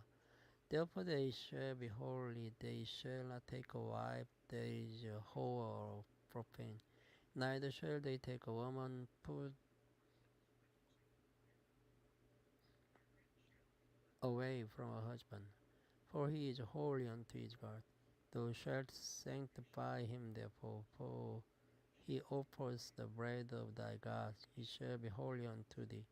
For I, the Lord, which sanctify you, am holy. And the daughter of any priest, if she profane herself by playing the whore, she profanes her father. she shall be burnt with fire. And he that is the high priest among his brethren, upon whose head the anointing oil was poured, and there is consecrated to put on the garments, shall not uncover his head, nor rend his clothes. Neither shall he go into any dead body, nor defile himself for his father or for his mother. Neither shall he go out of the sanctuary, nor profane the sanctuary of his God. For the crown of the anointing oil of his God is upon him. I am the Lord. And he shall take a wife in a virginity, a widow, or a divorced woman, or profane, or an harlot. These shall he not take, but he shall take a virgin of his own people to wife. Neither shall he profane his seed among his people, for I, the Lord, do sanctify him. And the Lord spake unto Moses, saying, Speak unto Aaron, saying, Whosoever he be of thy seed in their generations that hath any blemish, let him not approach to offer the bread of his God. For whatsoever man he be that hath a blemish, he shall not approach a blind man, or lame, or he that hath a flat nose, or anything superfluous, or a man that is broken footed, or broken handed, or crook backed, or drop, or that hath a blemish in his eye, or be scurvy, or scabbed, or hath his stones broken. No man that hath the blemish of the seed of Aaron the priest shall come nigh to offer the offerings of the Lord made by fire. He has a blemish, he shall not come nigh to offer the bread of his God. He shall eat the bread of his God, both of the most holy and of the holy. Only shall not go in unto the veil, nor come nigh unto the altar, because he has a blemish, that he profane not my sanctuaries.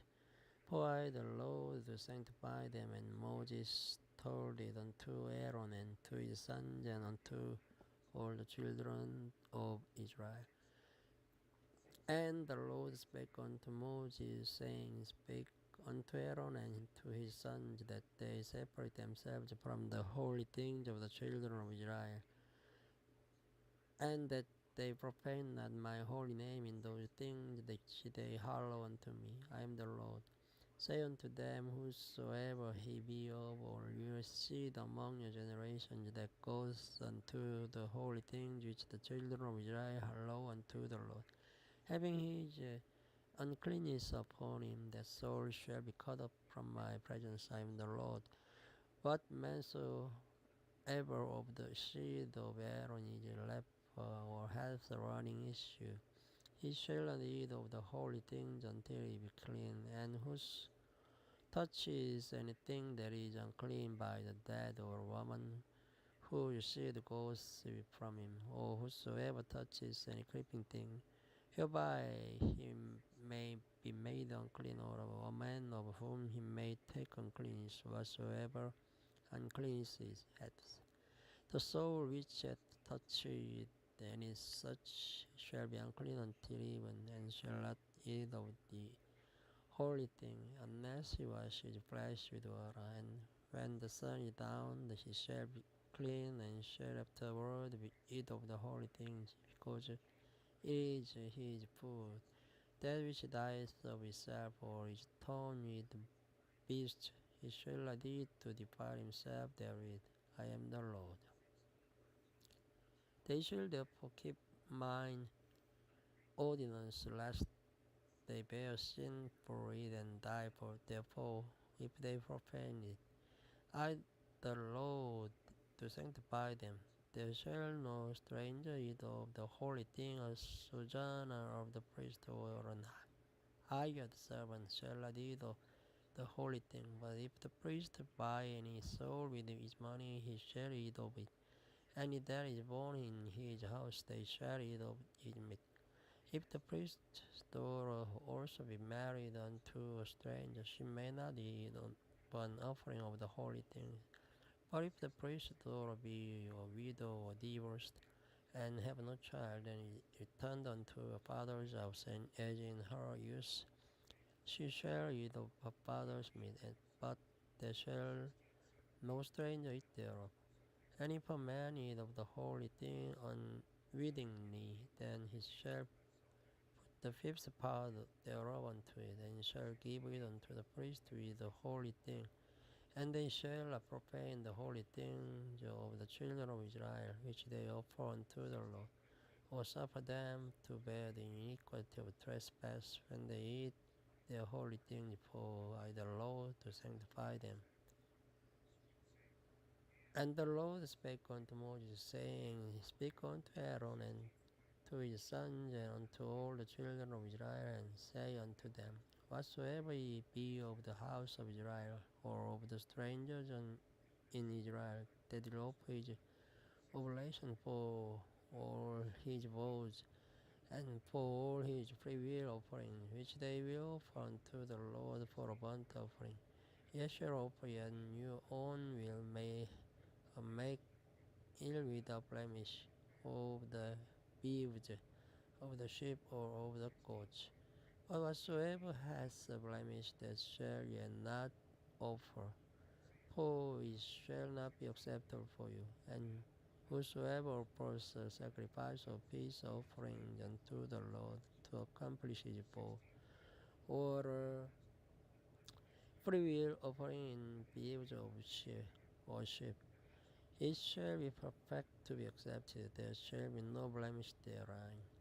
Blind or broken or maimed or having or wen or scurvy or scabbed, ye shall not offer these unto the Lord, nor make an offering by fire of them upon the altar unto the Lord. Either a block or a lamb that hath anything superfluous or lacking in his part, that mayst thou offer for a freewill offering, but for a vow it shall not be accepted. Ye shall not offer unto the Lord that which is bruised, or crushed, or broken, or cut. Neither shall ye make any offering thereof in your land. Neither from a stranger's hand shall ye offer the bread of your God of any of these, because their corruption is in them, and blemish be in them. They shall not be accepted for you. And the Lord spake unto Moses, saying, When a flock or sheep or a goat is brought forth, then it shall be 7 days under the dam, and from the 8th day, and therefore thenceforth it shall be accepted for an offering made by fire unto the Lord. And whether it be cow or ewe, ye shall not kill it, and a young both in 1 day. And when ye will offer a sacrifice of thanksgiving unto the Lord, offer it at your own will. On the same day it shall be eaten up, ye shall leave none of it until the morrow. I am the Lord, therefore shall ye keep my commandments and do them. I am the Lord. Neither shall ye profane my holy name, but I will be hallowed among the children of Israel. I am the Lord which hallow you, that brought you out of the land of Egypt to be your God. I am the Lord. Thank you for listening. Good night.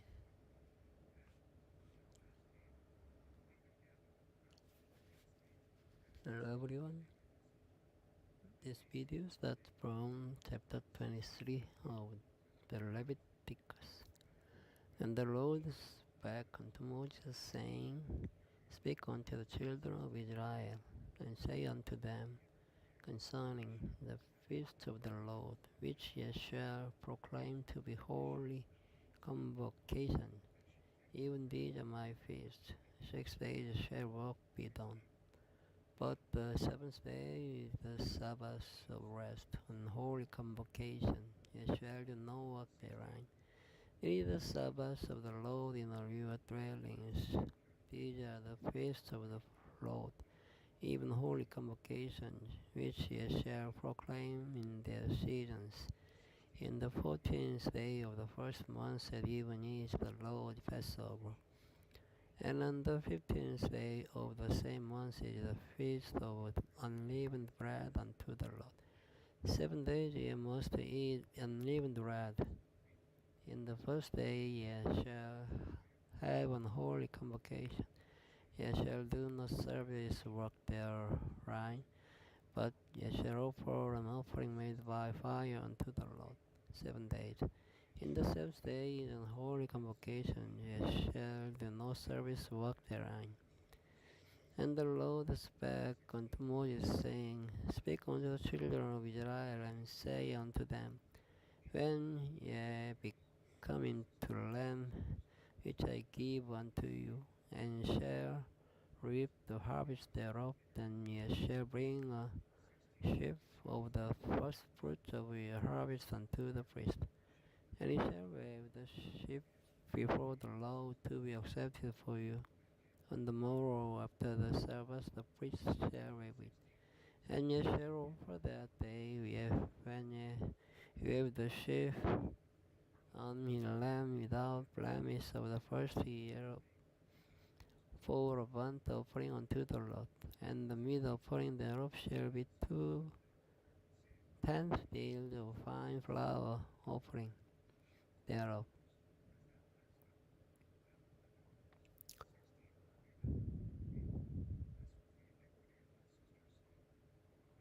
Shall be 2 tenths of fine flour mingled with oil, and offering made by fire unto the Lord, for a sweet savour, and the drink offering thereof shall be of wine, the first part of on him.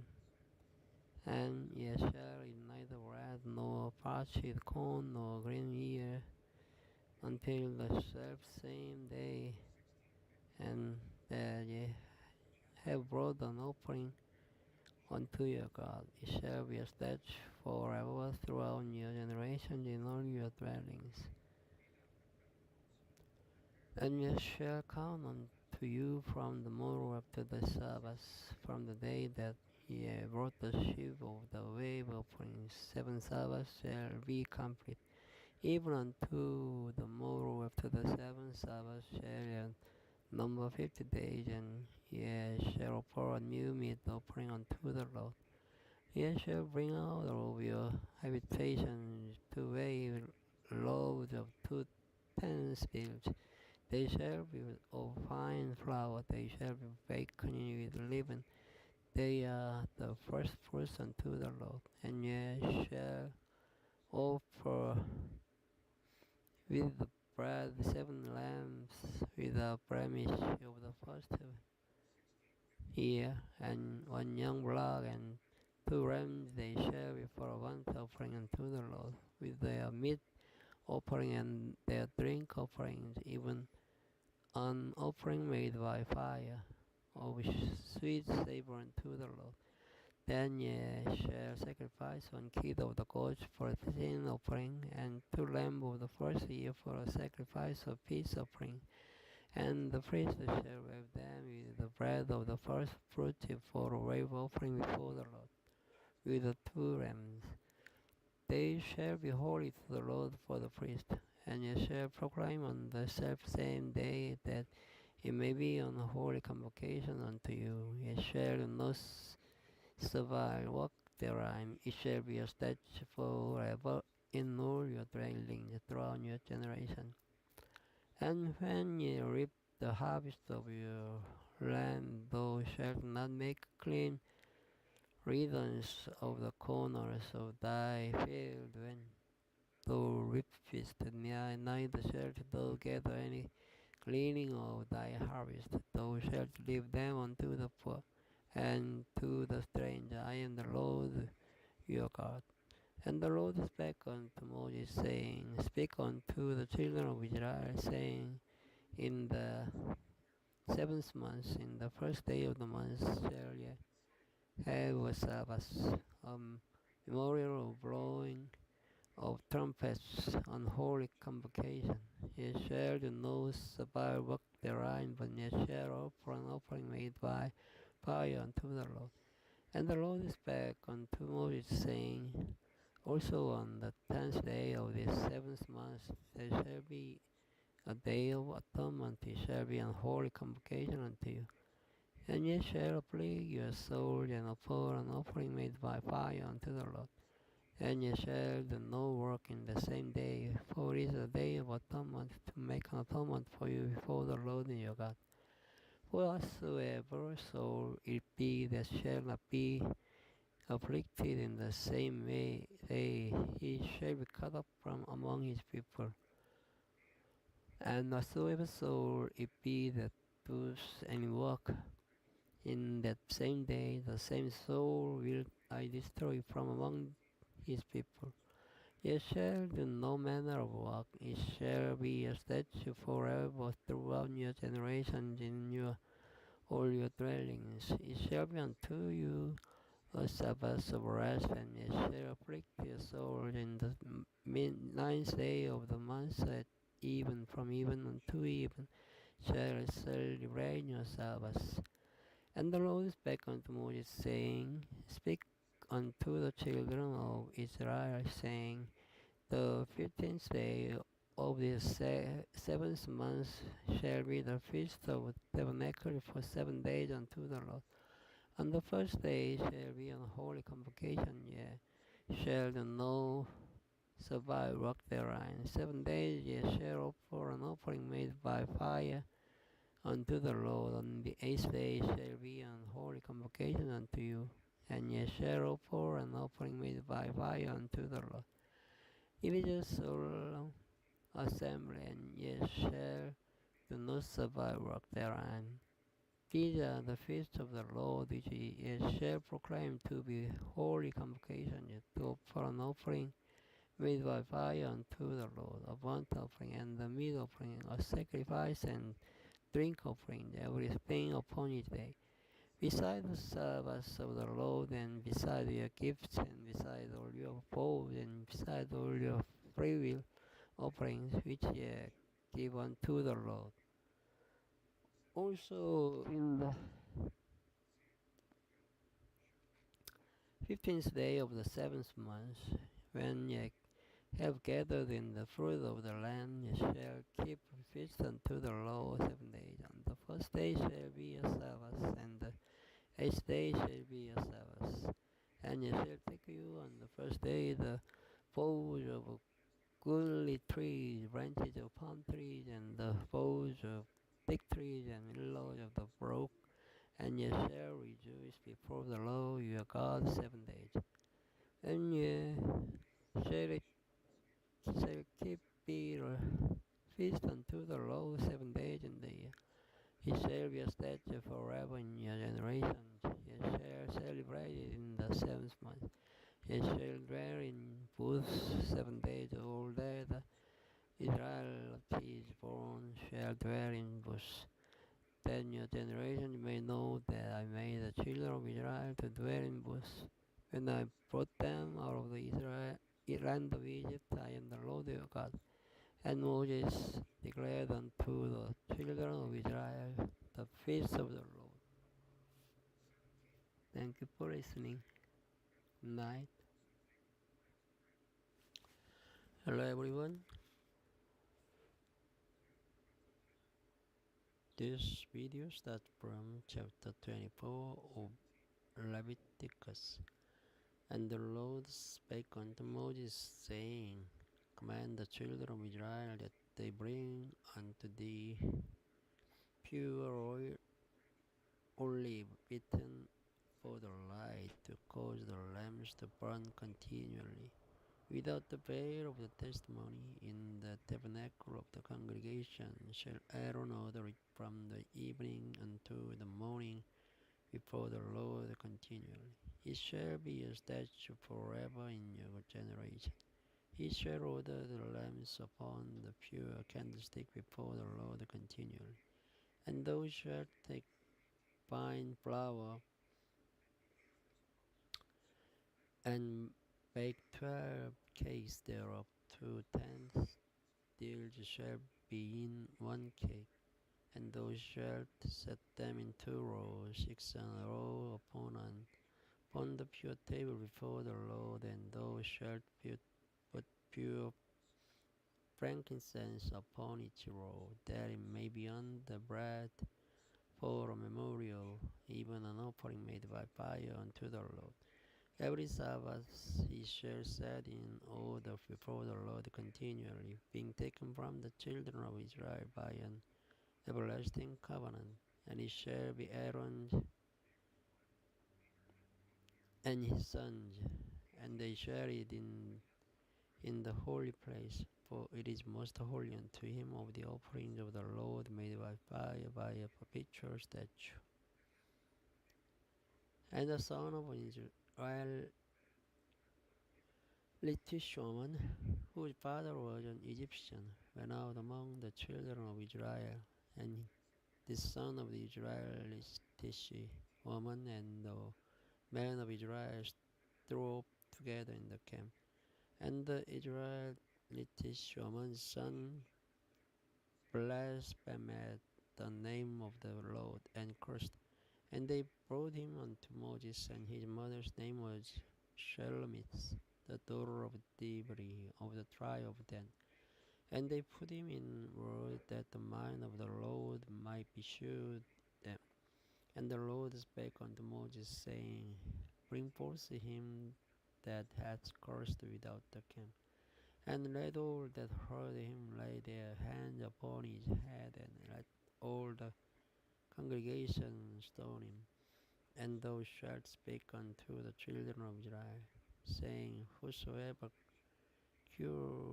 curse his God shall bear his sin, and he that blasphemeth the name of the Lord, he shall surely be put to death, and all the congregation shall suddenly stone him as well.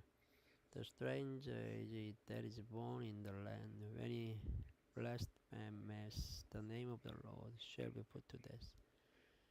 And he that kills any man shall surely be put to death, and he that kills a beast shall make it good, beast for beast. And if a man cause a blemish in his neighbor, as he has done, so shall it be done to him. Breach for breach, eye for eye, tooth for tooth, as he has caused a blemish in a man, so shall it be done to him again. And he that kills a beast, he shall restore it, and he that kills a man, he shall be put to death. Ye shall have one manner of law, as well for the stranger, as for one of your own country, for I am the Lord your God. And Moses spake to the children of Israel that they should bring forth him that had cursed out of the camp, and stone him with stones. And the children of Israel did as the Lord commanded Moses. Chapter 25. And the Lord spake unto Moses in Mount Sinai, saying, Speak unto the children of Israel, and say unto them, When ye come into the land which I give you, then shall the land give a Sabbath unto the Lord. 6 years thou shalt sow thy field, and 6 years thou shalt prune thy vineyard, gather in the fruit thereof.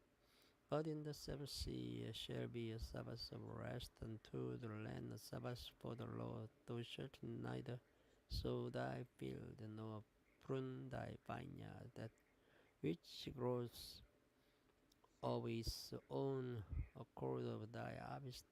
Thou shalt not reap, neither gather the grapes of thy vine unrest. For it is a year of rest unto the land, and the Sabbath of the land shall be meat for you, for thee, and for thy servant, and for thy maid, and for thy hired servant, and for thy stranger that sojourns with thee, and for thy cattle, and for the beasts that are in thy land, shall all the increase thereof be meat. And thou shalt number 7 Sabbaths of years unto thee, 7 times 7 years, and the space of the 7 Sabbaths of years shall be unto thee 49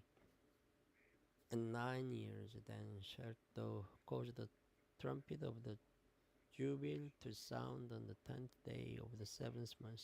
In the day of autumn month shall ye make the trumpet sound throughout all your land. And ye shall hallow the 50th year, and proclaim liberty throughout all the land unto all the inhabitants thereof. It shall be a jubilee unto you, ye shall return every man unto his possession, and ye shall return every man unto his family. A jubilee shall the 50th year be unto you. Ye shall also neither reap that which growth of itself in it, nor gather the grapes in it of thy vine unrest. For it is the jubilee, it shall be holy unto you. Ye shall eat the increase thereof out of the field. In the year of this jubilee ye shall return every man unto his possession.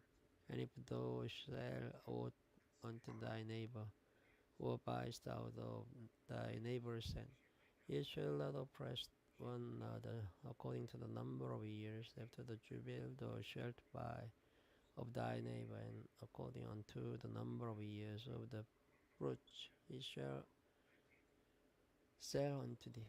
According to the multiple of years thou shalt increase the price thereof, and according to the fewness of years thou shalt diminish the price of it. For according to the number of the years of the first those he sell unto thee. Ye shall not therefore oppress one another, but thou shalt fear thy God. For I am the Lord your God. Wherefore ye shall do my statutes and keep my judgment, and do them, and ye shall dwell in the land in safety, and the land shall yield the fruit, and ye shall eat your fill, and dwell therein in safety. And if ye shall say, what shall we eat the 7th year? Behold, we shall also not nor gather in our increase. Then I will command my blessing upon you in the 6th year, and it shall bring forth fruit for 3 years. And ye shall sow the 8th year, and it yield of old fruit until the 9th year, until her fruits come in. Ye shall eat of the old store. The land shall not be sold forever, for the land is mine. For ye are strangers and sojourners with me. And in all the land of your possession ye shall grant a redemption for the land. If thy brother be waxen poor and has sold away some of his possession, and if any of his kin come to redeem it, then shall be redeemed that which his brother sold.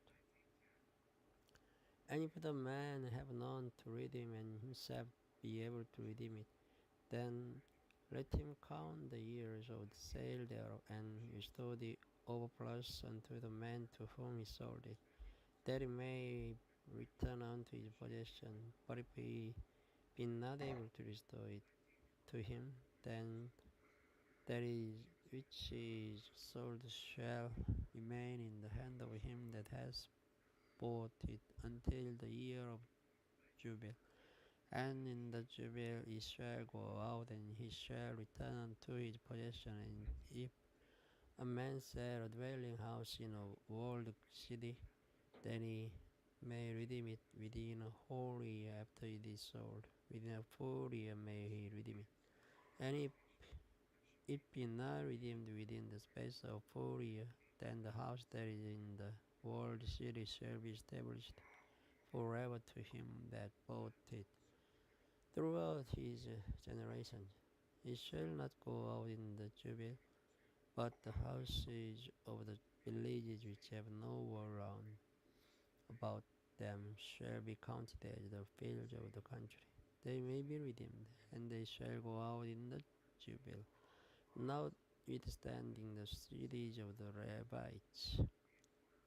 and the houses of the cities of their possession. May the Levites redeem at any time, and if a man purchase of the Levites, then the house that was sold, and the city of his possession, shall go out in the year of Jubilee. For the houses of the cities of the Levites are their possession among the children of Israel. But the field of the suburbs of their cities may not be sold, for it is their perpetual possession. And if thy brother be waxen poor and fallen in decay with thee, then thou shalt relieve him. Yet though he be a stranger or a sojourner, that he may live with thee, take thou no usury of him or increase for fear thy God, that thy brother may live with thee. Thou shalt not give him by thy money upon usury, nor lend him thy victuals for increase. I am the Lord your God, which brought you forth out of the land of Egypt, to give you the land of Canaan, and to be your God.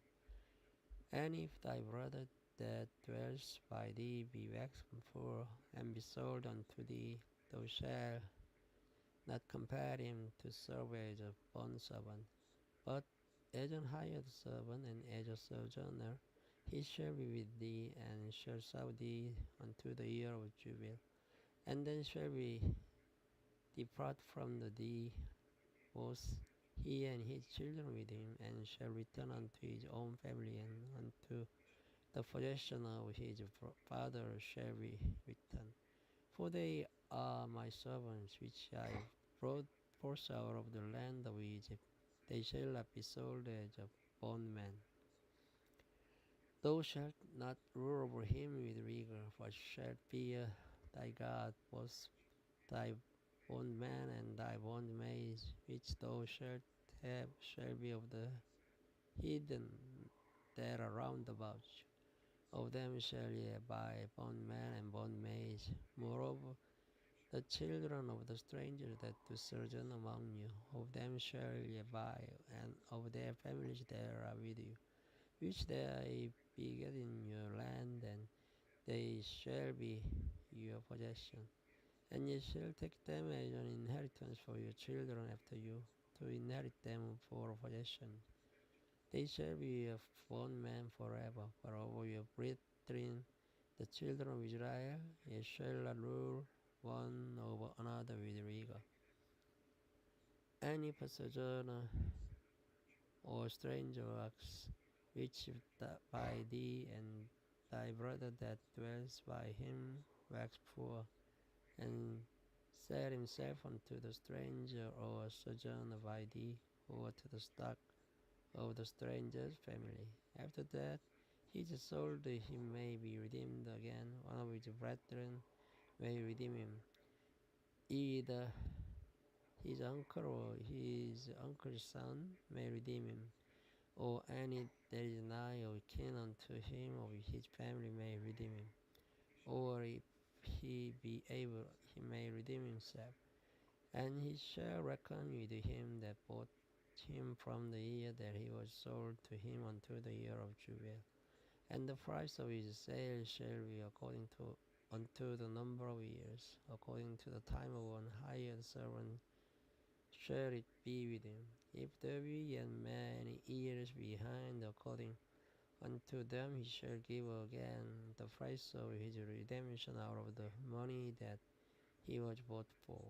And if there remains but few years unto the year of Jubilee, then he shall count with him, and according unto his years shall he give him again the price of his redemption. And as a yearly hired servant shall he be with him, and the other shall not rule with rigor over him in thy sight. And if he be not redeemed in these years, then he shall go out in the year of Jubilee, both he and his children with him. For unto me the children of Israel are the servants. They are my servants, whom I brought forth out of the land of Egypt. I am the Lord your God. Thank you for listening.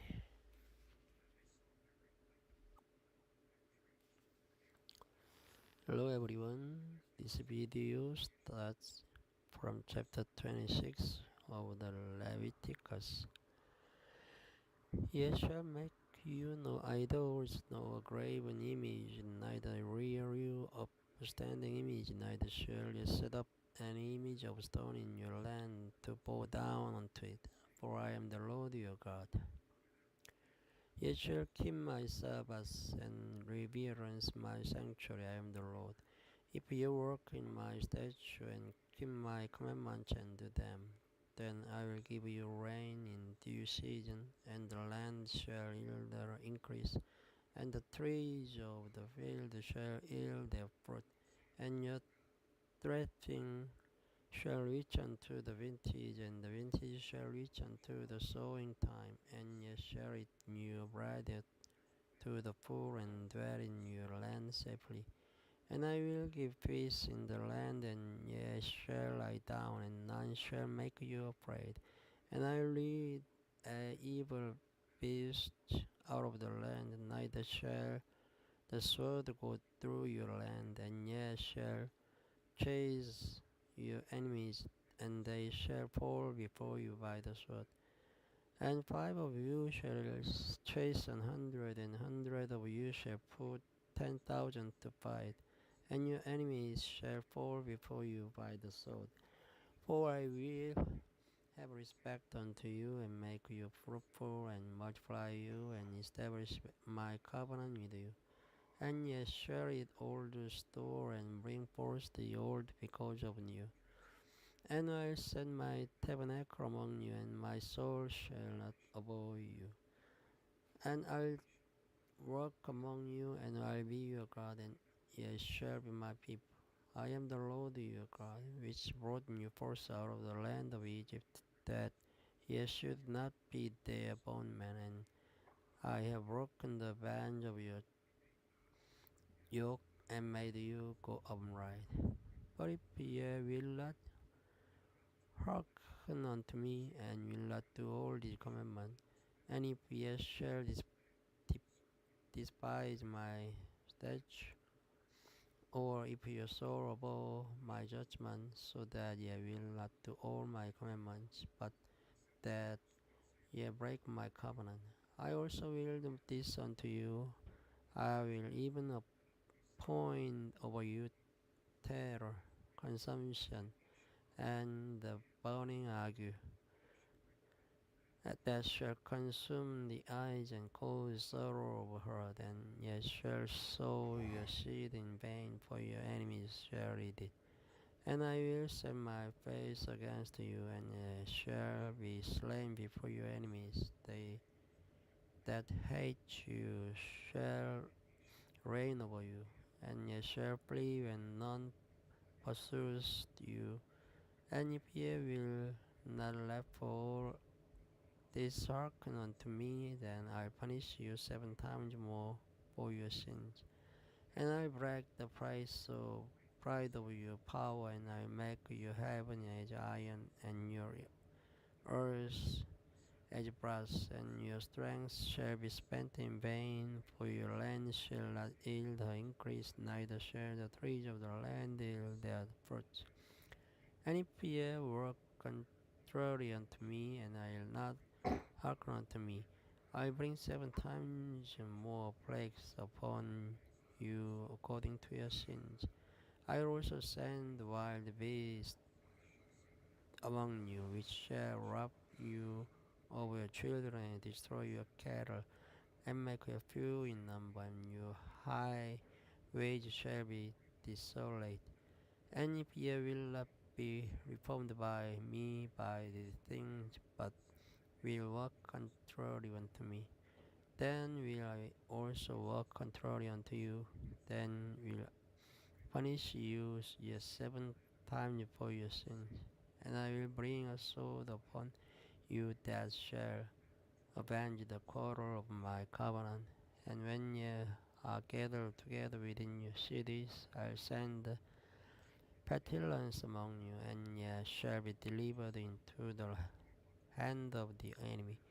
And when I have broken the staff of your bread, shall bake your bread in an oven, and they shall deliver you your bread again by weight, and ye shall eat and not be satisfied. And if ye will not for all this hearken unto me, but walk contrary unto me, then I will walk contrary unto you also in body, and I'll chastise you 7 times for your sins, and I yet shall eat the flesh of your sons, and the flesh of your daughters shall ye eat. And I will destroy your high places, and cut down your images, and cast your carcasses upon the carcasses of your idols, and my soul shall abhor you. And I will make your cities waste, and bring your sanctuaries unto desolation, and I will not smell the savor of your sweet odors. And I will bring the land into desolation, and your enemies which dwell therein shall be astonished at it. And I'll scatter you among the heathen, and will draw out the sword after you. And your land shall be desolate, and your cities waste. Then shall the land enjoy her Sabbath as long as it lies desolate, and ye be in your enemy's land. Even then shall the land rest and enjoy your Sabbath. As long as it lies desolate, it shall rest, because it did not rest in your Sabbath again, when ye dwelt upon it. And upon them that are left alive of you, I will send the faintness into their hearts in the land of their enemies, and the sound of a shaken lips shall chase them. And they shall flee as fleeing from a sword, and they shall fall when none pursues. And they shall fall one upon another as arrow before a sword when none pursues. And ye shall have no power to stand before your enemies, and ye shall perish among the heathen, and the land of your enemies shall eat you up, and they that are left of you shall pine away in the iniquity in your enemies' land, and also in the iniquities of their fathers shall they pine away with them. If they shall confess their iniquity and the iniquity of their fathers with the trespass which they trespassed against me, and that also they have walked contrary unto me, and that I also walked contrary unto them, and have brought them into the land of their enemies. If then their uncircumcised hearts be humbled, and they then accept of the punishment of their iniquity, then will I remember my covenant with Jacob, and also my covenant with Isaac, and also my covenant with Abraham, and I remember the land.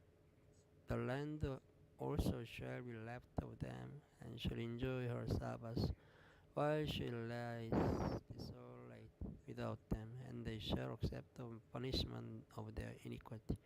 Because they despised my judgment, and because their soul abhorred my statutes, and yet for that, when they be in the land of enemies, I will not cast them away, neither will I abhor them, to destroy them utterly, and to break my covenant with them.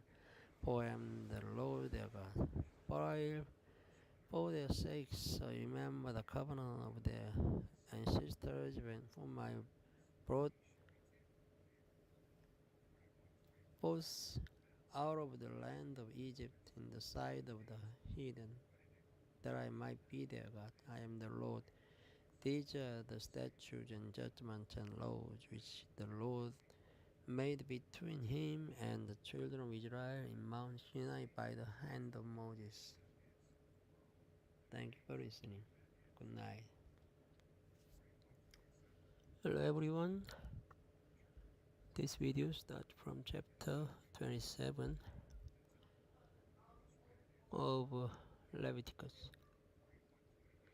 And the Lord spake unto Moses, saying, Speak unto the children of Israel, and say unto them, When a man shall make a singular For the person shall be for the Lord by thy estimation, and thy estimation shall be of the male from 20 years old even unto 60 years old. Even thy estimation shall be 50 shekels of silver, after the shekel of the sanctuary. And if it be a female, then thy estimation shall be 30 shekels.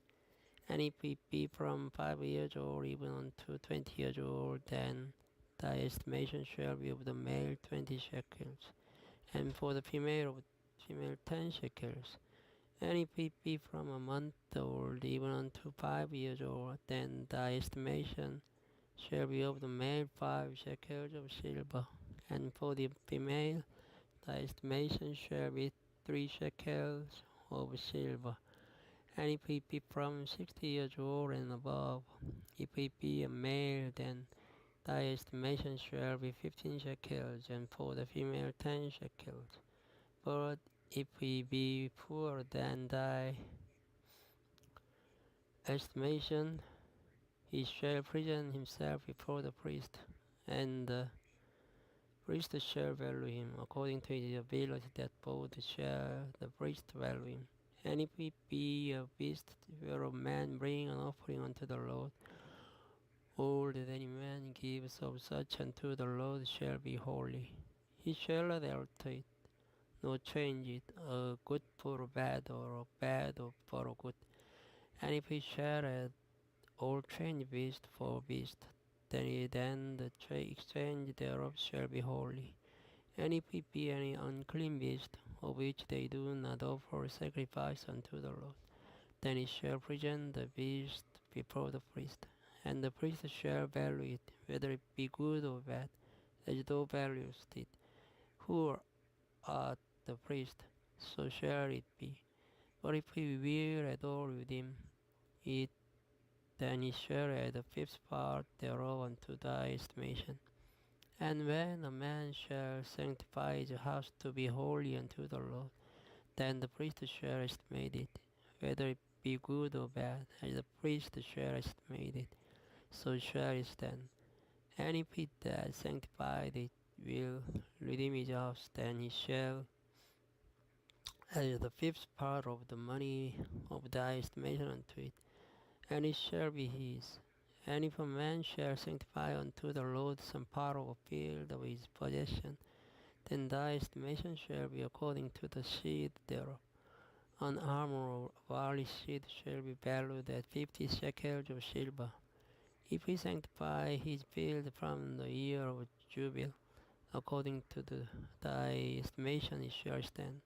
But if he sanctify his field after Jubilee, then the priest shall reckon unto him the money according to the years that remain, even unto the year of the Jubilee, and it shall be abated from thy estimation. And if he that sanctify the field will in any wise redeem it, then he shall add the fifth part of the money of thy estimation unto it, and it shall be assured to him. And if he will not redeem the field, or if he have sold the field to another man, he shall not be redeemed any more. But the field, when it goes out in the Jubilee, shall be holy unto the Lord, as a field devoted. The possession thereof shall be the priest. And if a man sanctify unto the Lord a field which he hath bought, which is not of the field of his possession, then the priest shall reckon unto him the worth of thy estimation, even unto the year of the Jubilee, and he shall give thine estimation in that day, as a holy thing unto the Lord. In the year of the Jubilee, the field shall return unto him of whom it was bought, even to him to whom the possession of the land did belong. And all thy estimation shall be according to the shekel of the sanctuary. 20 gerahs shall be the shekel. Only the firstling of the beast, which should be the Lord's firstling, no man shall sanctify it, whether it be ox or sheep, is the Lord's. And if it be of an unclean beast, then he shall redeem it according to thine estimation, and shall add the fifth part of it thereto. Or if it be not redeemed, then it shall be sold according to thy estimation. Notwithstanding no devoted thing that a man shall devote unto the Lord of all that he has, both of man and beast, and of the field of his possession, shall be sold or redeemed. Every devoted thing is most holy unto the Lord.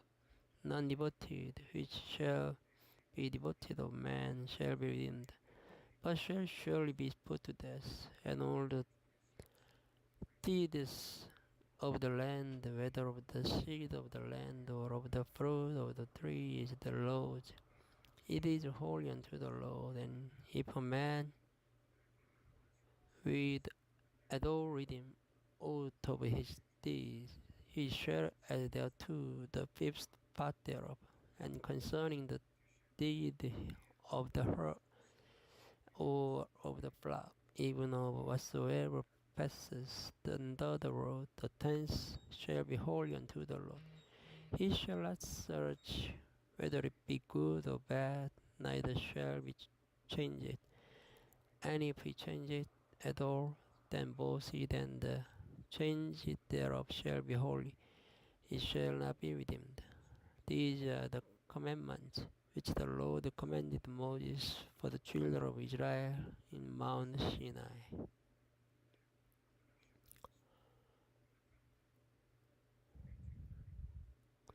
This was the end of Leviticus.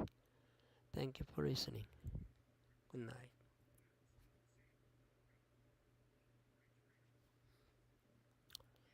Hello everyone. Before I start,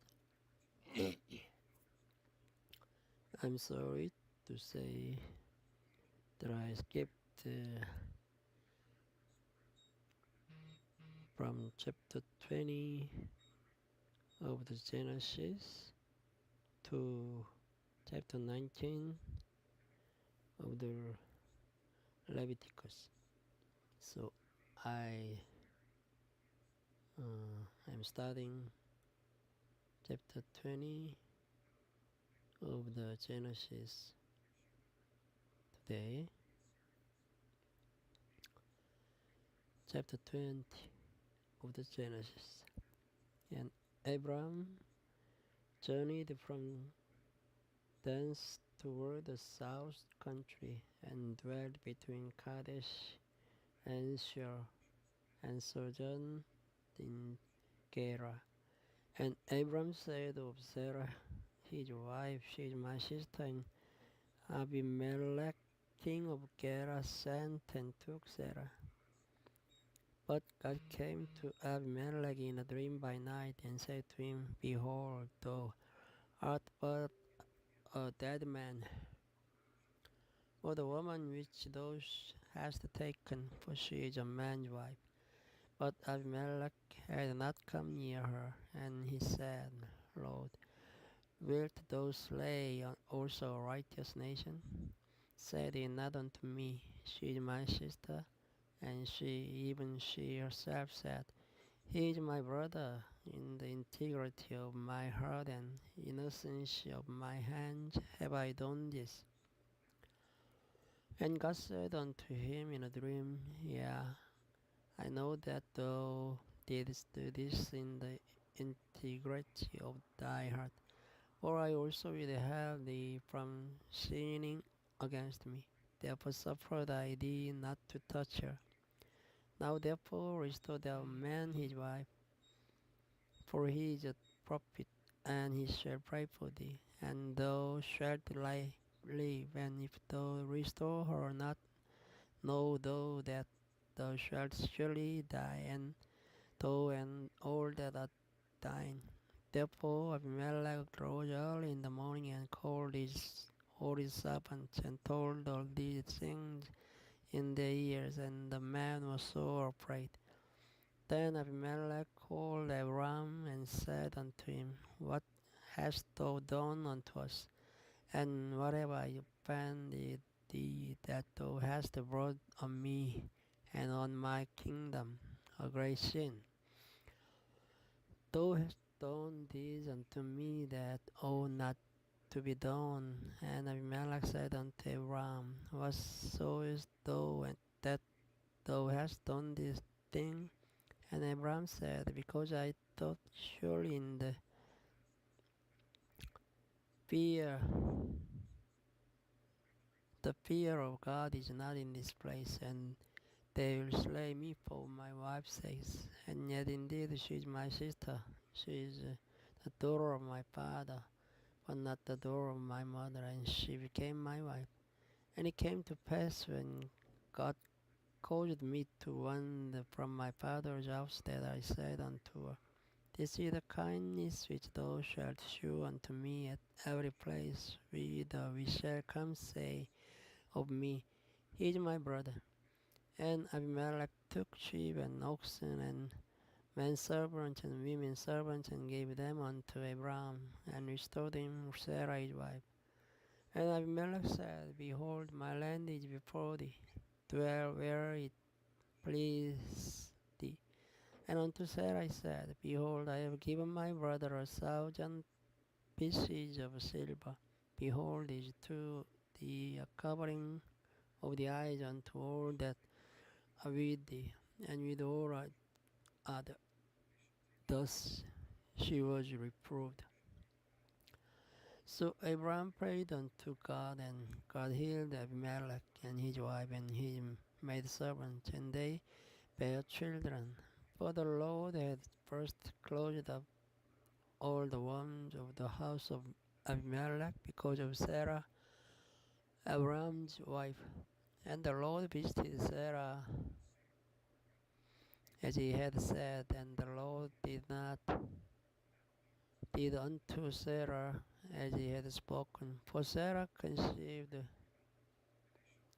and bare Abraham a son in his old age, at the set time of which God had spoken to him. And Abraham called the name of his son that was born unto him, whom Sarah bare to him, Isaac. And Abraham circumcised his son Isaac, being 8 days old, as God had commanded him. And Abraham was 100 years old when his son Isaac was born unto him. And Sarah said, God hath made me to laugh, so that all that hear will laugh with me. And she said, Who would have said unto Abraham that Sarah should have given children suck? For I born him a son in his old age, and the child grew and was weaned. And Abraham made a great feast the same day that Isaac was weaned. And Sarah saw the son of Hagar in the Egyptian, which she had born unto Abraham, mocking. Wherefore she said unto Abraham, Cast out this bondwoman and her son, for the son of this bondwoman shall not be heir with my son, even with Isaac. And the thing was very grievous in Abraham's sight because of his son. And God said unto Abraham, Let it not be grievous in thy sight because of the lad and because of thy bondwoman. In all that Sarah has unto thee, hearken unto her voice. For in Isaac shall thy seed be called, and also of the son of the bondwoman will I make a nation, because he is thy seed. And Abraham rose up early in the morning, and took bread and a bottle of water, and gave it unto Hagar, putting it on her shoulder and the child, and sent her away. And she departed and wandered in the wilderness of Beersheba. And though her was spent in the battle, and she cast the child under one of the cherub, and she went and sat down over against him a good way off.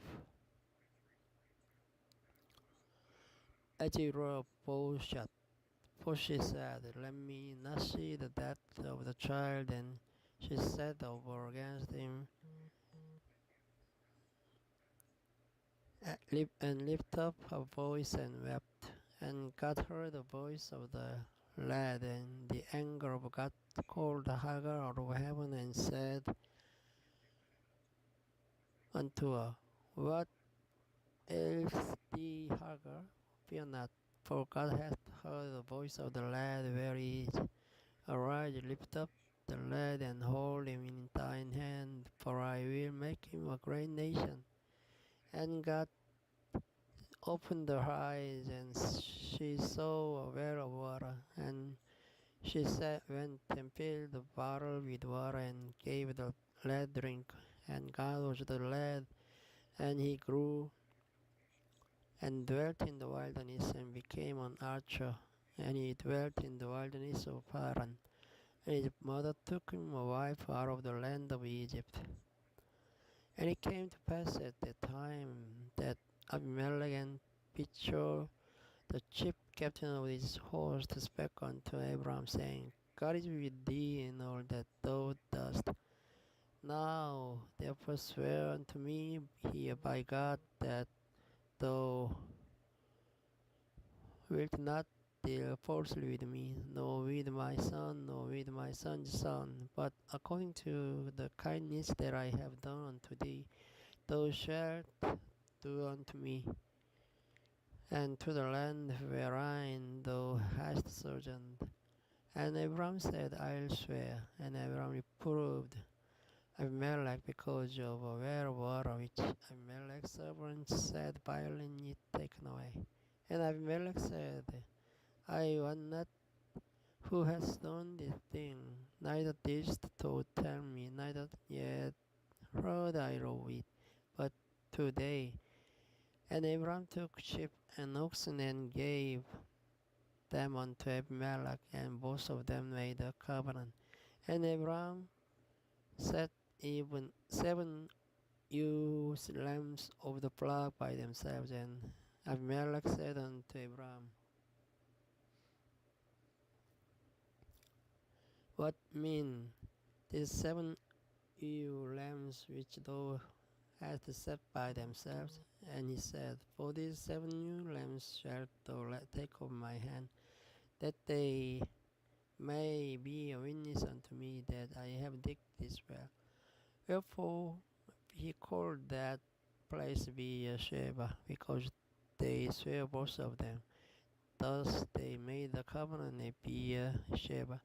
Then Abimelech rose up and Pichol, the chief captain of his host, and they returned into the land of Philistines. And Abraham planted a grove in Beersheba and called there on the name of the Lord, the everlasting God. And Abraham sojourned in the Philistines' land many days. Thank you for listening. Good night.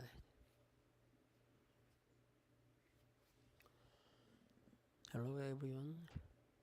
This video starts from chapter 22 of Genesis. And it came to pass after these things that God did tempt Abraham, and said unto him, Abraham, and he said, Behold, here I am. And he said, Take now thy son, thine only son Isaac, whom thou lovest, and get thee into the land of Moriah, and offer him therefore a burnt offering upon one of the mountains which I will tell thee of. And Abraham rose up early in the morning, and saddled his ass, and took 2 of his young men with him, and Isaac his son, and clave the wood for the burnt offering, and rose up and went unto the place of which God had told him. Then on the 3rd day Abraham lifted up his eyes, and saw the place afar off. And Abraham said unto his young men, Abide ye here with the ass, and I and the lad will go yonder and worship, and come again to you. And Abraham took the wood of the burnt offering, and laid it upon Isaac his son. And he took the fire in his hand, and a knife, and they went both of them together. And Isaac spake unto Abraham his father, and said, My father. And he said, Here am I, my son. And he said, Behold the fire and the wood, but where is the lamb for a burnt offering?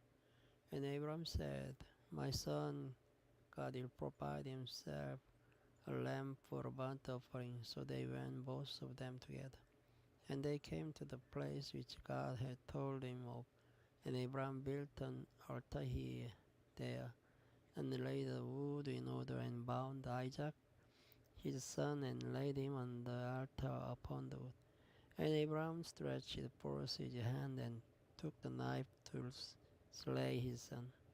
And the angel of the Lord called unto him out of heaven, and said, Abraham, Abraham. And he said, Here am I. And he said, Lay not thine hand upon the lad, neither to do thou anything unto him. But now I know that thou fearest God, seeing thou hast not withheld thy son, thine only son, from me. And Abraham lifted up his eyes and looked, and behold, behind him a ram caught in a thicket by his horns. And Abraham went and took the ram and offered him for a burnt offering in the stead of his son. And Abraham called the name of that place Jehovah Jireh, and it is said to this day, In the mount of the Lord it shall be seen. And the angel of the Lord called unto Abraham out of heaven the second time, and said, By myself have I sworn, says the Lord, for because thou hast done this thing, and hast not withheld thy son, thine only son, that in blessing I will bless thee, and in multiplying I will multiply thy seed as the stars of the heaven, and as the sand which is upon the seashore. And thy seed shall possess the gate of his enemies, and in thy seed shall all the nations of the earth be blessed, because thou hast obeyed my voice. So Abraham returned unto his young men, and they rose up and went together to Beersheba, and Abraham dwelt at Beersheba. And it came to pass after these things that it was told Abraham, saying, Behold, Milcah, she has also borne children unto thy brother Nahor. Huz, his firstborn, and Buz, his brother, and Kemuel, the father of Aaron, and Chazd, and Hazo, and Pildash, and Jedub, and Bedur. And Bedur begat Rebekah, did Milcah did bear to Nahor, Abraham's brother, and his concubine, whose name was Roimah. She bare also Teba, and Gadam, and Tahash, and Makchah. And Sarah was 107 years old. These were the years of the life of Sarah. And Sarah died in Kirjar Arba, the same is Hebron, in the land of Canaan. And Abram came to mourn for Sarah, and to weep for her. And Abram stood up from before his dad, and spake unto the sons of Heth, saying, I am a stranger and a sojourner with you. Give me a possession of a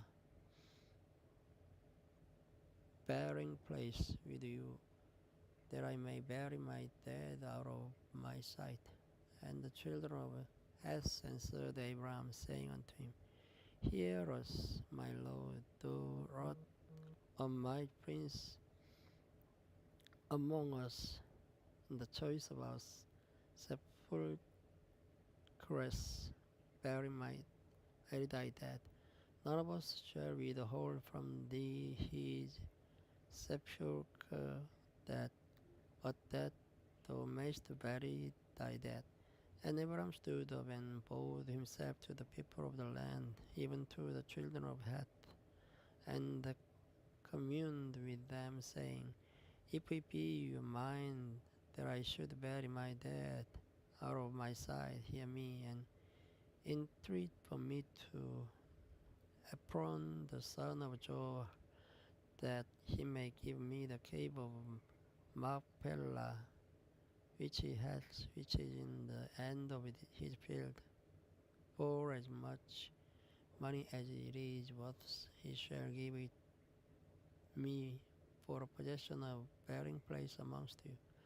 And Ephron dwelt among the children of Heth, and Ephron the Hittite answered Abram in the audience of the children of Heth, even of all that went in at the gate of his city, saying, Nay, my Lord, hear me, the field give I thee, and the cave that is therein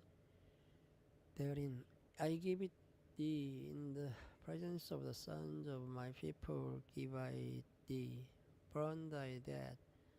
And Abram bowed down himself before the people of the land, and he spake unto Ephron in the audience of the people of the land, saying, But if thou wilt give it, I pray thee, hear me. I'll give thee money for the field, take it of me, and I'll bury my dead there. And Ephron answered Abram, saying unto him, My Lord, hearken unto me. The land is worth 400 shekels of silver. What is that betwixt me and thee? Bury therefore thy dead. And Abram hearkened unto Ephron. And Abram weighed to Ephron the silver which he had named in the audience of the sons of Heth, 400 shekels of silver, current money, with the merchant. And the field of Ephron, which was in Machpelah, which was before Mamre, the field and the cave which was therein, and all the trees that were in the field, that were in all the borders round about, were made sure unto Abraham for a possession in the presence of the children of Heth, before all that went in at the gate of the city. And after this, Abraham buried Sarah his wife in the cave of the field of Machpelah before Mamre. The same is Hebron in the land of Canaan. And the field and the cave that is therein were made sure unto Abraham for a possession of bearing place by the sons of Heth. Thank you for listening. Good night. Hello everyone. This video starts from chapter 24 of the Genesis. And Abram was old,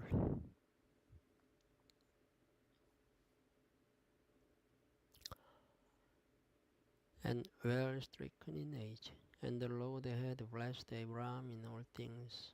And Abram said unto his eldest servant of his house, that ruled over all that he had, Put, I pray thee, thy hand under my thigh, and I will make thee swear by the Lord and the God of heaven and the God of the earth, that thou shalt not take a wife unto my son of the daughters of the Canaanites, among whom I dwell, but thou shalt go unto my country and to my kindred, and take a wife unto my son Isaac.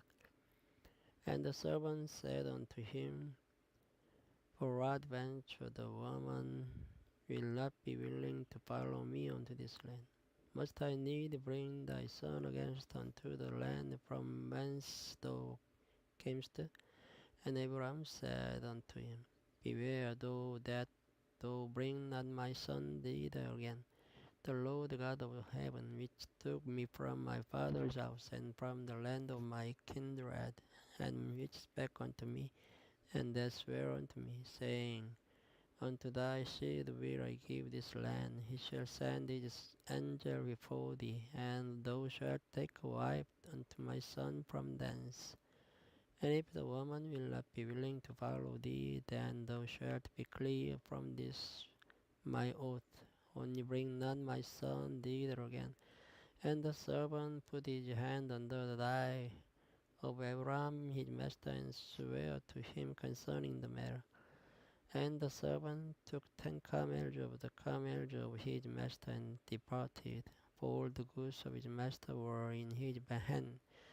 And he arose and went to Mesopotamia unto the city of Nahor. And he made his camels to kneel down without the city by a well of water at the time of the evening, even the time that women go out to draw water. And he said, O Lord, God of my master Abraham, I pray thee, send me good speed this day, and shew kindness unto my master Abraham. Behold, I stand here by the well of water, and the daughters of the men of the city come out to draw water. And let it come to pass that damsel to whom I shall say, Let down thy pitcher, I pray thee, that I may drink, and she shall say, Drink, and I'll give thy camel drink also. Let the same be she that thou hast appointed from thy servant Isaac, and thereby shall I know that thou hast shewed kindness unto my master. And it came to pass before he had done speaking that, behold, Rebekah came out, who was born to Bethuel, son of Milcah, the wife of Nahor, Abraham's brother, with her pitcher upon her shoulder. And the damsel was very fair to look upon, a virgin, neither had any man known her. And she went down to the well and filled the pitcher and came up. And the servant ran to meet her and said, Let me, I pray thee, drink a little water of thy pitcher. And she said, Drink, my lord. And she ate, and let down a pitcher upon her hand, and gave him drink. And when she had done giving him drink, she said, I'll draw water for thy camels also, until they have done drink. And she ate, then emptied the pitcher into the trough, and ran again unto the well to draw water, and drew for his camels. And the man, wondering at her, held his peace to wit whether the Lord had made his journey prosperous or not.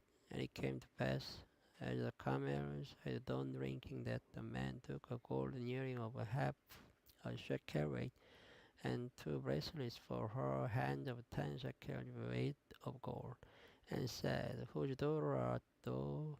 Tell me, I pray thee, is there room in thy father's house for us to lodge in? And she said unto him, I am the daughter of Bethuel, the son of Milcah, which she bare unto Nahor. She said moreover unto him, We have both straw and provender enough, and room to lodge in. And the man should bowed down his head and worshipped the Lord. And he said, Blessed be the Lord God of my master Abraham, and who has not left destitute my master of his mercy and his truth. I being in the way, the Lord led me to the house of my master's brethren. And the damsel ran and told them of her mother's house these things. And Rebekah had a brother, and his name was Laban. And Laban ran out unto the man unto the well. And it came to pass, when he saw the earring and bracelets upon his sister's hand, and when he heard the words of Rebekah his sister, saying, Thus spake the man unto me, that he came unto the man, and behold, he stood by the camels at the well. And he said, Come in, thou blessed of the Lord, wherefore standest thou without? For I have prepared the house and room for the camels. And the man came into the house, and he ungirded his camels, and gave straw and provender for the camels, and water to wash his feet and the man's feet that were with him. And there was set meat before him to eat, but he said, I'll not eat until I have told mine errand. And he said, Speak on. And he said, I am Abraham's servant, and the Lord hath blessed my master greatly, and he is become great. And he has given him flocks and herds, and silver and gold, and manservants and maidservants, and camels and asses. And Sarah my master's wife bare a son to my master when she was old, and unto him has he given all that he hath. And my master made me swear, saying, Thou shalt not take a wife to my son of the daughters of the Canaanites, in whose land I dwell. But thou shalt go unto my father's house and to my kindred, and take a wife unto my son. And I said unto my master, Peradventure the woman will not follow me. And he said unto me, The Lord before whom I work will send his angel with thee, and prosper thy way. And thou shalt take a wife for my son of my kindred, and of my father's house. Then shalt thou be clear from this my oath, when thou comest to my kindred. And if they give not thee one, thou shalt be clear from my oath. And I came this day unto the well, and said, O Lord God of my master Abraham, if now thou do prosper my way which I go, behold, I stand by the well of the water, and it shall come to pass that when the virgin comes forth to draw water, and I say to her, Give me, I pray thee, a little water of thy pitcher to drink. And she said to me, Both drink thou, and I'll also draw for thy camels. Let the same be the woman whom the Lord has appointed out for my master's son. And before I had done speaking in mine heart, behold, Rebekah came forth with her pitcher on her shoulder, and she went down unto the well and drew water.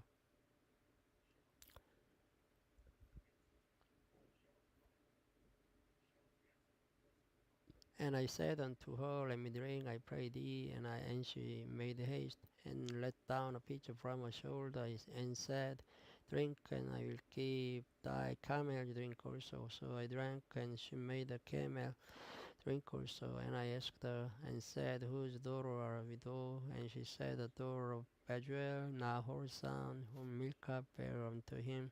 And I put the earring upon her face, and bless the Lord God of my master Abraham, which had led me in the right way to take my master's brother's daughter unto his son. And now, if ye will deal kindly and truly with my master, tell me, and if not, tell me, that I may turn to the right hand or to the left. Then Laban and Bethuel answered and said, The thing proceedeth from the Lord, we cannot speak unto thee bad or good. Behold, Rebekah is before thee, take her, and go, and let her be thy master's son's wife, and the Lord hath spoke. And it came to pass that when Abraham's servant heard their words, he worshipped the Lord, bowing himself to the earth. And the servant brought forth jewels of silver and jewels of gold and raiment, and gave them to Rebekah. He gave also to her brother and to her mother precious things. And they did eat and drink, he and the man that were with him, and tarried all night. And they rose up in the morning, and he said, Send me away unto my master. And her brother and her mother said, Let the damsels abide with us a few days, at the least 10. After that she shall go. And he said unto them, In the meanwhile, seeing the Lord has prospered my way, send me away, that I may go to my master. And they said, We will call the damsel and inquire at her mouth. And they called Rebekah, and said unto her, Wilt thou go with this man? And she said, I'll go. And they sent away Rebekah their sister, and her nurse, and Abraham's servant, and his man. And they blessed Rebekah, and said unto her, Thou art our sister be thou the mother of thousands of millions, and let thy seed possess the gate of those which hate them. And Rebekah arose and her damsels, and they rode upon the camels and followed the man. And the servant took Rebekah and went his way. And Isaac came from the way of the well Lahairo, for he dwelt in the south country. And Isaac went out to meditate in the field at the eventide, and he lifted up his eyes and saw, and behold, the camels were coming. And Rebekah lifted up her eyes, and when she saw Isaac, she lighted up the camel. For she had said unto the servant, What man is this that works in the field to meet us? And the servant had said, It is my master. Therefore she took a veil and covered herself. And the servant told Isaac all things that he had done.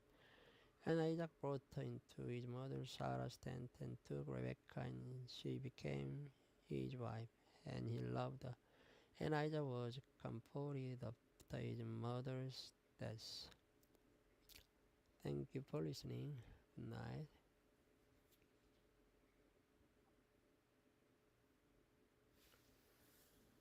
Hello everyone.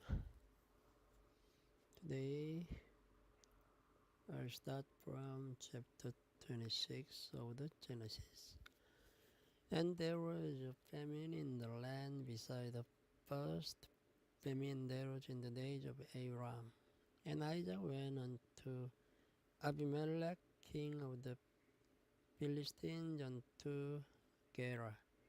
And the Lord appeared unto him, and said, Go not down into Egypt, dwell in the land which I shall tell thee of. Sojourn in this land, and I'll be with thee, and will bless thee. For unto thee and unto thy seed I'll give all these countries, and I'll perform the oaths which I swear unto Abraham thy father, and I'll make thy seed to multiply as the stars of heaven, and will give unto thy seed all these countries. And in thy seed shall all the nations of the earth be blessed.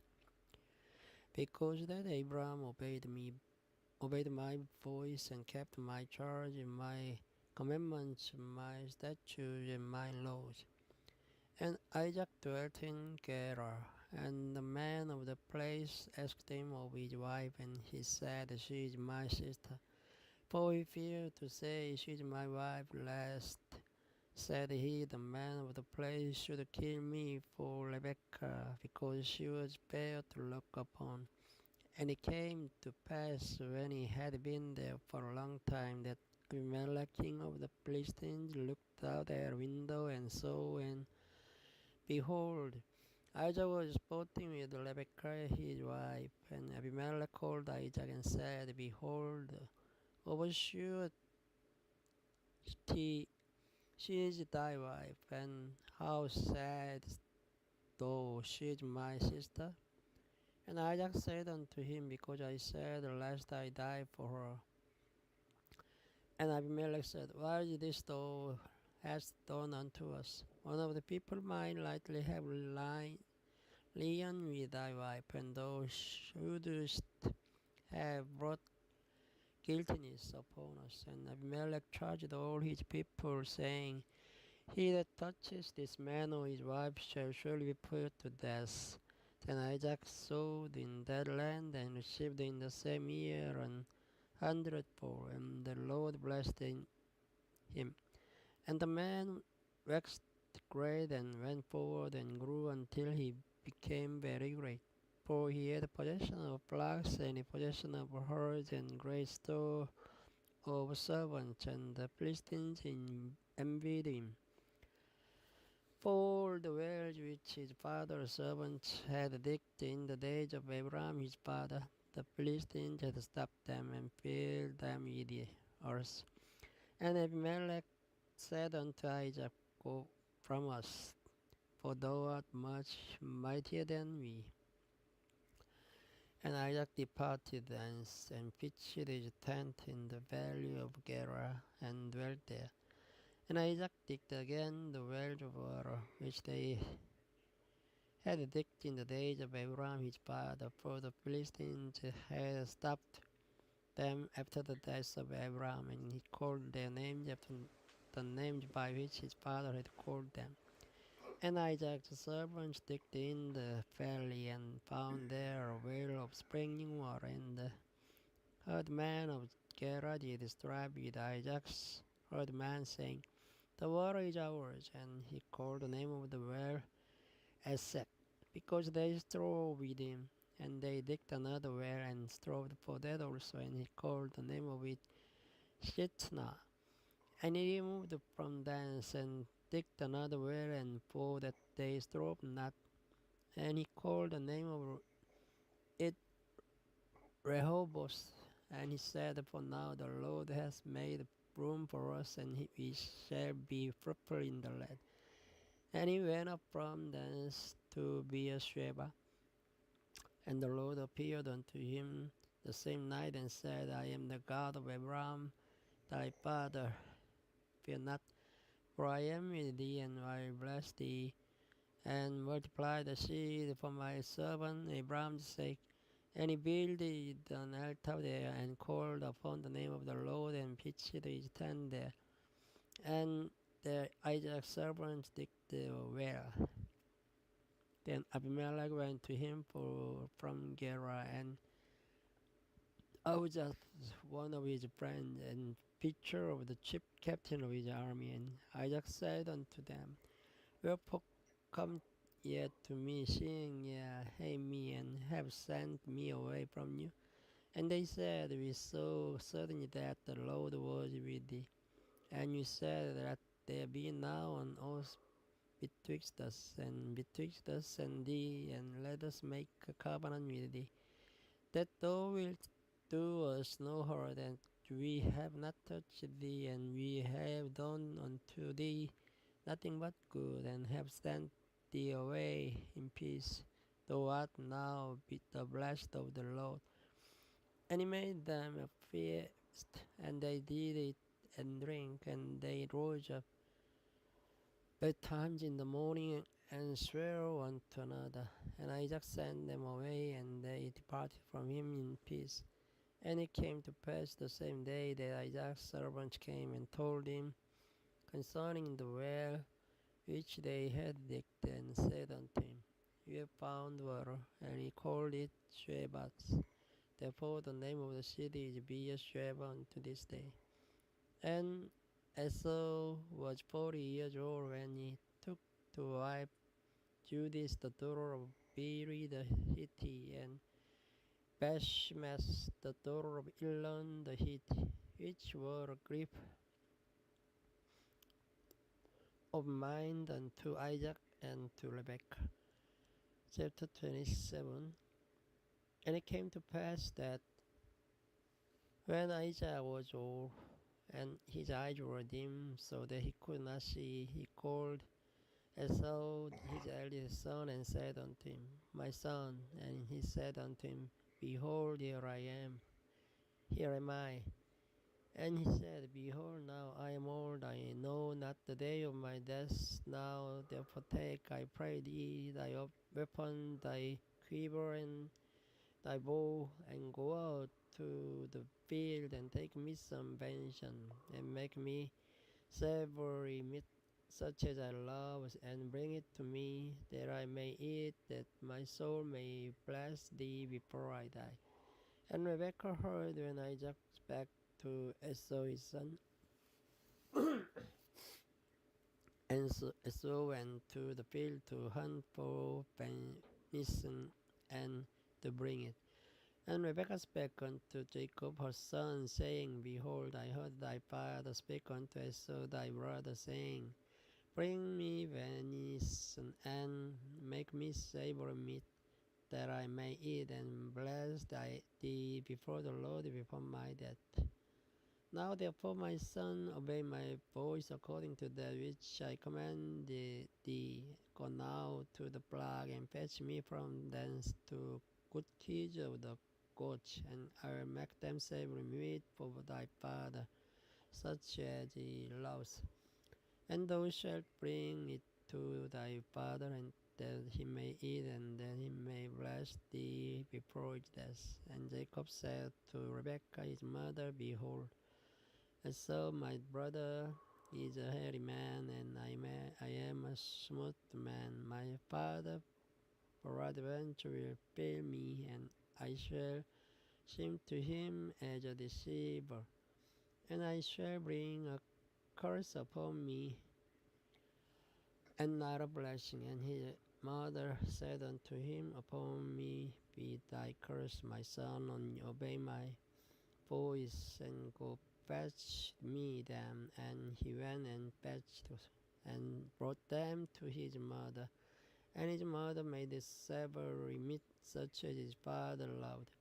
And Rebekah took goodly raiment of her eldest son Esau, which were with her in the house, and put them upon Jacob her youngest son. And she put the skins of the kids of the goats upon his hands and upon the smooth of his neck. And she gave the savory meat and the bread which she had prepared into the hand of her son Jacob. And he came unto his father and said, My father. And he said, Here am I. Who art thou, my son? And Jacob said unto his father, I am Esau, thy firstborn. I have done according as thou badest me. Arise, I pray thee, sit and eat of my venison, that thy soul may bless me. And Isaac said unto his son, How is it that thou hast found it so quickly, my son? And he said, Because the Lord thy good God brought it to me. And Isaac said unto Jacob, Come near, I pray thee, that I may feel thee, my son, whether thou be my very son Esau or not. And Jacob went near unto Isaac his father, and he felt him, and said, The voice is Jacob's voice, but the hands of Esau. And he discerned him not, because his hands were hairy, and as his brother Esau's hands. So he blessed him. And he said, Art thou my very son Esau? And he said, I am. And he said, Bring it near to me, and I will eat of my son venison, that my soul may bless thee. And he brought it near to him, and he did it. And he brought him wine, and he drank. And his father Isaac said unto him, Come near now, and kiss me, my son. And he came nearer and kissed him, and he smelled the smell of his raiment, and blessed him, and said, See, the smell of my son is as the smell of fields, the Lord has blessed.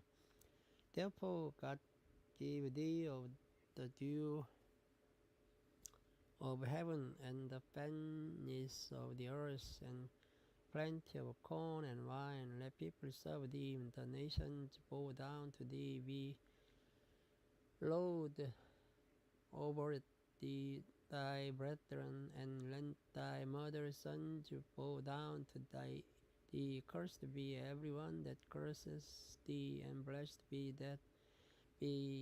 he that blessed thee. And it came to pass, as soon as Isaac had made an end of blessing Jacob, and Jacob was yet scarce gone out from the presence of Isaac his father, that Esau his brother came in from his hunting, and he also had made the savory meat, and brought it unto his father, and said unto his father, Let my father arise and eat of his son's venison, that thy soul may bless me. And Isaac his father said unto him, Who art thou? And he said, I am thy son, thy firstborn Esau. And Isaac trembled very exceedingly, and said, Where is he that hath taken venison and brought it to me? And I have eaten of all before thou camest, and have blessed him. Yea, and he shall be blessed.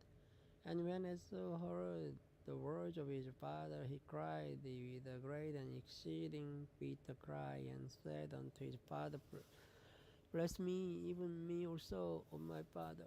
And he said, Thy brother came with subtlety and has taken away thy blessing. And he said, Is not he right named Jacob? For he has supplanted me these 2 times. He took away my birthright, and behold, now he has taken away my blessing. And he said, Hast thou not reserved a blessing for me? And Isaac answered and said unto Esau, Behold, I made him thy lord, and all his brethren have I given to him for servants, and with corn and wine have I sustained him. And what shall I do now unto thee, my son? And Esau said unto his father, Hast thou one blessing, my father? Bless me, even me also, O my father. And Esau lifted up his voice and wept. And Isaac his father answered and said unto him, Behold, thy dwelling shall be the fatness of the earth and of the dew of heaven from above. And be thy sword, shalt thou live, and shalt serve thy rod, and it shall come to pass when thou shalt have the dominion, that thou shalt break a yoke from off thy neck. And Esau hated Jacob because of the blessing wherewith his father blessed him. And Esau said in his heart, The days of mourning for my father I attended, and I slay my brother Jacob.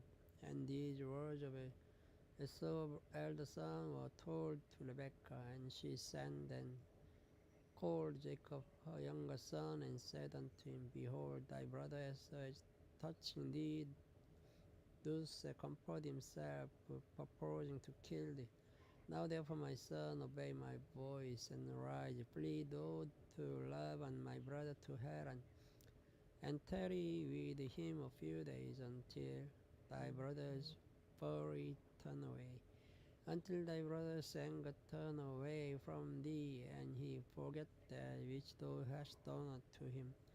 Then I will send and fetch thee from thence. Why should I be deprived also of you both in one day? And Rebekah said to Isaac, I am weary of my life because of the daughters of Heth. If Jacob take a wife of the daughters of Heth, such as these which are the daughters of the land, what good shall my life to me? Thank you for listening. Good night. Hello all. This video starts from 20 chapter 28 of the Genesis. And Isaac called Jacob and blessed him and charged him and said unto him, Thou shalt not take a wife of the daughters of Canaan. Arise, go to Padan Aram, to the house of Bezur, thy mother's father, and take thee a wife from thence of the daughters of Laban, thy mother's brother. And God Almighty bless thee, and make thee fruitful, and multiply thee, that thou mayst be a multitude of people, and give thee the blessing of Abraham to thee, and to thy seed with thee, that thou mayst inherit the land wherein thou art a stranger, which God gave unto Abraham. And Isaac sent away Jacob, and he went to Padan Aram unto Laban, son of Bejuel the Syrian, the brother of Rebekah, Jacob's Esau's mother.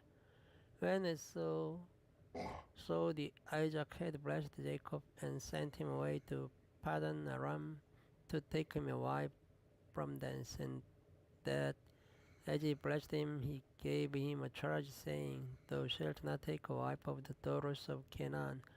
And that Jacob obeyed his father and his mother, and was gone to Padan Aram. And Esau, seeing that the daughters of Canaan pleased not Isaac his father, then went Esau unto Ishmael, and took unto the wives which he had Mahalat, the daughter of Ismail, Abraham's son, the sister of Nebajoth, to be his wife.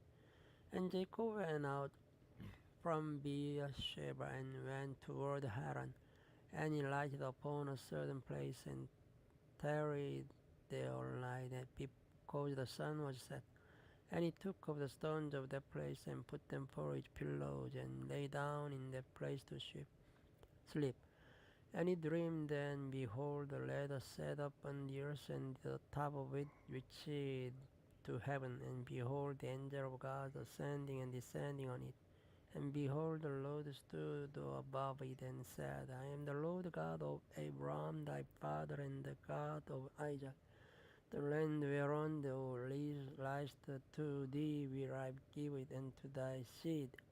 And thy seed shall be as the dust of the earth, and thou shalt spread abroad to the west, and to the east, and to the north, and to the south.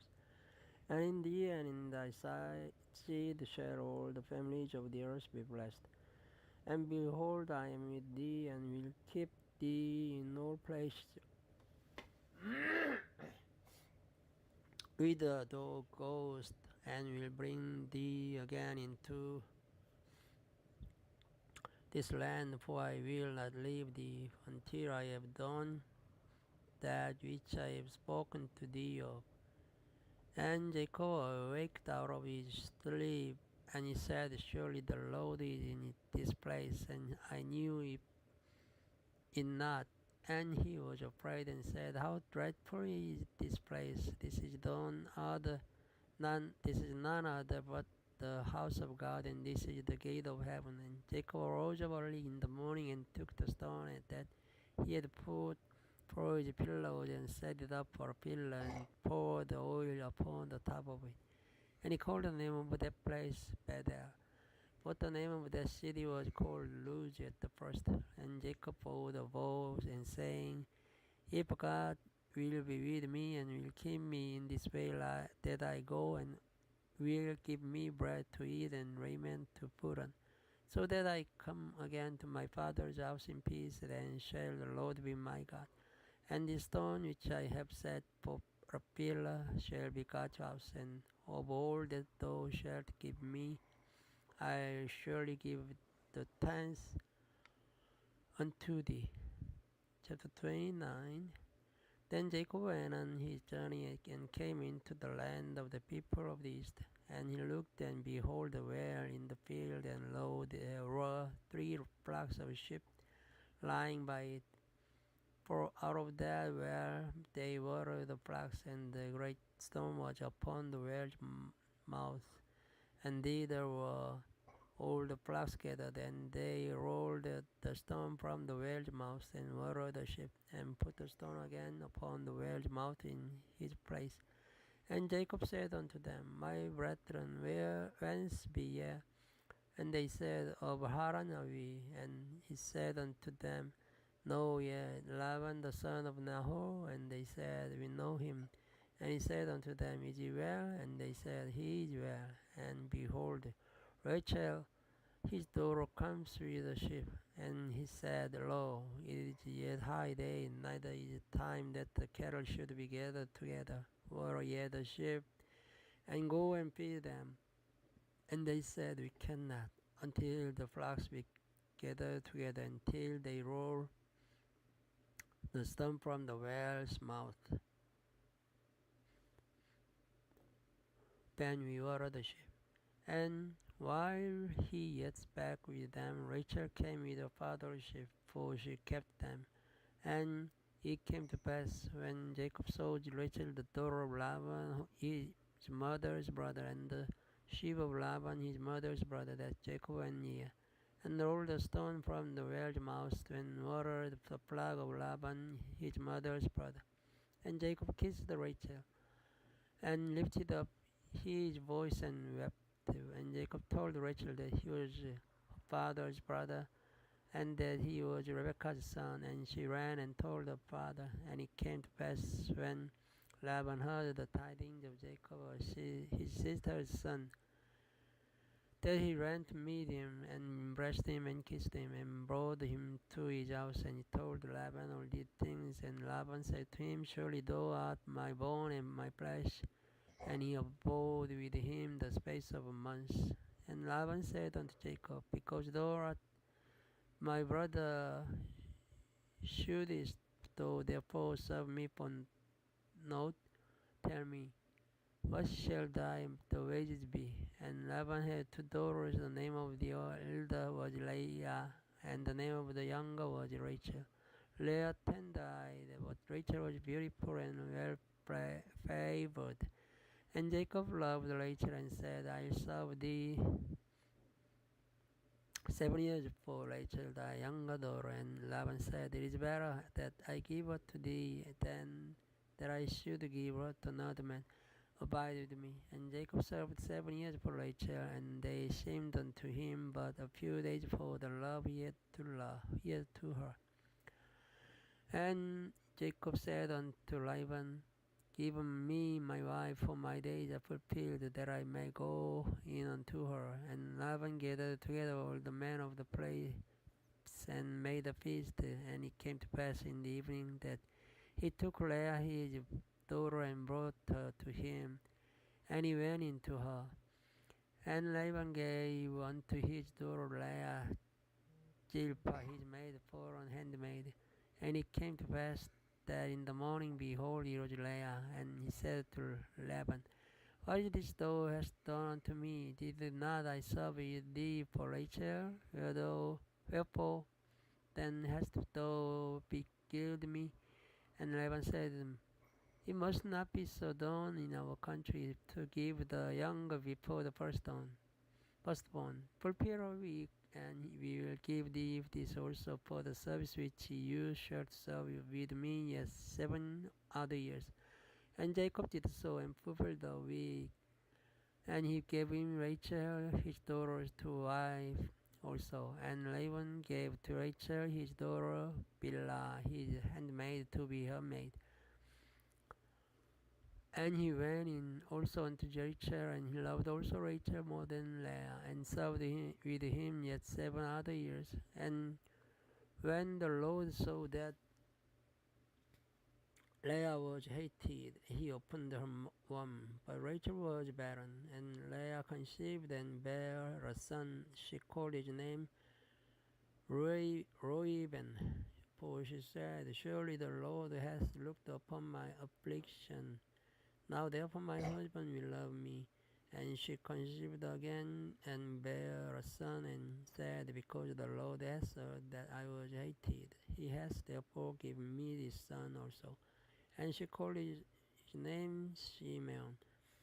And she conceived again and bare a son, and said, Now this time will my husband be joined unto me, because I have borne him 3 sons. Therefore was his name called Levi. And she conceived again and bare a son, and she said, Now will I praise the Lord. Therefore she called his name Judah, and left bearing. Thank you for listening. Good night. And all that followed the drought, saying, On this manner shall ye speak unto Esau when ye find him. And say ye, Moreover, behold, thy servant Jacob is behind us. For he said, I will appease him with the present that goes before me, and afterward I will see his face, peradventure he will accept of me. So when the present were before him, and himself lodged that night in the company, and he rose up that night, and took his 2 wives, and his 2 women servants, and his 11 sons, and passed over the ford Jabbok. And he took them, and sent them over the brook, and sent over that he had. And Jacob was left alone, and they wrestled the man with him until the breaking of the day. And when he saw that he prevailed not against him, he touched the hollow of his thigh. And the hollow of Jacob's thigh was out of joint as he wrestled with him. And he said, Let me go, for the day breaks. And he said, I'll not let thee go, except thou bless me. And he said unto him, What is thy name? And he said, Jacob. And he said, Thy name shall be called no more Jacob, but Israel, for For as a prince hast thou power with God and with man, and hast prevailed. And Jacob asked him and said, Tell me, pray thee, thy name. And he said, Wherefore is it that thou ask after my name? And he blessed him there. And Jacob called the name of the place Peniel, for I have seen God face to face, and my life is preserved. And as he passed over Peniel, the sun rose upon him, and he halted upon his thigh.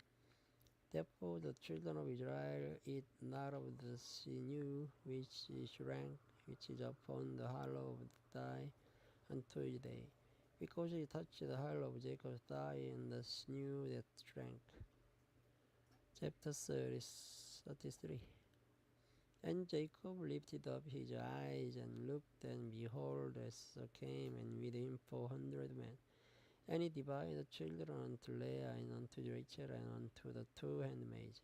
And he put the handmaids and the children foremost, and Leah and her children after, and Rachel and Joseph in the most. And he passed over before him, and bowed himself to the ground 7 times, until he came near to his brother. And Esau ran to meet him, and embraced him, and fell on his neck, and kissed him, and they wept. And he lifted up his eyes, and saw the women and the children, and said, Who are those with thee? And he said, The children which God has graciously given thy servant. Then the handmaidens came near thy and their children, and they bowed themselves. And Leah also with the children came near, and bowed themselves. And after came Joseph near, and Rachel, and they bowed themselves. And he said, What meanest thou by all this draw which I met? And he said, These are to find grace in the sight of my Lord. And Esau said, I will not, my brother, keep that thou hast unto thyself. And Jacob said, Nay, I pray thee, if now I have found grace in the sight, then receive my present and my hand.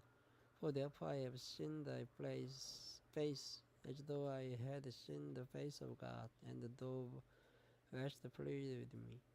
Take, I pray thee, my blessing that is brought to thee, because God has dealt graciously with me, and because I have enough. And he urged him, and he took it, and he said, Let us take our journey, and let us go, and I will go before thee. And he said unto him, My Lord knows that the children are tender, and the flocks and herds with young are with me, and if man should overdrive them away, all the flock will die. Let my Lord, I pray thee, pass over before his servant, and I'll lead and softly uploading, as the cattle that goes before me, and the children be able to endure, until I come unto my Lord, unto say, and so said, Let me now leave with thee some of the folk that are with me. And he said, What needs it? Let me find grace in the sight of my Lord. So returned that day on his way unto Seir. And Jacob journeyed to Sukkot, and built him an house, and made a booth for his cattle. Therefore the name of the place is called Sukkot.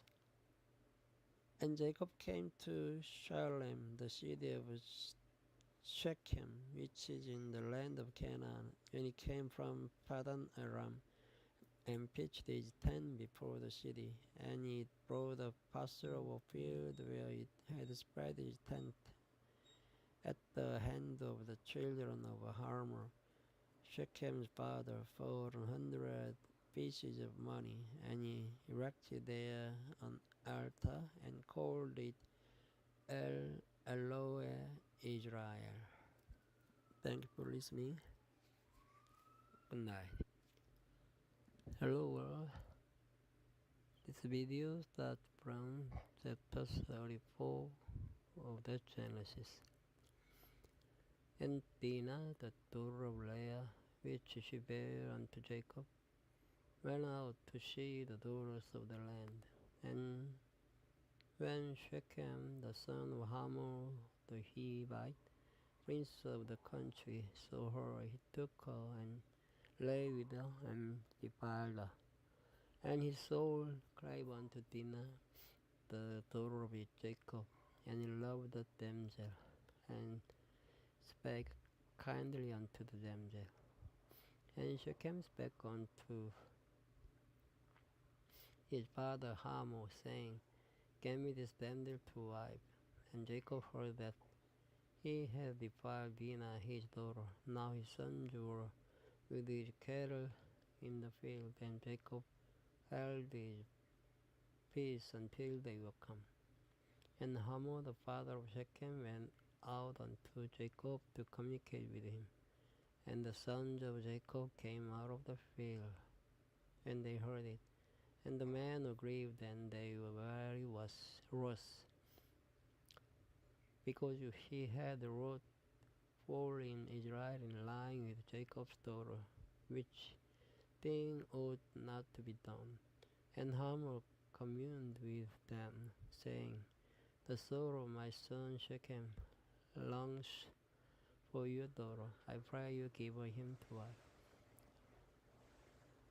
and make ye marriages with us, and give your daughters unto us, and take our daughters unto you. And ye shall dwell with us, the land shall be before you.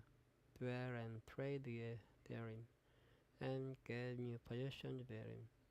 And Shechem said unto her father and unto her brethren, Let me find grace in your eyes, and when you shall say unto me, I'll give.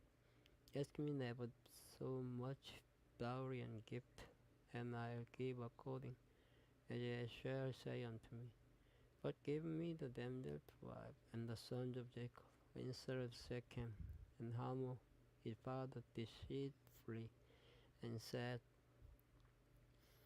Because ye have defiled Dinah their sister.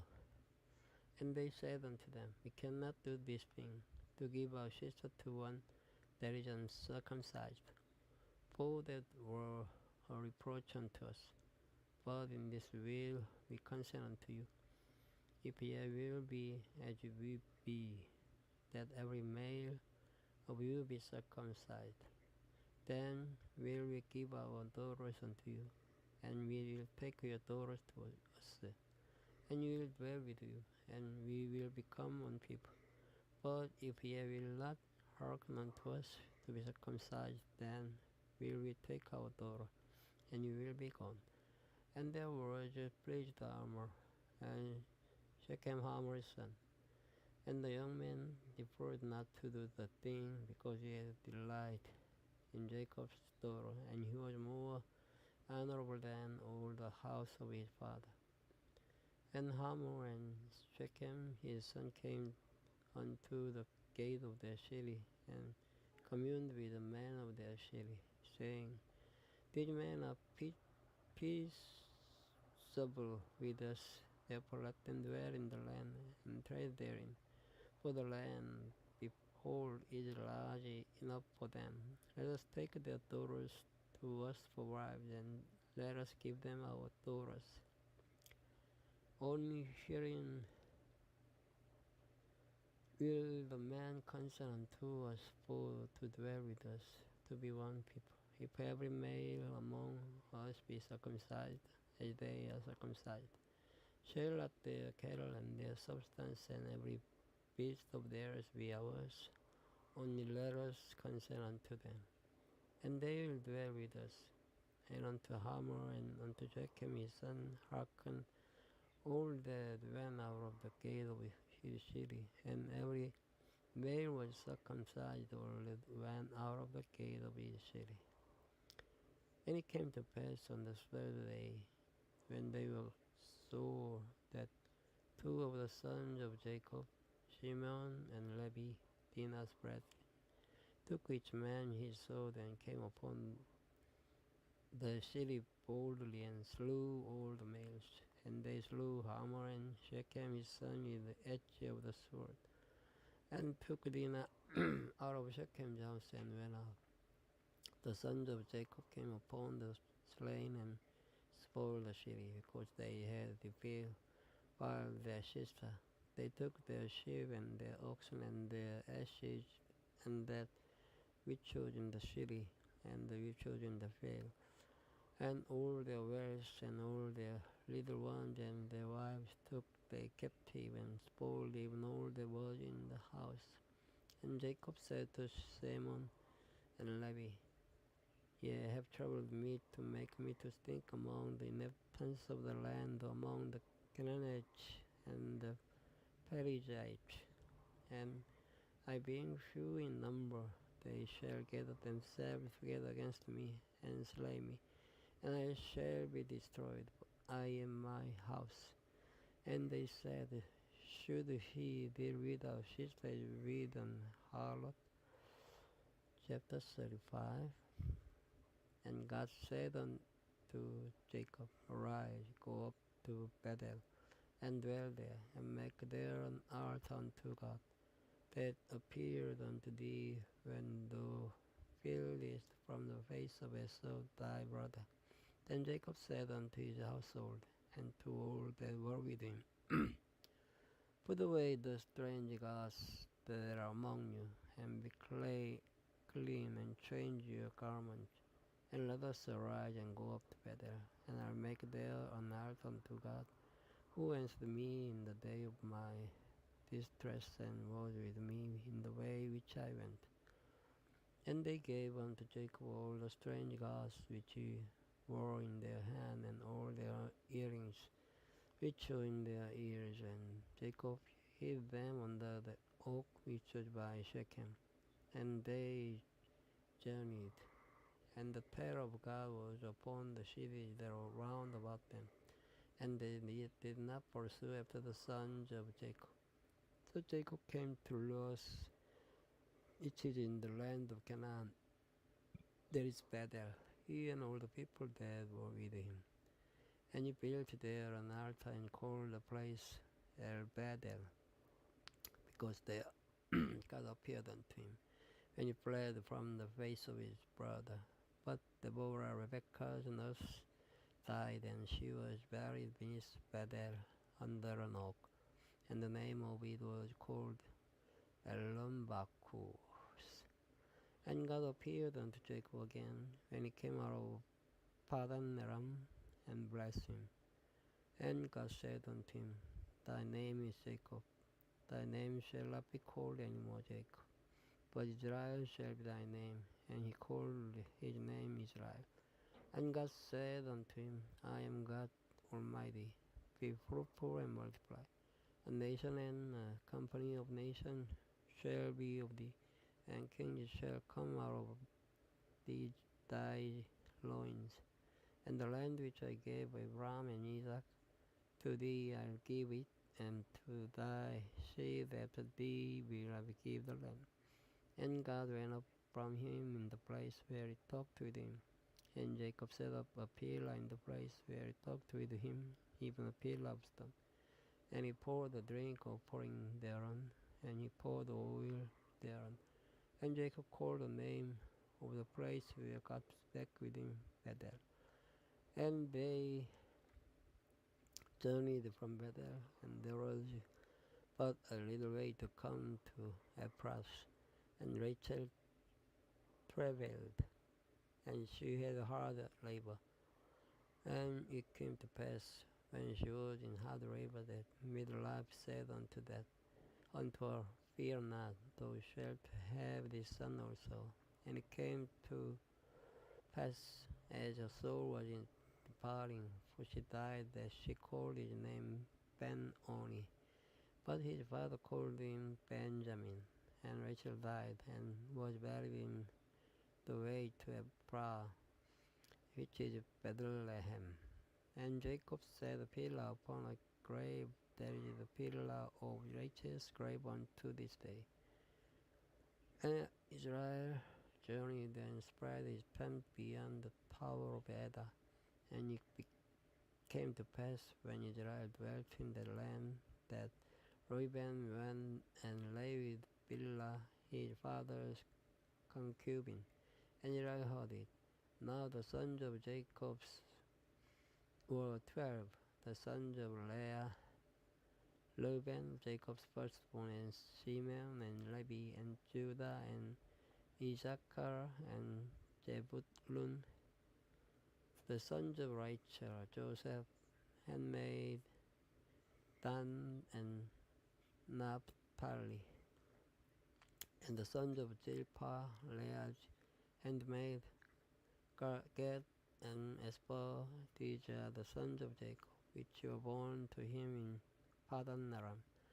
And Jacob came unto Isaac his father unto Mamre, unto the city of Arba, which is Hebron, where Abraham and Isaac sojourned. And the days of Isaac were 180 years, and Isaac gave up the ghost and died, and was gathered unto his people, being old and full of days. And his son Esau and Jacob buried him. Thank you for listening. Good night.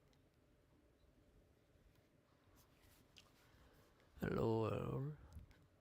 This video starts from the chapter 36 of the Genesis. Now these are the generations of Esau, for Edom. Esau took his wives of the daughters of Canaan, Ada the daughter of Elon the Hittite, and of Oholibamah the daughter of Anah, the daughter of Zibeon the Hivite, and Bashemath, Ishmael's daughter, sister of Nebajoth. And Ada bare to Esau Eliphaz, and Bashemath bare Royal, and Oholibamah bare Joish, and Jalam, and Korah. These are the sons of Esau, which were born unto him in the land of Canaan. And Esau took his wives and his sons and his daughters, and all the persons of his house, and his cattle, and all his beasts, and all his substance, which he had got in the land of Canaan, and went into the country from the face of his brother Jacob. For their riches were more than that they might dwell together, and the land wherein they were strangers could not bear them because of their cattle. Thus dwelt Esau in Mount Seir. Esau is Edom. And these are the generations of Esau, the father of the Edomites in Mount Seir. These are the names of Esau's son: Eliphaz the son of Edah, the wife of Esau; Royal the son of Bashemath, the wife of Esau. And the sons of Eliphaz were Teman, Omar, Jephthah, and Gadam, and Kenaz. And Tema was concubine to Eliphaz, Esau's son, and she bare to Eliphaz Amalek. These were the sons of Adah, Esau's wife. And these are the sons of Royal: Nahas, and Jerah, Shammah, and Mijah. These were the sons of Bashemath, Esau's wife. And these were the sons of Oholibamah, the daughter of Anah, the daughter of Zibeon, Esau's wife. And she bare to Esau Jesh, and Jalam, and Korah. These were dukes of the sons of Esau, the sons of Eliphaz, the firstborn son of Esau: Duke Teman, Duke Omar, Duke Jephthah, Duke Kenaz, Duke Korah, Duke Gatam, and Duke Amalek. These are the dukes that came of Eliphaz in the land of Edom. They were the sons of Edah. And these are the sons of Royal son: Duke Nahas, Duke Jerah, Duke Shammah, Duke Mijah. These are the dukes that came of Royal in the land of Edom. These are the sons of Bashemath, Esau's wife. And these are the sons of Oholibamah, Esau's wife: Duke Jush, Duke Jalam, and Duke Korah. These were the dukes that came of Oholibamah, the daughter of Anah, Esau's wife. These are the sons of Esau, who is Edom, and these are their dukes. There are the sons of Jair in the Horite who inhabited the land, Lotan and Shobal and Gibeon and Anna and Dishon and Ezer and Dishan. These are the dukes of the Horite, the children of Jair in the land of Edom. And the children of Lotan were Hori and Hemam, and Lotan's sister was Timnah. And the children of Shobal were these, Elvan and Manahath and Ebal, Shapho and Onam.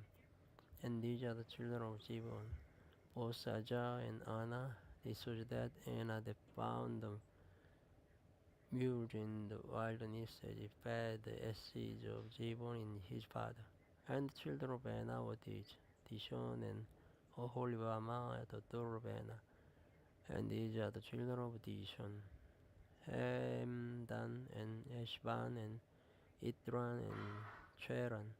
The children of Ezer are these, Bilhan and Javan and Akan. The children of Dishan are these, Uz and Arkan. These are the dukes that came of the Horite, Duke Lotan, Duke Shobal, Duke Javion, Duke Anna, Duke Dishon, Duke Ezer, Duke Dishan.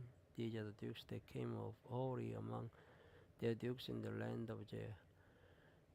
And these are the kings that reigned in the land of Edom before there reigned any king over the children of Israel. And Bela the son of Beor reigned in Edom, and the name of his city was Dinhaba. And Bela died, and Jobab the son of Jerah of Bozrah reigned in his stead. And Joab died, and Hosham of the land of Temani reigned in his stead.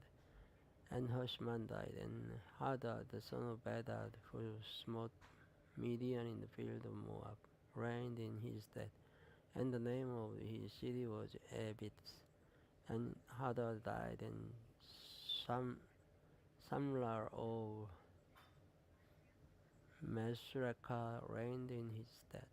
And Samlah died, and Saul of Rehoboth by the river reigned in his stead. And Saul died, and Baal-Hanan the son of Eshibol reigned in his stead. And Baal-Hanan the son of Eshibol died, and Hadad reigned in his stead. And the name of his city was Paul. And his wife's name was Mehetabel, the daughter of Matri, the daughter of Mejahab. And these are the names of the duke that came of Esau, according to their families, after their places by their names. Duke Timnah, Duke Elba, Duke Jedes, Duke Aholibama, Duke Elah, Duke Pinon, Duke Kenaz, Duke Tenman, Duke Mibjah, Duke Magdiel, Duke Iram. These be the dukes of Edom, according to their habitations in the land of their possession. He is also the father of the Edomites. Chapter 37. And Jacob dwelt in the land wherein his father was a stranger, in the land of Canaan. These are the generations of Jacob. Joseph, being 17 years old, was feeding the flock with his brethren, and the lad was with the sons of Bilhah and with the sons of Zilpah, his father's wives. And Joseph brought unto his father their evil report. Now Israel loved Joseph more than all his children, because he was the son of his old age, and he made him a coat of many colors. And when his brethren saw that their father loved him more than all his brethren, they hated him, and could not speak peaceably unto him. And Joseph dreamed a dream, and he told it his brethren, and they hated him yet the more. And he said unto them, Hear, I pray you, this dream which I have dreamed before. Behold, we were binding sheaves in the field, and my sheep arose and all stood upright And behold, a ship stood round about and made obeisance to my ship. And his brethren said to him, Shalt thou indeed reign over us, or shalt thou indeed have dominion over us? And they hated him yet the more for his dream and for his word. And he dreamed yet another dream, and told it his brethren, and said, Behold, I have dreamed a dream more. And behold, the sun and the moon and the 11 stars made obeisance to me. And he told it to his father and to his brethren. And his father rebuked him, and said unto him, What is this dream that thou hast dreamed? Shall I and thy mother and thy brethren indeed come to bow down ourselves to thee to the earth? And his brethren envied him, but his father observed the saying. And his brethren went to feed their father's flock in Shechem. And Israel said unto Joseph, Do not thy brethren feed the flock in Shechem? Come, and I will send thee unto them. And he said to him, Here am I. And he said to him, Go, I pray thee, see whether I be well with thy brethren, and well with the flocks, and bring me word again. So he sent him out of the vale of Hebron, and he came to Shechem. And a certain man found him, and behold, he was wandering in the field, and the man asked him, saying, What seekest thou? And he said, I seek my brethren, tell me, I pray thee, where they feed their flocks. And the man said, They are departed hence. For I heard them say, Let us go to Dothan. And Joseph went after his brethren, and found them in Dothan. And when they saw him far off, even before he came near unto them, they conspired against him to slay him. And they said one to another, Behold, this dreamer comes. Come now, therefore, and let us slay him, and cast him into some pit, and we'll say, Some evil beast has devoured him, and we shall see what will become of his dreams. And Reuben heard it, and he delivered him out of their hands, and said, Let us not kill him. And Reuben said unto them, Shed no blood, but cast him into this pit that is in the wilderness, and lay no hand upon him, that he might rid him out of their hands, to deliver him to his father again. And it came to pass, when Joseph was come unto his brethren, that they stripped Joseph out of his coat of many colors that was on him. And they took him and cast him into a pit, and the pit was empty, there was no water in it. And they sat down to eat bread, and they lifted up their eyes and looked, and behold, a company of Ishmaelites came from Gilead with their camels bearing spicery and balm and myrrh, going to carry it down to Egypt. And Judah said unto his brethren, What profit is it if we slay our brother and conceal his brother? Come and let us sell him to the Ishmaelites, and let not our hand be upon him, for he is our brother and our flesh. And his brethren were content. Then there passed by Midianites merchantmen, and they drew and lifted up Joseph out of the pit, and sold Joseph to the Ishmaelites for 20 pieces of silver, and they brought Joseph into Egypt. And Reuben returned unto the pit, and behold, Joseph was not in the pit, and he rent his clothes, and he returned unto his brethren, and said, The child is not, and shall I go? And they took Joseph's coat, and killed the kid of the goats, and dipped the coat in the blood. Then they sent the coat of many colors, and they brought it to their father, and said, This have we found now whether it be thy son's coat or no. And he knew it, and said, It is my son's coat, an evil beast hath devoured him. Joseph is without doubt rent in pieces. And Jacob rent his clothes, and put sackcloth upon his loins and mourned for his son many days. And all his sons and all his daughters rose up to comfort him. But he refused to be comforted. Then he said, For I will go down into the grave unto my son mourning. Thus his father wept for him. And the Midianites sold him into Egypt unto Potiphar, an officer of Pharaoh's and captain of the guard. Thank you for listening.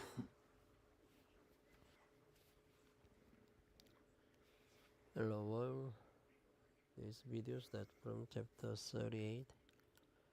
And it came to pass at the time that Judah went down from his brethren and turned in to a certain other Lamite, whose name was Hira.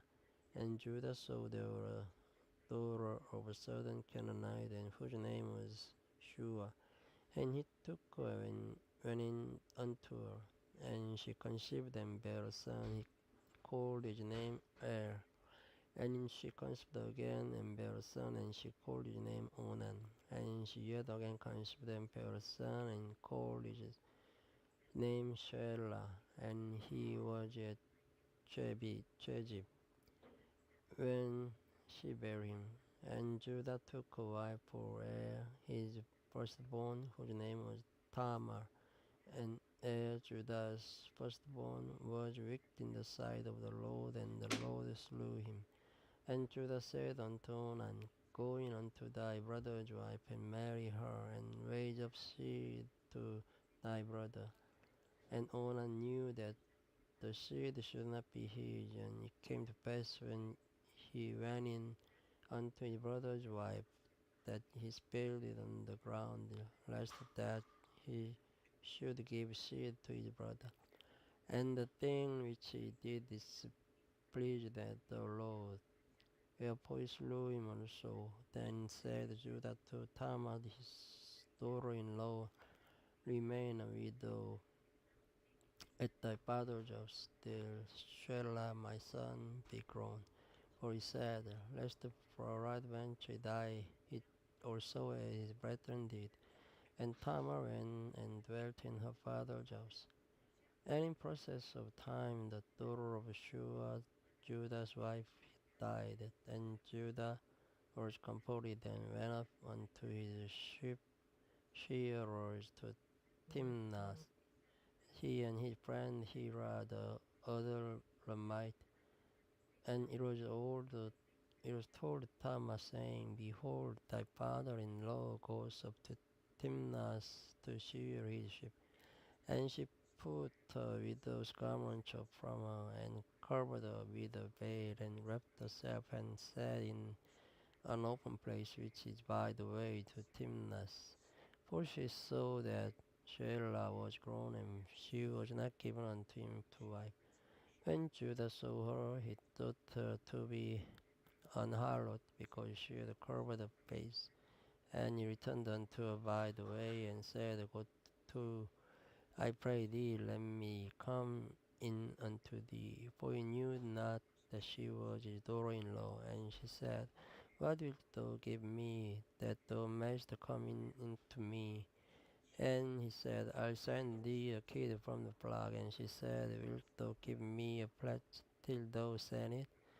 And he said, What pledge shall I give thee? And she said, Thy signet, and thy bracelet, and thy staff that is in thine hand. And he gave it her, and came in unto her, and she conceived by him.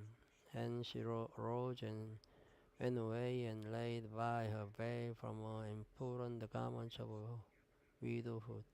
And Judah sent the kid by the hand of his friend in the Adullamite to receive his pledge from the woman, but he found her not. Then he asked the man of the place, saying, Where is the harlot that was opened by the wayside? And they said, there was no harlot in this place. And he returned to Judah and said, I cannot find her. And also the man of the place said that there was no harlot in this place. And Judah said, Let her take it to her, lest we be shamed. Behold, I sent this kid, and thou hast not found it. And it came to pass about 3 months after that, it was told Judah, saying, Tamar, thy daughter-in-law has played harlot, and also behold, she is with child by whoredom. And Judah said, Bring her forth and let her be burnt. When she was brought forth, she sent to her father-in-law, saying, By the man whose desert am I with child? And she said, Discern, I pray thee, to whose desert the signet and bracelet and staff. And Judah acknowledged them and said, She has been more righteous than I, because that I gave her not to Shelah my son. And he knew her again no more. And it came to pass in the time of her travail, that behold, twins were in her womb. And it came to pass when she travailed that the one put out his hand, and the midwife took and bound upon his hand the scarlet thread, saying, This came out first. And it came to pass as he drew back his hand, that behold, his brother came out. And she said, How hast thou broken forth? This breach be upon thee. Therefore his name was called Perez, and afterward came out his brother that had the scarlet thread upon his hand, and his name was called Zerah. Chapter 39. And Joseph was brought down to Egypt, and Potiphar, an officer of Pharaoh, captain of the guard and Egyptian, brought him of the hands of the Ishmaelites, which had brought him down thither. And the Lord was with Joseph, and he was a prosperous man, and he was in the house of his master the Egyptian. And his master saw that the Lord was with him, and that the Lord made all that he did to prosper in his hand. And Joseph found grace in his sight, and he served him. And he made him overseer over his house, and all that he had he put into his hand. And it came to pass from the time that he had made him overseer in his house and over all that he had, that the Lord blessed the Egyptian jobs for Joseph's sake. And the blessing of the Lord was upon all that he had in the house and in the field. And he left all that he had in Joseph's hand, and he knew not aught he had save the bread which he did eat. And Joseph was a goodly person and well favored. And it came to pass after these things that his master's wife cast her eyes upon Joseph, and she said, Lie with me. But he refused and said unto his master's wife, Behold, my master, what is none what is with me in the house, and he has committed all that he has to my hand.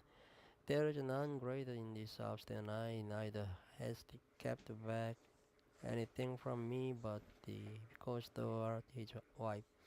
How then can I do this great wickedness and sin against God? And it came to pass as she spake unto Joseph day by day, that he hearkened unto her to lie by her, or to be with her. And it came to pass about this time that Joseph went into the house to do his business, and there was none of the men of the house there within. And she called him by his garment, saying, Lie with me. And he left his garment in her hand, and fled, and got him out. And it came to pass, when she saw that he had left his garments in her hand, and was fled forth, that she called unto the men of our house, and she spake unto them, saying, See, he hath brought in an Hebrew unto us to mock us. He came in unto me to lie with me, and I cried with a loud voice. And it came to pass, when he heard that I lifted up my voice and cried, that he left his garment with me, and fled, and got him out.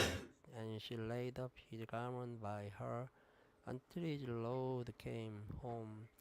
She spake unto him according to the words, saying, The Hebrew servant which thou hast brought unto us came in unto me to mock me. And it came to pass as I lifted up my voice and cried that he left his garment with me and fled out. And it came to pass when his master heard the words of his wife that she spake unto him, saying, After this manner did thy servant to me, and his rest was kindled. And Joseph's master took him and put him into the prison and place where the king's prisoners were bound, and he was there in the prison. But the Lord was with Joseph and shewed him mercy and gave him favor in the sight of the keeper of the prison. And the keeper of the prison committed to Joseph and all the prisoners that were in the prison. And whatsoever they did there, he was the doer of it. The keeper of the prison looked not to anything that was under his hand, because the Lord was with him, and that which he did, the Lord made it to prosper. Thank you for listening. Good night.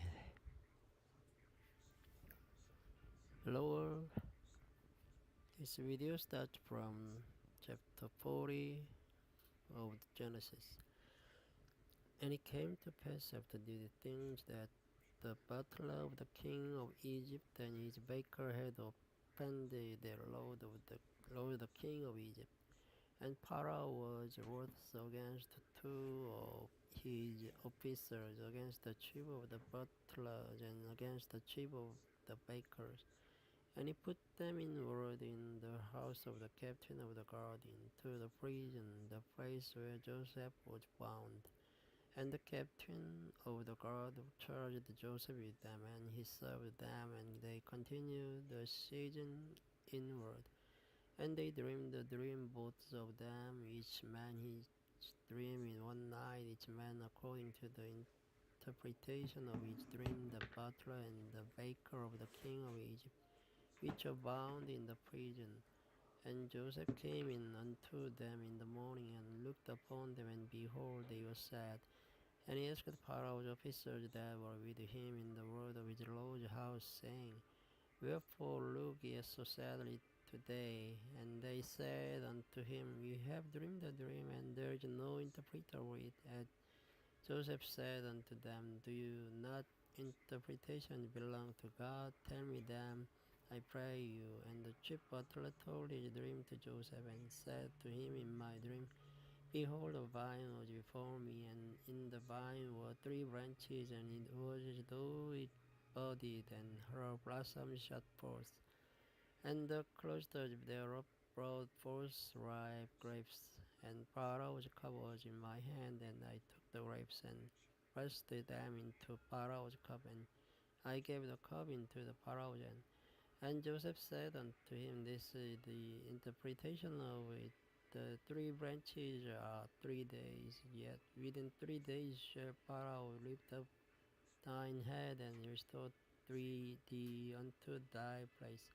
And thou shalt deliver Pharaoh's cup into his hand after the form of manner when thou wast his butler. But think on me when it shall be well with thee, and shew kindness, I pray thee, unto me, and make mention of me unto Pharaoh, and bring me out of this house. For indeed I was stolen away out of the land of the Hebrews, and here also have I done nothing that they should put me into the dungeon. When the chief baker saw that the interpretation was good, he said unto Joseph, As also was in my dream, and behold, I had three white baskets on my head, and in the uppermost basket there was of all manner of baked meats of Pharaoh. And the birds did eat them out of the basket upon my head. And Joseph answered and said, This is the interpretation thereof. The three baskets are 3 days, yet within 3 days shall Pharaoh lift up thy head from off thee, and shall hang thee on a tree, and the birds shall eat thy flesh from off thee. And it came to pass the third day, which was Pharaoh's birthday, that he made a feast unto all his servants, and he lifted up the head of the chief butler and of the chief baker among his servants. And he restored the chief butler unto his butlership again, and he gave the cup into Pharaoh's hand. But he hanged the chief baker as Joseph had interpreted to them. Yet did not the chief butler remember Joseph, but forgot him. And it came to pass at the end of 2 full years, the Pharaoh dreamed, and behold, he stood by the river, and behold, there came up out of the river 7 well-favored kine and fat-fleshed, and they fed in a meadow. And behold, 7 other kine came up after them out of the river, ill-favored and lean-fleshed, and stood by the other kine upon the brink of the river. And the ill-favored and lean-fleshed kine did eat up the 7 well-favored and fat kine. So Pharaoh woke, and he slept and dreamed the second time, and behold, 7 years of corn came up upon one east of rank and good. And behold, 17 years and blessed with the east wine sprung up after them. And the 17 years devoured the 7 rank and the 4 years, and Pharaoh woke, and behold, it was a dream. And it came to pass in the morning that his spirit it was troubled, and he sent and called for all the nations of Egypt and the wise men thereof. And Pharaoh told them his dream, but there was none that could interpret them unto Pharaoh. Then spake the chief butler unto Pharaoh, saying, I remember my fault this day. Pharaoh